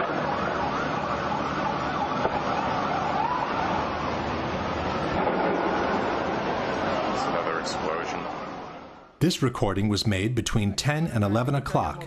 The explosion came from the direction of Building 7. You gotta get back from here. You know that. You gotta get back. All right. In fact, a big explosion in Building 7 was reported before either tower had collapsed. Sometime after 9 o'clock, Barry Jennings was descending the stairs of Building 7, trying to reach street level. Well, me and Mr. Hesh, the Corporation Counsel, were on the 23rd floor. I told him we got to get out of here. We started walking down the stairs. We made it to the 8th floor. Big explosion. Blew us back into the 8th floor. Jennings was trapped in the building for several hours, together with his colleague, Michael Hess. Mr. Hess!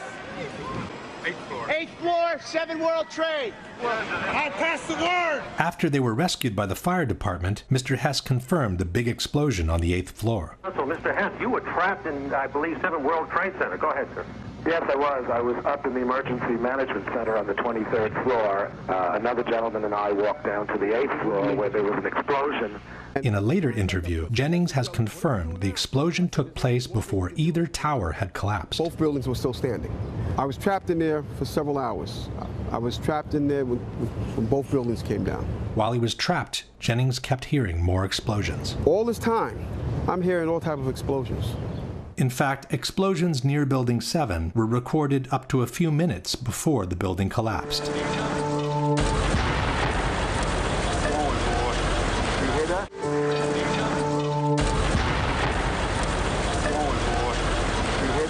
And finally, there is also someone who saw an explosion up close, through his very eyes.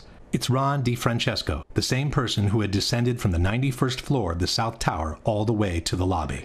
When he was exiting the building, he heard an explosion. He spun around, and a fireball was coming down the hallway at him. He put his arms up, blew him across Church Street. He woke up in the hospital 2 days later. Yeah, I had burns, they say, on 80% of my body, and a broken bone in my back, and I guess my ears were turned inside out just with the burns. My head was very swollen.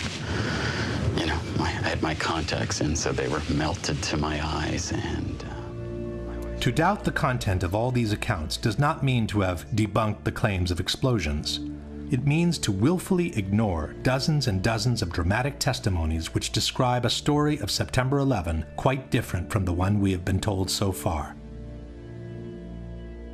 Question.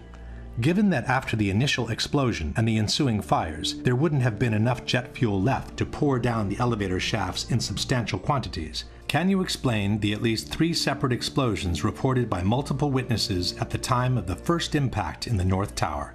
In particular, can you explain the huge explosion reported by multiple witnesses in the basement of the North Tower moments before the impact of the plane?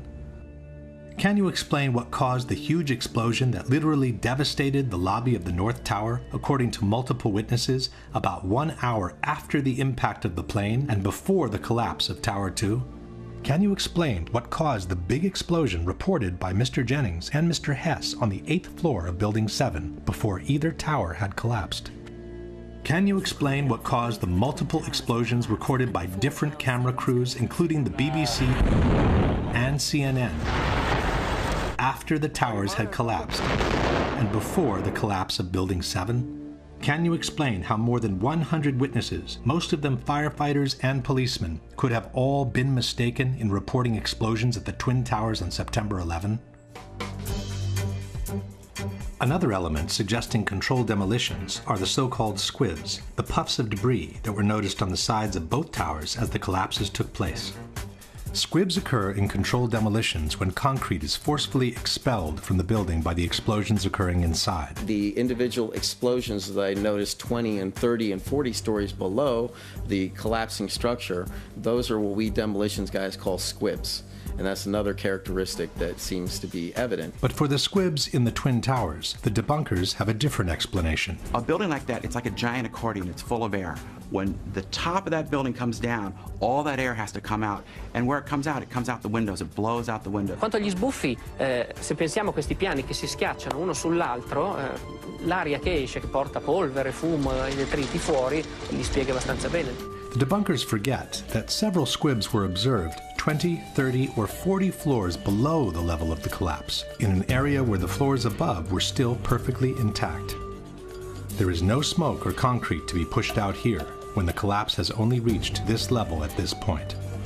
But even in this case, the debunkers have an explanation. Et ça s'explique justement par la communication des surpressions, par les cages d'ascenseur. Alors là, c'est les cages d'ascenseur, mais il y a bien sûr aussi des escaliers. Donc ça aussi, et ça a permis donc cette évacuation de l'air, non seulement sur les côtés, mais aussi dans toute la tour, en mettant en pression le bâtiment.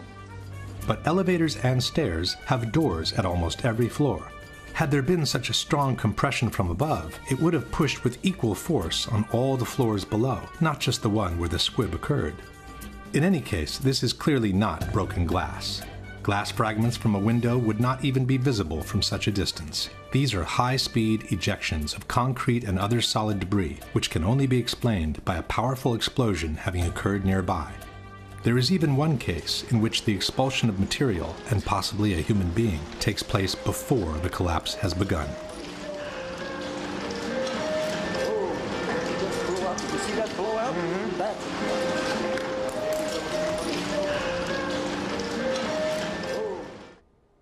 Question. Given that what we see is clearly not glass from a broken window, but concrete and other debris, can you explain what caused the squibs observed 30 or 40 floors below the level of collapse? Technically speaking, squibs are just a particular case of explosions occurring below the level of collapse. But powerful ejections of concrete and other material have been observed throughout the entire collapse of both towers.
The result of such explosive force is the lateral ejection of large chunks of the external structure all around the towers. The spread of debris in a large radius around each tower, what we see is an outward explosion of material beyond the perimeters of each footprint. FEMA has documented a 1,200-foot diameter debris area around each tower where major chunks of the buildings were found. This means that parts of the structure were ejected laterally at a distance twice as large as the width of the tower itself. Large multi-ton beams were hurled hundreds of yards laterally.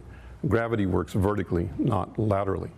The debunkers contend that the material ejected laterally was only the aluminum foil covering the structure, not the steel beams themselves. Ces éléments qui sont là, certains disent, vous vous rendez compte des poutres qui font plusieurs tonnes? Non. Ça, c'est pas des poutres qui font plusieurs tonnes, c'est tout simplement le parement qui était prévu sur les tours, qui étaient des plaques d'aluminium qui étaient collées sur les poutres en acier. Les poutres en acier, elles sont là et là.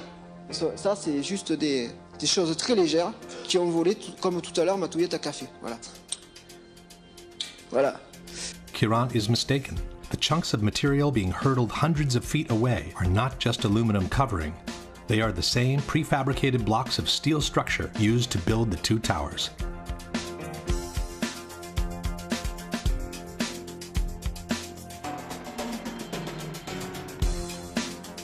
In this case, a person who has remained attached to a block of columns falling can give us an idea of the structural pieces being detached from the building. Several large chunks of structure ended up embedded in buildings nearby. David Chandler of Architects and Engineers has calculated the energy needed to hurtle some of these chunks of structure to such a distance from the buildings. Using special software, we can analyze motion on video clips frame by frame. I have placed markers on each frame so we can track a particular projectile. From the markers, we can get a data table and plot various graphs. The data here shows that the object we were tracking was shot horizontally at over 70 miles per hour. The energy needed to hurl a 4-ton girder at this speed is comparable to the energy needed to hurl a 200-pound cannonball 3 miles.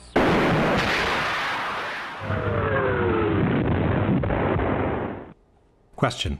Given that the falling upper sections of the towers had no additional energy to destroy the healthy structure below, where did the energy to hurdle these large chunks of structure at such a distance from the towers come from?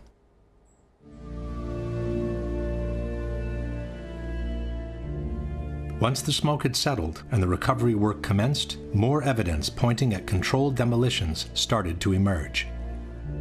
One example are the supporting columns cut at a 45-degree angle that were noticed sticking out of the ground. This kind of cut is typical of controlled demolitions and is obtained by placing linear charges on the columns at a 45-degree angle. Now this is a linear shaped charge, and it's wired in with the dynamite. When it cuts, it'll cut this column right on this angle, and then this piece will be deflected and displaced in that direction.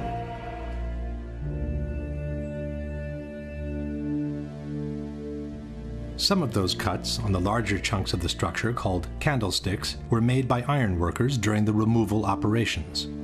But cut columns were noticed on the very evening of September 11, far before the removal operations had started. You know, this is the first day in a pile. You know, actually, it was on the 11th. It was 8 o'clock at night, and we had a hunt for iron workers.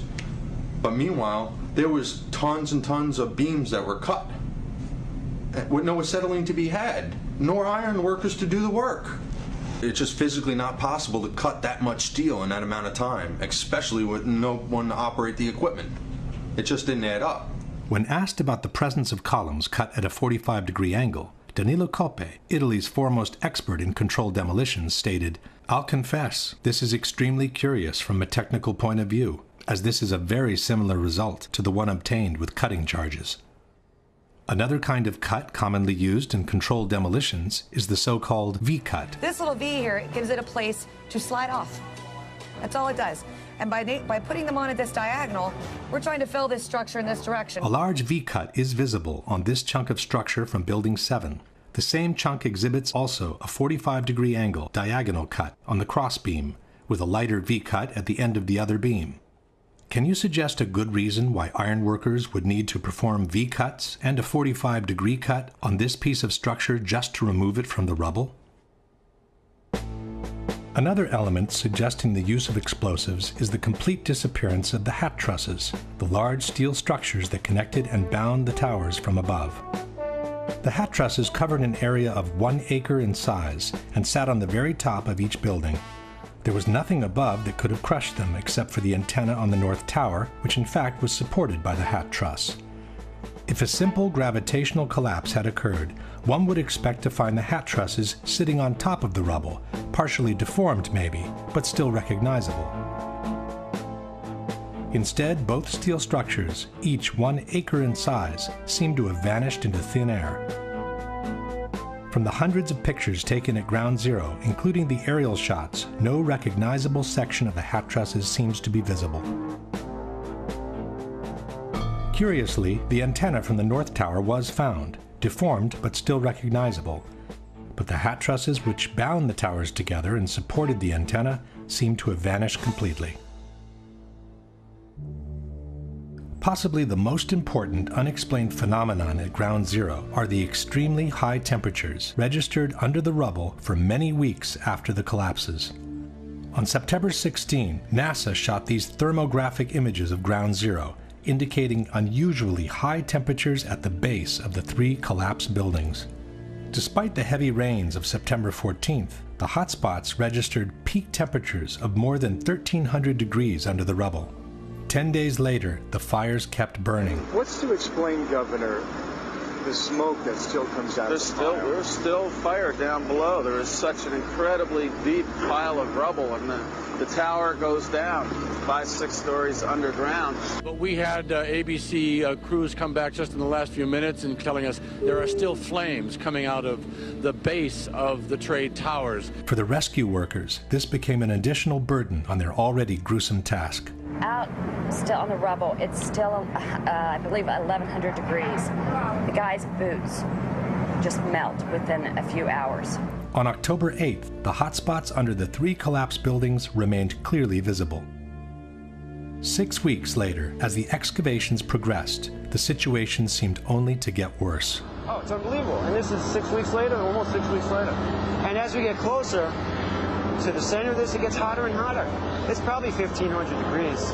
We've had some small windows into what we thought was a core at some point, and it looked like an oven. You know, it was just roaring inside. And it was just a bright reddish-orange color. The consequences of such extreme temperatures were quite visible on the steel that was being extracted from the rubble. The grapplers were pulling stuff out, big sections of iron that were literally on fire on the other end. They would hit the air and burst into flames, which was pretty spooky to see.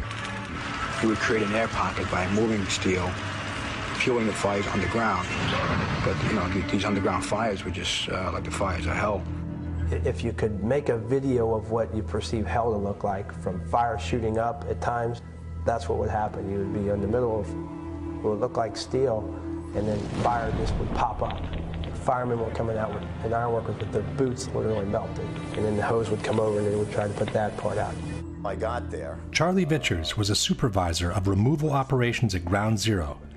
From PBS's America Rebuilds page, we read, Vichers' crew picked up 40 to 60 foot long pieces of steel impaled in the pile, where the bottom 20 feet would be glowing red hot.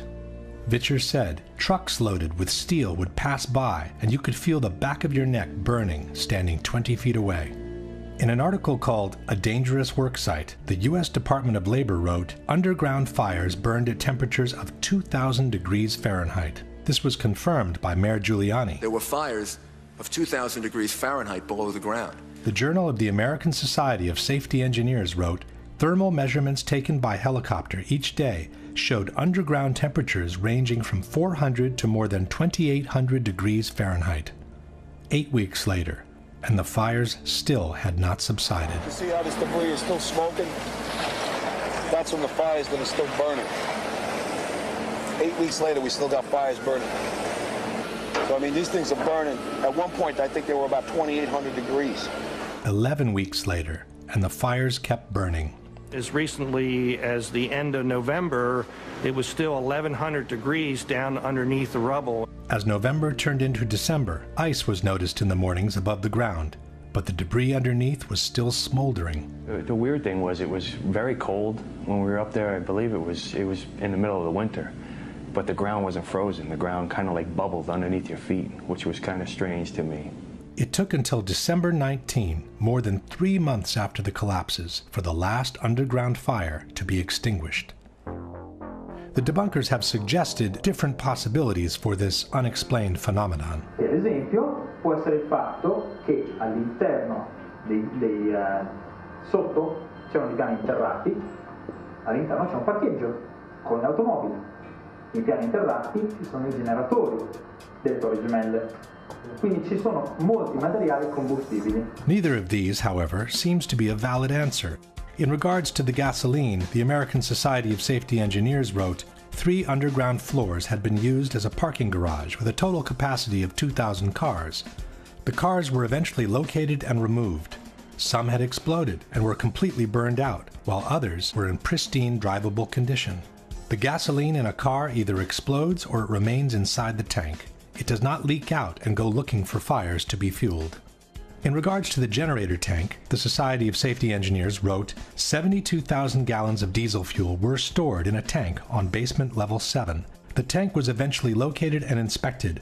Although slightly damaged, no leaks were found. The fuel was removed. Another proof of extremely high temperatures reached during the collapses are the twisted and mangled steel beams found at Ground Zero. Architects, engineers, people who work with steel, welders have just never seen the level of destruction and the level of deformation of this material in our lives. You saw steel some of the thickest steel I've ever seen bent like a pretzel. This 8-ton steel I-beam is 6 inches thick. It was selected to be preserved for future generations for the near-perfect horseshoe-like bend formed during the collapse. I found it hard to believe that it actually bent because of the size of it and how there's no cracks in the iron. It bent without almost a single crack in it.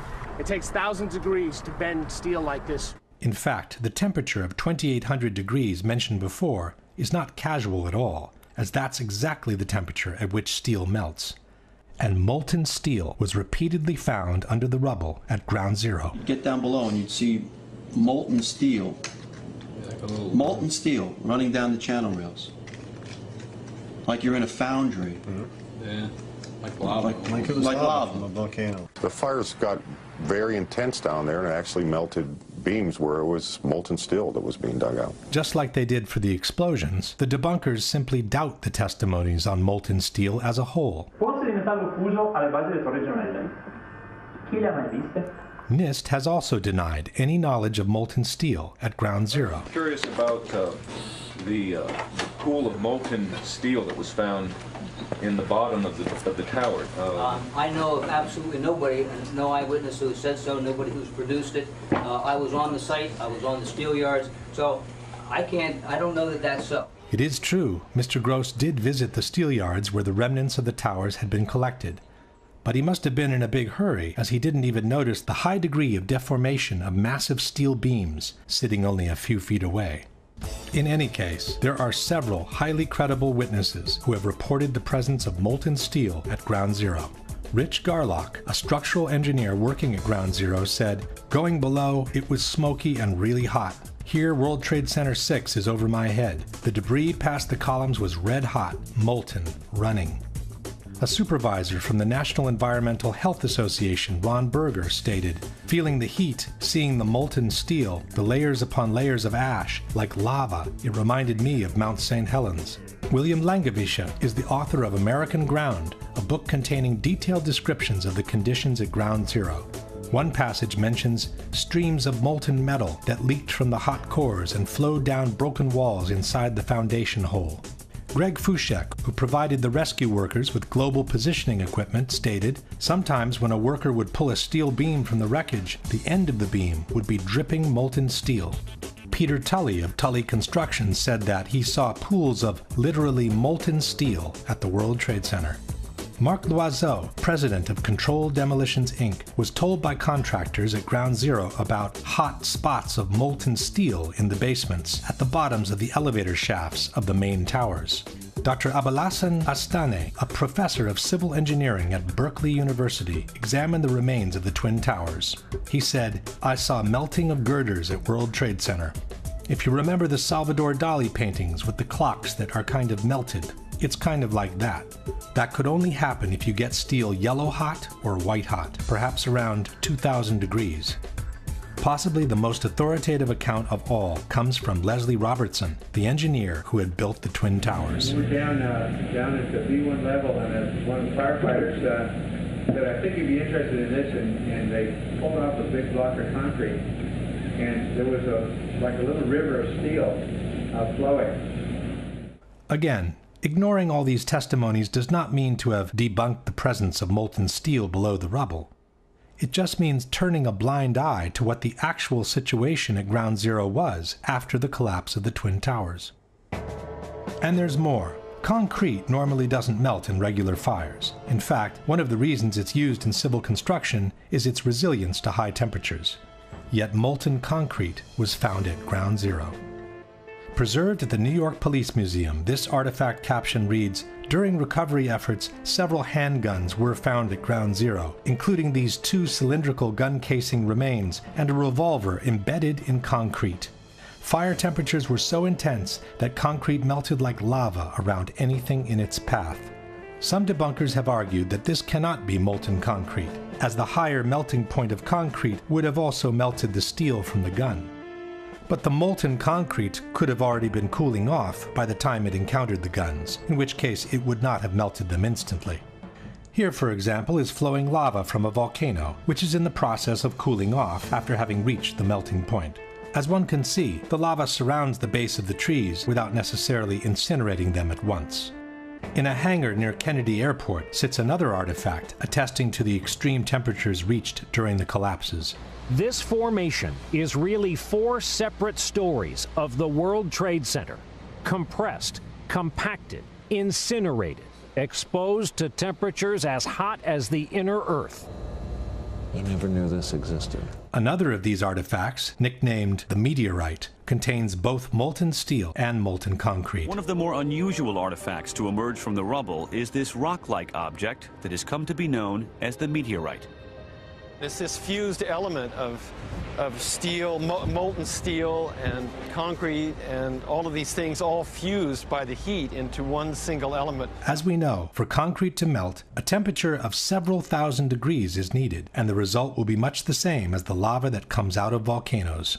And almost like a chunk of lava from Kilauea or Iceland, where they're very sharp but breakable shards on the end here. Question. Given that most of the jet fuel was burned after the impacts, given that only office fires were burning at the time of the collapses, and given that no major source of combustibles seems to have been available underground, can you offer a comprehensive explanation for the temperatures up to 2,800 degrees reported at Ground Zero, for the long-lasting fires underground, for the incandescent beams repeatedly extracted from the rubble, for the massive steel beams bent like a pretzel, for the molten steel and the molten concrete observed and found at Ground Zero as caused by the office fires and the gravitational collapses only? The last set of evidence against a gravitational collapse is the almost complete pulverization of all the contents of the Twin Towers, beginning with the concrete floors. Had a simple gravitational collapse occurred, one would expect to find 110 floors pretty much stacked up on each other, like it happens in regular collapses. In the case of the Twin Towers instead, practically all the concrete from the 110 floors of both buildings was literally pulverized. What happened to the concrete? The concrete was pulverized, and I was down here Tuesday, and it was like you were on a foreign planet. All of Lower Manhattan, not just this site, from river to river, there was dust, powder, 2-3 inches thick. The concrete was just pulverized. What do you think this is? I have no idea. What your guess is? Pulverized cement.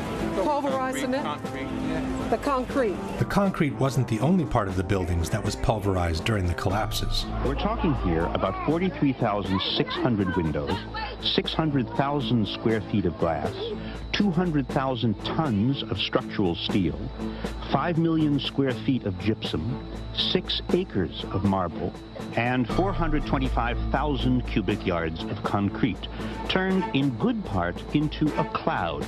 And then there were the contents of 110 floors of office space from each tower. It's hard to picture literally thousands of computers, desks, chairs, telephones, printers, and other office furnishings, floor over floor over floor, all enclosed in one building. This was one of the trading rooms of the World Trade Center.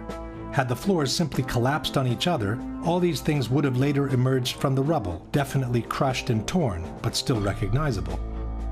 Almost none of that was found. There wasn't much that you could say, you could describe. Everything was dust and metal. There was no typewriters, there was no chairs, there was no nothing. Everything had been crushed. Everything was pulverized.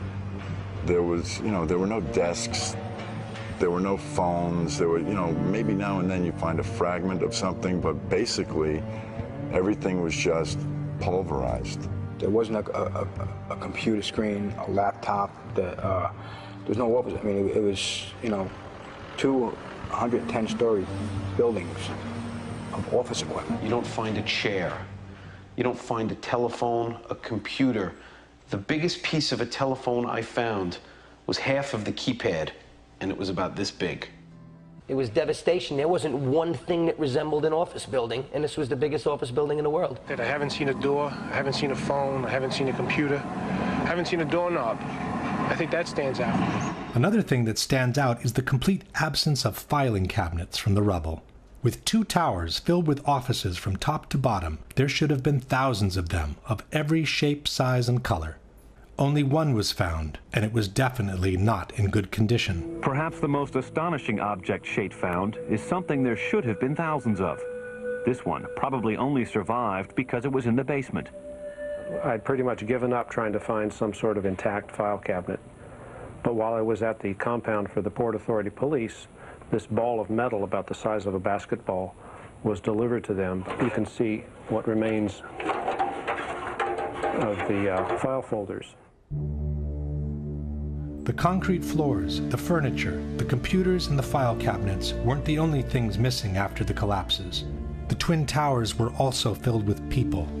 Inexplicably, though, almost half of the victims' bodies seem to have disappeared into thin air. When a building collapses, the victims tend to remain trapped between the pancaking floors. They may be crushed and mangled, but in most cases they remain in one piece. In fact, on the morning of September 11, local hospitals prepared to receive hundreds of victims they expected to be extracted from the rubble. Practically no one arrived. According to the chief medical examiner, 2,749 victims died in the Twin Towers, but fewer than 300 whole bodies were recovered. Nearly 20,000 pieces of bodies were found in the ruins, more than 6,000 small enough to fit in 5-inch test tubes. 200 different pieces were matched to a single person. 1,630 victims were eventually identified, 800 of which by DNA alone. This means that for 800 victims, there were no body parts large enough to be recognizable. The remaining 1,119 victims were never identified. This means that for more than 40% of the victims, not even a fragment large enough to recover DNA was found. For Joyce and Russell Mercer, there's no trace of the son they lost on 9/11, firefighter Scott Kopitko. You can't go to a cemetery, can't put flowers down. Personally, I lost a cousin in the building and never found his remains. He was on the 100th floor of Tower 1, and they never found his anything or any remnants. Patricia Riley recovered her sister Lorraine's handbag, but nothing of her body. Lorraine has a tombstone at the cemetery, but she isn't there. 1,100 victims completely unaccounted for. In other words, no pieces large enough to gain any DNA from, vaporized. Can fire and a gravitational collapse account for this massive pulverization of people? This map by the New York Fire Department shows the locations around the towers where human remains were found. Yellow circles are body parts from civilians. Red triangles are from firefighters. The very distance at which some of the body parts were found remains inexplicable with a simple gravitational collapse. In fact, fragments of human remains continued to emerge from Ground Zero for many years after the attacks. Human remains were found at the World Trade Center site on Wednesday. Crews made the discovery at 11 Water Street. Another 4 possible remains were found at the Whole Road excavation site. The ME is also investigating other remains that were found about 2 weeks ago on the roof of 90 West Street. Construction workers found 9 pieces of bone and tissue on a 20th floor scaffolding on this building on West Street. Workers have found 65 potential human remains at the World Trade Center site over the last couple of days. The medical examiner's office says they were recovered from the Liberty Street section of the site. Then, in 2006, came the biggest surprise. Demolition workers found 74 new bone fragments on the roof of the Deutsche Bank building over the weekend.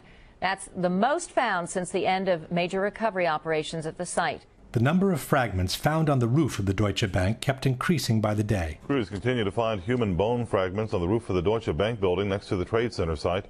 The medical examiner's office says 142 fragments were found, bringing to 598 the total number of fragments found in the building. Eventually, more than 700 bone fragments were recovered from the Deutsche Bank building. USA Today wrote, "The bone fragments are tiny, some the size of a pinky nail." Some debunkers have suggested that the bone fragments could have reached the roof of the Deutsche Bank after the impact of American 11, as some debris exited the opposite side of the tower in a southerly direction. But the view of the Deutsche Bank was blocked by the South Tower at the time of impact, and there was no direct line between the exit hole in the North Tower and the roof of the Deutsche Bank. Furthermore, as seen in this map, the body parts found on the roof belong not only to civilians, but also to firefighters, who were clearly not present in the North Tower at the time of impact.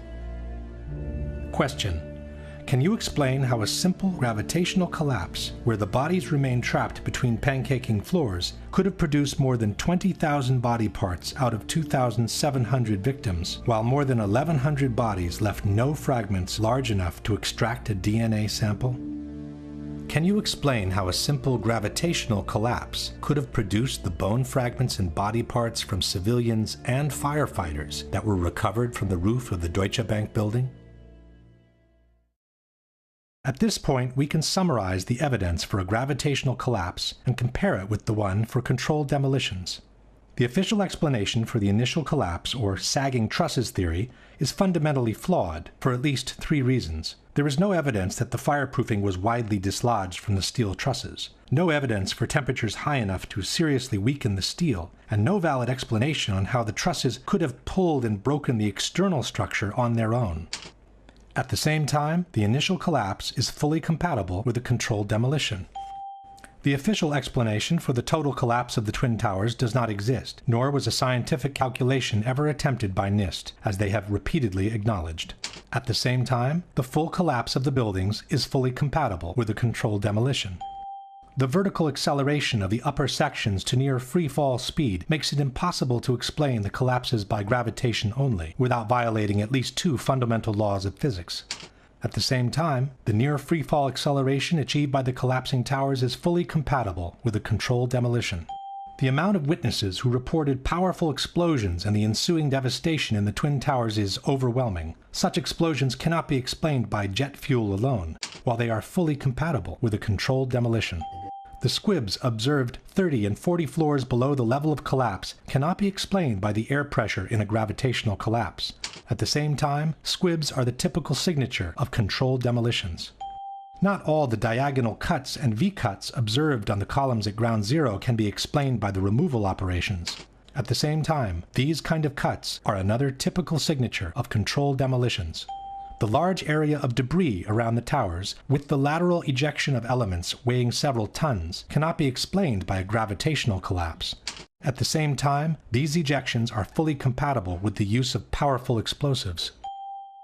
The long-lasting fires, the extreme temperatures under the rubble, the incandescent beams extracted during the cleanup, the high degree of deformation of massive steel beams, the molten steel and molten concrete observed and found at ground zero cannot be explained by jet fuel alone, nor by regular office fires. Highly effective destructive devices capable of developing extremely high temperatures must have been used as part of a controlled demolition. The almost complete pulverization of the contents of both towers, from the concrete floors to the office furnishings to the actual vaporization of victims' bodies, cannot be explained by a simple gravitational collapse. At the same time, these results are fully compatible with the presence of powerful explosives, such as those used in controlled demolitions.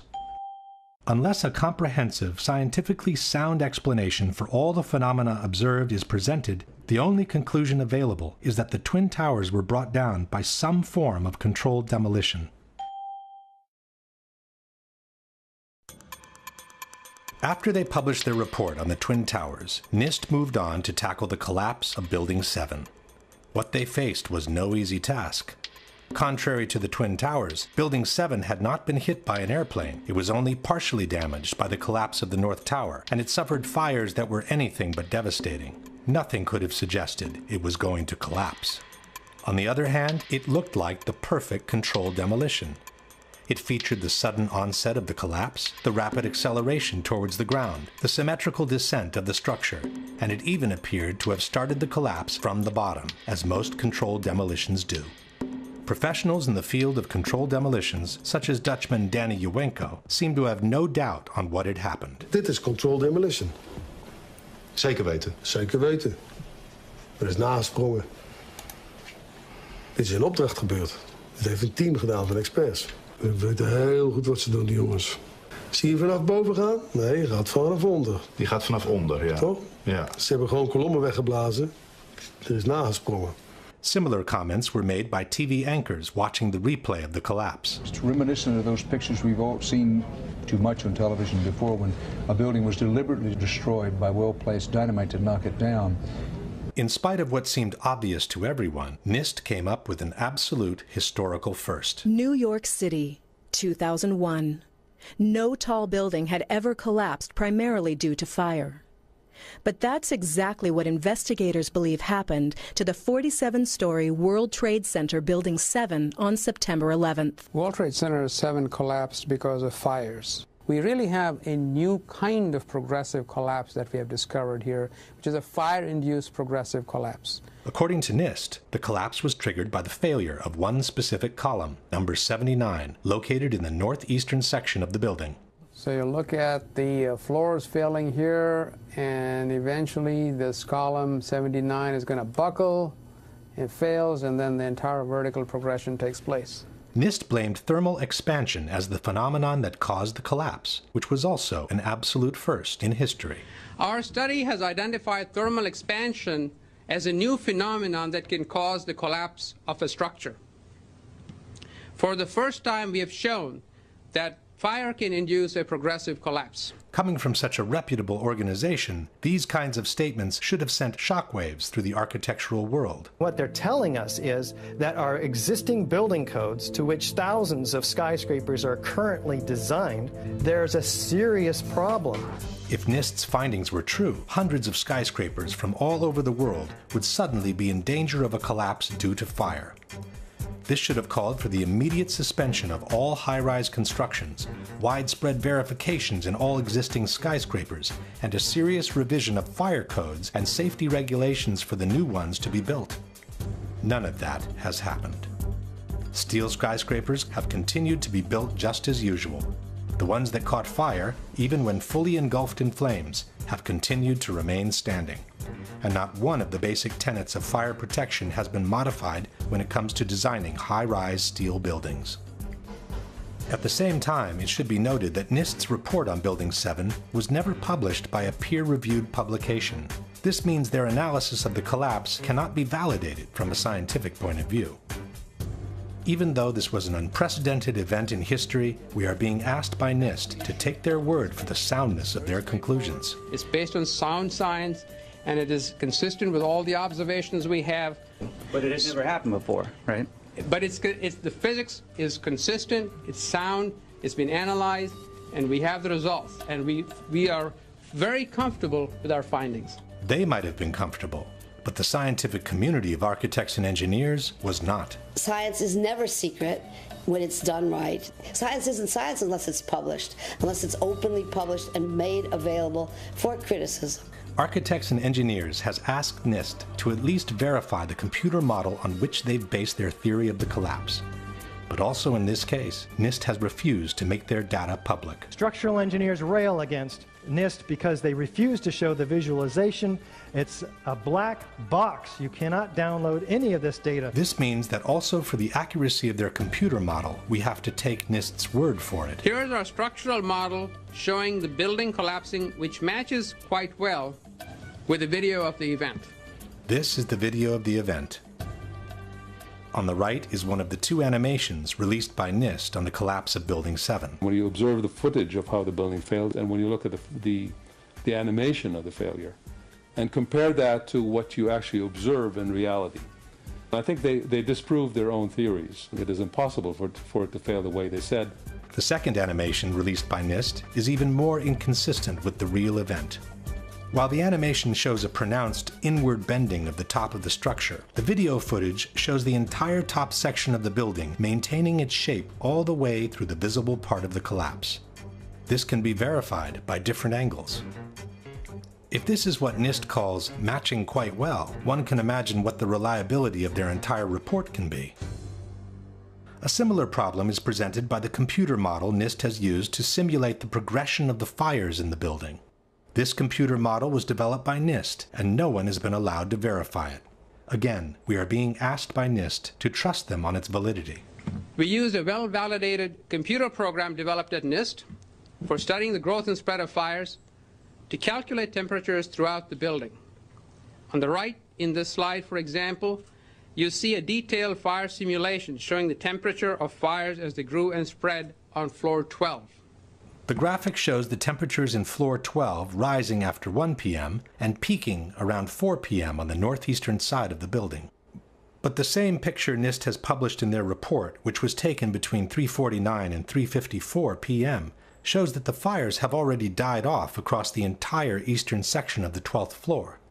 A similar picture, taken between 3:53 and 4:02 p.m., confirms that the fires on the eastern side of the 12th floor had already died off. NIST itself has stated in the same page that there is no indication of fires burning on the east side of the 12th floor at this time. In other words, the accuracy of NIST's computer model doesn't even need to be verified, as it's disproven by the very pictures and statements NIST has published in their own report. In order to justify the first and only collapse in the history of a steel skyscraper due to fire, the debunkers have maintained that Building 7 was weaker than the average steel structure because it had been built over an existing electrical substation. Alors, une des particularités de cette tour 7, c'est qu'elle a été bâtie sur un bâtiment existant qui est une sous-station électrique qui avait été construite dans les années 60 alors que la tour 7 a été bâtie dans les années 80. On verra que ça a été une des raisons de la ruine de ce bâtiment. The building was extremely unconventional. It had this giant Con Ed substation with enormous trusses carrying extraordinarily high loads, very vulnerable to fire and other kinds of damage. But NIST itself has refuted this possibility. From the final report we read, the transfer elements such as trusses, girders, and cantilever overhangs that were used to support the office building over the Con Edison substation did not play a significant role in the collapse of World Trade Center 7. In fact, it was the opposite. After it was completed, Larry Silverstein had the building reinforced beyond its requirements in order to accommodate the needs of its main tenant, Salomon Brothers. From this 1989 New York Times article we read, Salomon Brothers intends to spend nearly 2 years and more than $200 million cutting out floors, adding elevators, reinforcing steel girders, upgrading power supplies, and making other improvements in its million square feet of space. We built in enough redundancy to allow entire portions of floors to be removed without affecting the building's structural integrity, said Larry Silverstein, president of the company.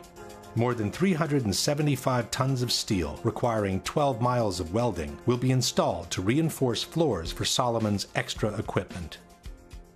If there was one skyscraper in the world that should have never collapsed due to fire, it was Building 7. While NIST has been unable to come up with a valid explanation for a collapse due to fire, there are at least 3 good reasons why such a collapse could not have happened in any case. One is the widespread pre-knowledge of the event. As we have said before, the collapse of a steel structure due to fire is considered an absolute impossibility in the architectural world. Steel structural frame buildings, high-rise buildings, simply do not collapse due to fire. We've never had a steel-framed skyscraper collapse in the United States or internationally. No high-rise steel structure has ever been destroyed by a fire in the history of construction. Consequently, if Building 7 was truly brought down by fire, it would have been a totally unexpected event, which would have taken everyone by surprise. It turns out instead that dozens of policemen, firemen, and first responders had been warned that the building was going to come down as early as 5 hours before it happened. All I can attest to is that by noon or 1 o'clock, they told us we had to move from that triage site up to Pace University, a little further away, because Building 7 was going to come down or being brought down. Did they actually use the word brought down, and who was it that was telling you this? The fire department, and they did use the word, we're going to have to bring it down. Firemen also had been warned of the impending collapse. Fireman Hollowak, we were just hanging out until Tower 7 came down. Fireman Sweeney, we stood and waited for World Trade Center 7 to come down. By 4 p.m., CNN had already picked up the rumor and was spreading it around the world. We are getting information now that one of the other buildings, Building 7, in the World Trade Center complex is on fire and has either collapsed or is collapsing. At 5 o'clock, the BBC announced that the building had already collapsed, even though it was still standing in the background. Jane Stanley. Jane, what more can you tell us about the Salomon Brothers building and its collapse? As you can see behind me... At 5 o'clock, Building 7 can clearly be seen on the right of the picture. But the BBC correspondent, who was obviously unfamiliar with the landscape, didn't recognize it. This has fueled ludicrous conspiracy theories, which accuse the mainstream media of having been informed in advance of what was going to happen on September 11. In truth, this incident only confirms that the information on the impending collapse had been circulating long enough in downtown Manhattan to have already reached the BBC even before it happened. At about the same time, when CNN recorded the explosions near Building 7, they also captured the police clearing the area and announcing the collapse.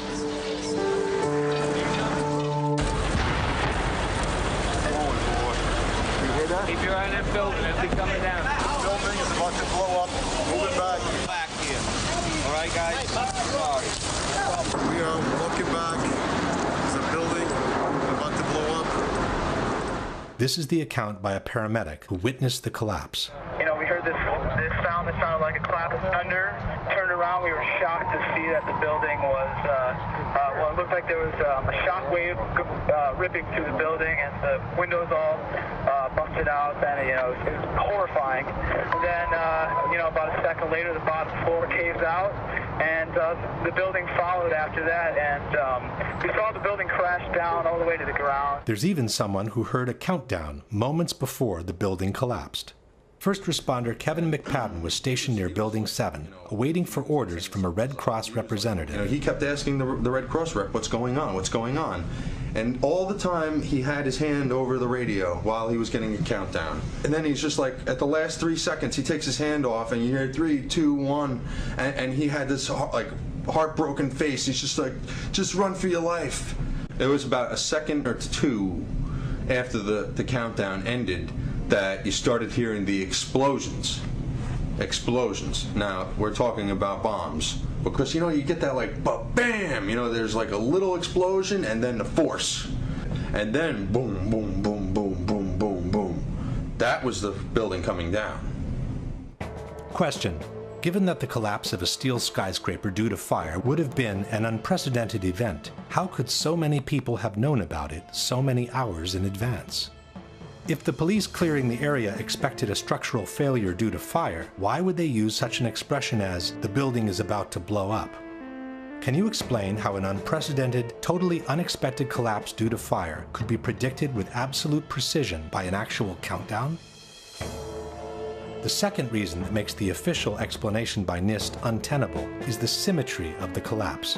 As we have seen before, the entire top section of the building falls as a single piece, maintaining an almost perfect symmetry as it descends towards the ground. The symmetry is the smoking gun. It cannot happen that when you have asymmetric damage, you will get a perfectly symmetrical collapse.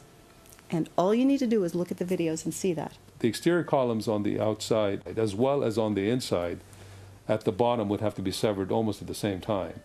In order for the perimeter to fall perfectly and symmetrically, which it pretty much does at Building 7, all of those columns have to be removed within a tenth of a second of each other. Question. Can you explain how the almost simultaneous removal of all the columns, which was necessary for Building 7 to collapse in the way it did, can be caused by fire alone? The last and possibly most conclusive piece of evidence against the official explanation is freefall. After the initial failure of the penthouse on the eastern side of the building, the entire structure came crashing down to the ground in a little more than 6 seconds.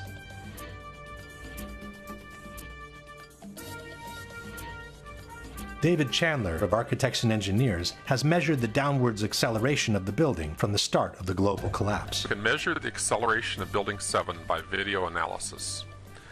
The slope of the velocity graph gives the acceleration.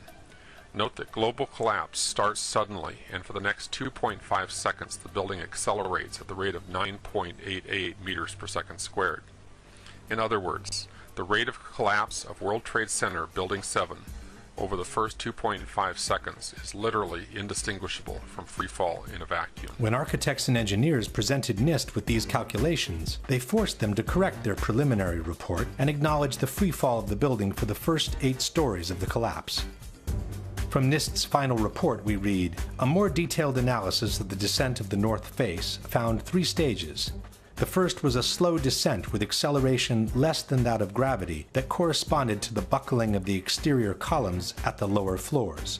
The second stage was a free-fall descent over approximately 8 stories at gravitational acceleration for approximately 2.25 seconds. 2.25 seconds is more than 1/3 of the global collapse. Once NIST had admitted the free fall for 1/3 of the collapse, the outcome of the debate was sealed. Building 7, NIST reports admits fell at the rate of gravity for the first 100 feet.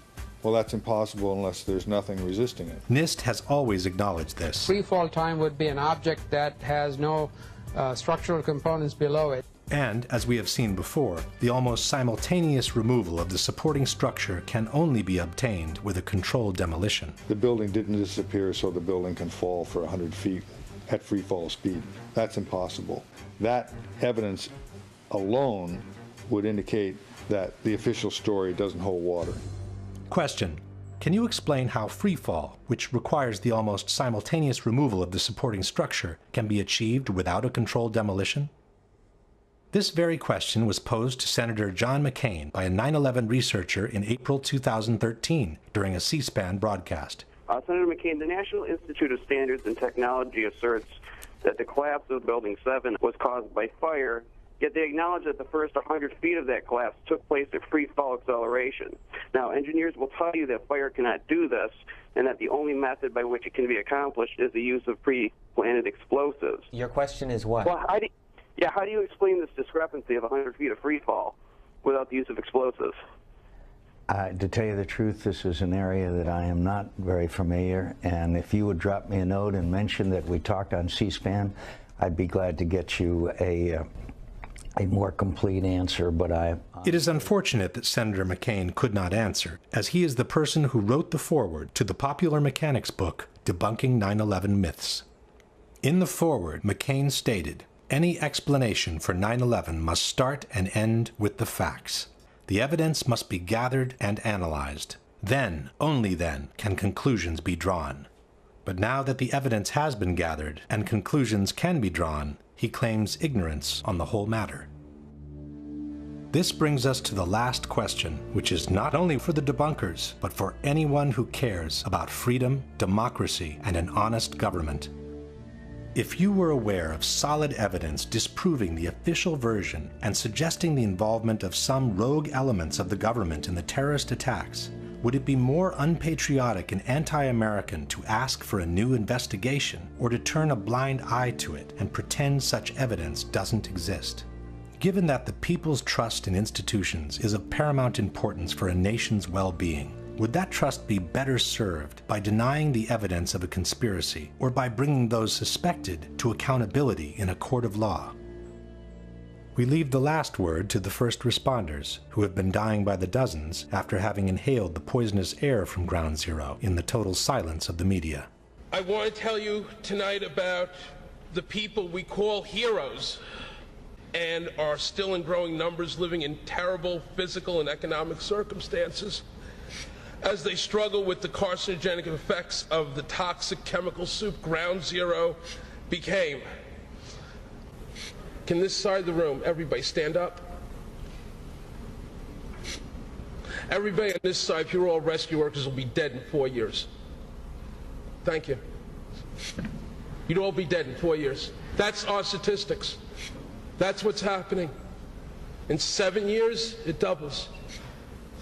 And every time Popular Mechanics calls the people of this movement nuts, these propagandists, professional liars and tools who cannot, even by any stretch of the imagination, be considered journalists, strike another nail into the coffin of another rescue worker. I don't think we're crazy. Conspiracies are only evidence the courts won't hear. We who are still dying from 9/11, who went into the towers and into that pile, now live with those buildings in our lungs and digestive systems and our blood. For myself and far too many of us, research and the effective treatment is going to arrive far too late. I have double metastasizations in both lungs. That's just a reality. We were also killed on 9/11. Avenge us.